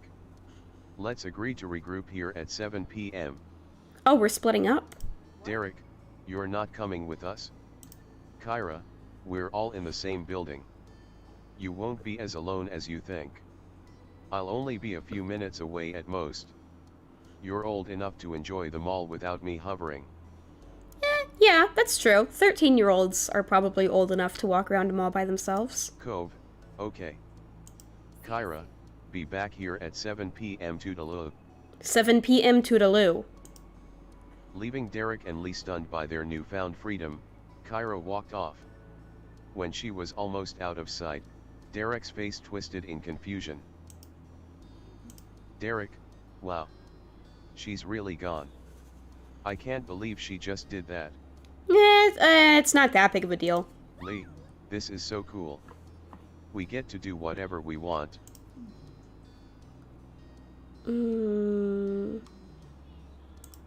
Sam, well, it can't be that different from having a parent here. Oh, we have money, right? Derek, yeah, you're right. And we'll probably be bumping into her at some point too. With the decision already made, Derek tried to pull together his earlier enthusiasm for the trip. Derek, so where are we going first? Time's wasting. Wasting. Cove, whatever's closest. That makes sense. Things were coming together, but you realized there might be a flaw in today's sudden plans. Derek, what's wrong, Sam? What's wrong, Sam?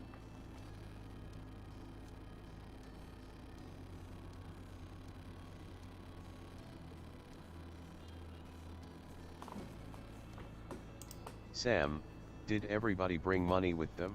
That's what I just said. Lee, yup. Cove, I did. Derek, I always have some on me when I come all the way out here.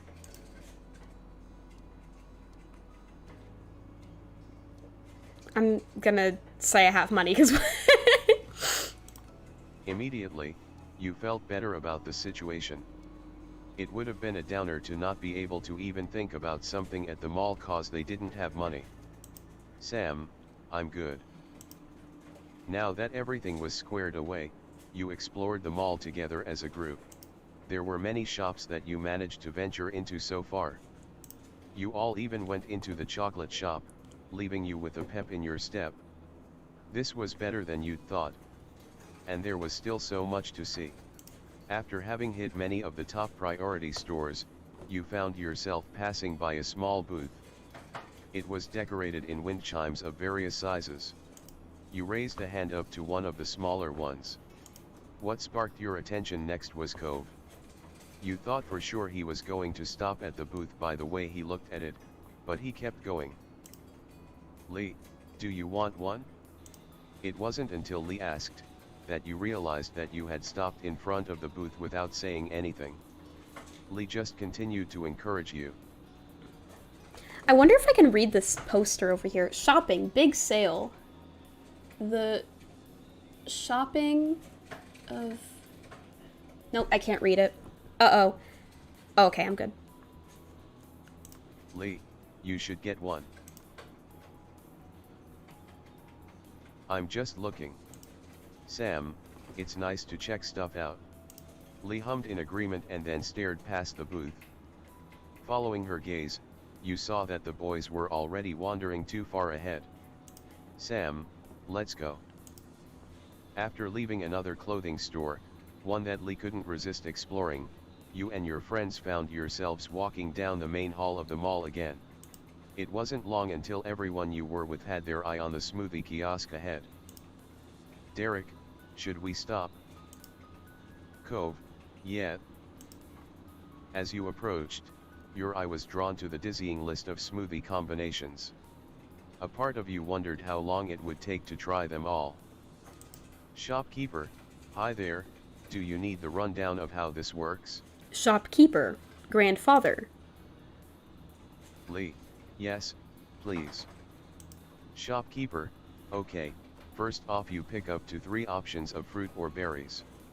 Then I'll add the ice and the store's special smoothie base mix, and then you'll have your very own smoothie for $4. There's only one size. Cove leaned over the counter a bit. For several moments he intently studied the plentiful fruit and berry options. Cove, I want to get a strawberry banana smoothie, with coconut too. That sounds good minus the coconut. Shopkeeper, sounds good. Is anyone else getting something? Derek, can I get one that's just all mango? Shopkeeper, of course. Lee, I'd like strawberries, blueberries, and raspberries for mine. Thanks. That also sounds The good. shopkeeper looked at you now. Sam, could I get?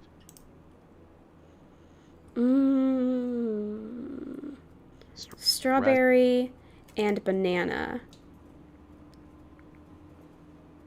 Yeah, what Cove had, but without the coconut. At that, everyone went ahead and paid for their individual drinks. You waited over at the other side of the booth where the drinks were put when they were done. Derek bounced on his feet, excited for his to be ready. Derek, this is gonna be good. Lee chimed in with her own enthusiasm. Lee, everybody says their smoothie-based stuff can make any drink great. Cove, while quieter, looked just as eager for his smoothie. Luckily, there hadn't been anyone else before you, so it wasn't a long wait. Your group collected the fresh drinks as they were placed on the counter. Straws were placed through the opening at the top of the cup and the first tentative sips were had. Derek sighed in satisfaction after his taste. Derek, mango is too delicious. Lee, mine is super good too. Cove nodded and hummed in agreement. His straw was still in his mouth.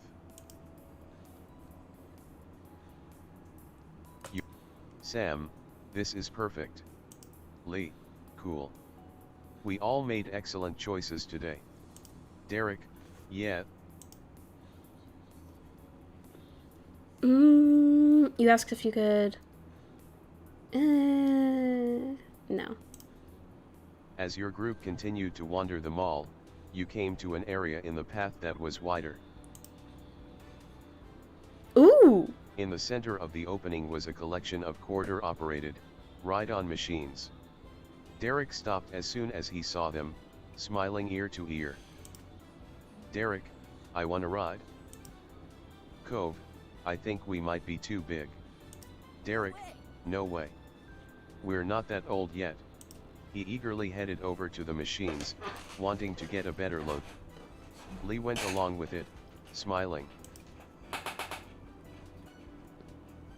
I want to ride too. You quickly chased after Derek.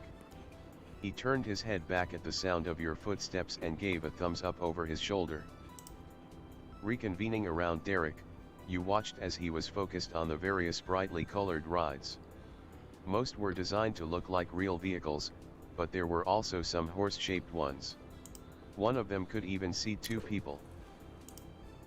Lee leaned in close to you and whispered playfully, while pointing directly at the soul machine made for a pair. Yo, me and Cove. Lee, you should ride that one with Cove. Let's do it. Sam, that might be fun. Derek, I call the helicopter. Cove, why? Derek, it's the coolest. And I think it'll move the most. He started digging in his pockets, pulling out whatever money he had left. Derek, wait. Lee, is everything okay? Derek, I need 4 quarters, right? Cove, yeah. Derek, I only have 2. Oh no. Lee, there has to be more between all of us. Hold on. Pockets, wallets, and purses were checked over. Derek still had 2, Cove had only 1, Lee ended up with the most at 3. You didn't have any. Oh no. Cove, you can have mine. Derek, thanks, but you don't have to. It's not enough for me. And even if it was, it'd be dumb to ride while you had to watch. Cove shrugged. He had tried, failed, and looked unsure of what to do next.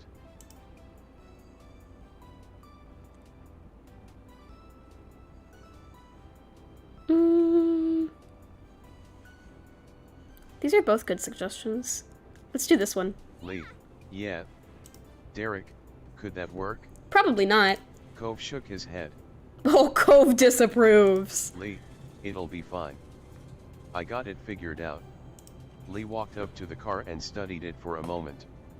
She went all the way around it before she headed back to your group with a big smile. What do you need to do? Go on a walk around. Oh, okay. Wait, you can't do that right now? We're walking inside. Oh, got it. Okay.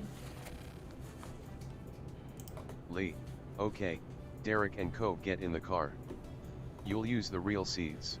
Yeah, see, this is what I would do. I would like, the other 2 would like climb on the back of it. It'd probably break it, but. They both stared at her, unsure. Ultimately, they did what she said anyways. They fit, albeit very awkwardly. That was mostly Cove Longleg's fault. Cove long legs? They forgot to put Coves with the S at the end. Cove long legs. Cove long legs. Lee, Sam, we can climb up on the back part of the car. We'll be right behind the seats. It'll work. Okay. This had been your suggestion originally, so you went along with the arrangement. Once you and Lee got yourselves situated, everyone passed their quarter contributions to Derek. He leaned forward and slipped the quarters in the machine slots. Jerkily, it moved. There was a chorus of nervous chuckles and giggles as everyone lurched backwards. Lee bent more forward so she could have a hand on the back of the boys' seats to keep steady. Your enjoyment spilled over into deep laughter. This was turning out to be more fun than you expected. Derek, we're gonna break it. Lee, don't jinx it. Cove, I wanna get off. Did he just moan?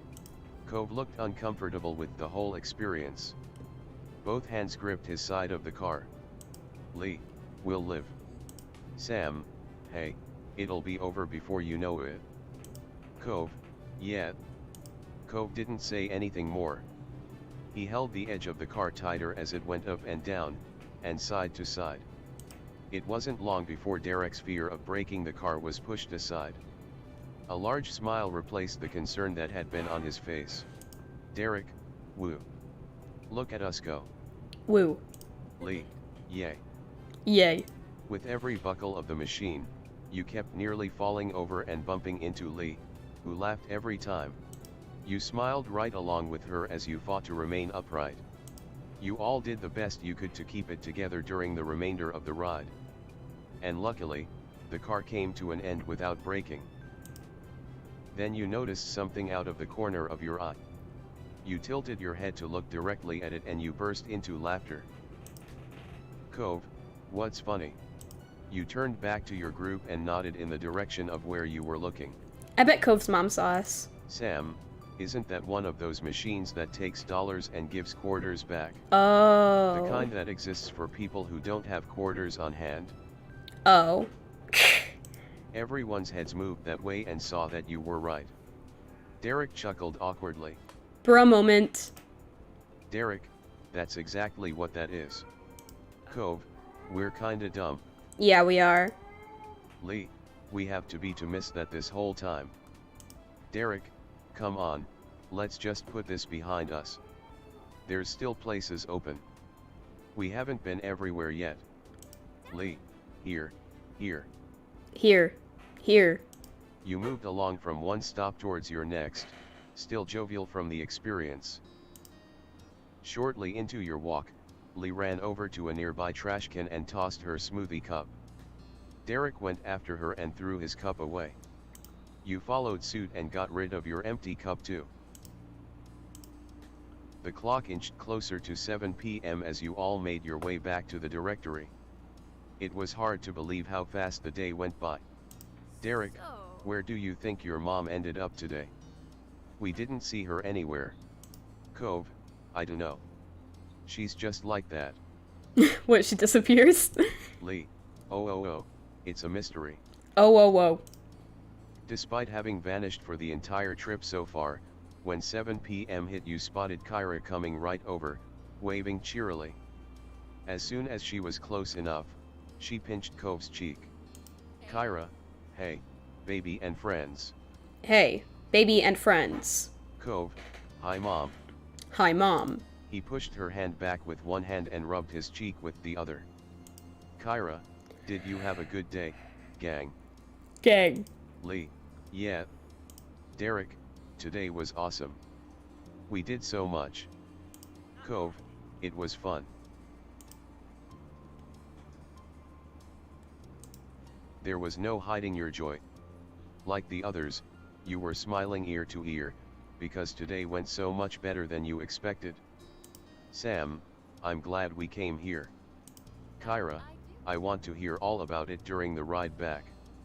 She clapped her hands together once, making sure she had everyone's undivided attention. Kyra, speaking of that, we better head out. Cliff must be missing us, and you've gotta be starving. It's dinner time and you haven't eaten yet. Cove, yeah. Everyone followed her lead and started walking out the door to the parking lot. Something about what Kyra said felt off to you. There were tons of places to eat, it's a mall. You could have had dinner. Are you saying she was watching us? You wondered if it was just a good guess, but you could feel your eyebrows raise when it dawned on you. She might have been keeping an eye on you after all. How?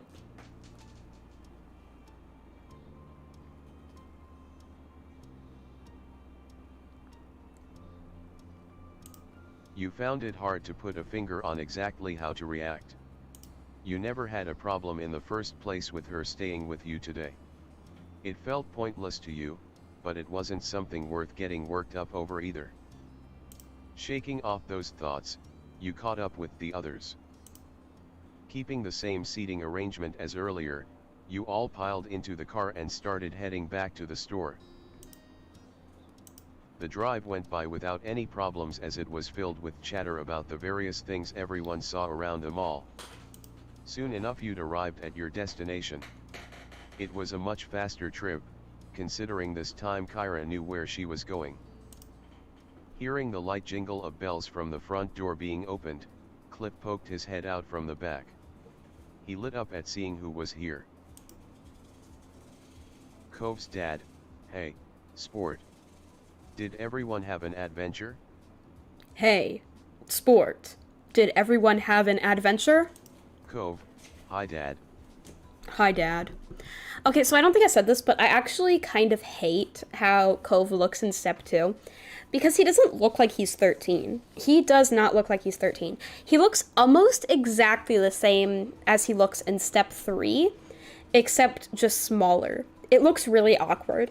It looks like when someone, it looks like when someone makes an episode story and they try to make a child, but it's just a smaller adult. I don't like it. Derek, we had a blast. Lee, yes. Kyra, we found the mall. Cove's dad, the mall?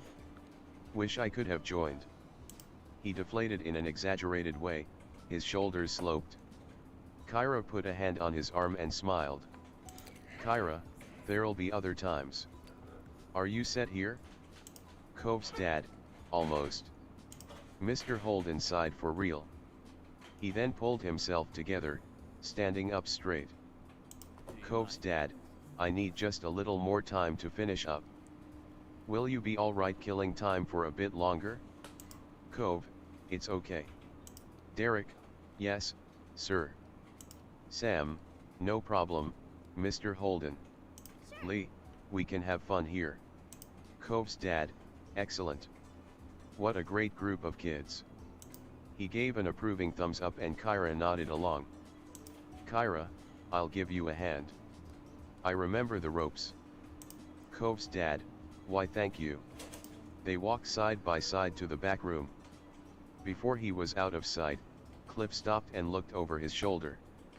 Cove's dad, if you leave the shop, don't go far.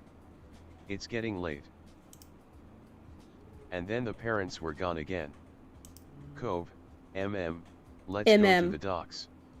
They're right down the way. Derek, yeah. Lee, oh, I saw those on the way here and really wanted to check it out. Are you coming, Sam? Are you coming, Sam? Sam, all right. With a smile, Cove showed the way. Between the warm summer air and the smell of the ocean, you couldn't ask for a better night. Lee, thanks for letting me come. Sam, me too. Derek, right? I'm happy we did this. Today was great. Lee, Cove, your mom and dad are really cool. Your mom and dad are really cool. Cove, really? Lee, totally. Cove looked at Lee oddly. He ran a hand through his hair and then his puzzled expression cracked with a chuckle. Cove, I guess sometimes they are. You continued walking. Every so often you would look up at the sky and see several stars poking out between the clouds. At one point you noticed that Cove stopped while Lee and Derek kept going on ahead, busily chatting. Initially, you wondered if something was wrong, but you quickly noticed that he still looked to be in good spirits. You decided to hang back with Cove. He gave you a quick, acknowledging look when you stopped at his side. You could taste the sea salt as you took a deep breath of the ocean air. Silently, you and Cove watched the ocean for a little while. There was something about the waves that you always found soothing. You couldn't think of a better way to end a busy day. Not much time later, Derek's chipper voice caught your attention. You and Cove both turned your gaze down the pier. I don't think we've actually ever been to this area before. Not, Derek, what are you doing there, slowpokes? Get over here. Lee, hey. Come on. You looked at Cove the same time he looked at you. You grinned and nodded your head in the direction of your friends. He gave you a small smile in return. Your footsteps echoed against the wooden planks of the dock and into the night as you ran to catch up. Pog. Okay, it has been 4 hours and 42 minutes. Yeah, I was right. We had like just about enough time for one moment. Because I think this is a pretty good time to end it. We still have birthday, summer work, escapade, and soiree. But I'm going to leave those for the next time that we play this game. Because I have to go. It is almost 1 a.m. So I'm going to go take a shower and go to bed because I have stuff to do tomorrow. Delaney's coming over. Ooh, woo, I get to see my Delaney. And actually, I would like to bring up that I don't know what my plans streaming-wise are for tomorrow. I need to finish working out my schedule for next week. So if I don't stream tomorrow, don't be too surprised. I don't know what I have planned, what I'm going to do. So yeah, not sure what I'm going to be streaming this coming week. I'll have Typing Tuesday. I know I missed it this week, but I will have it the following week.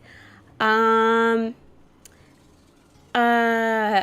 yeah, I'm not sure what else I'm gonna be doing.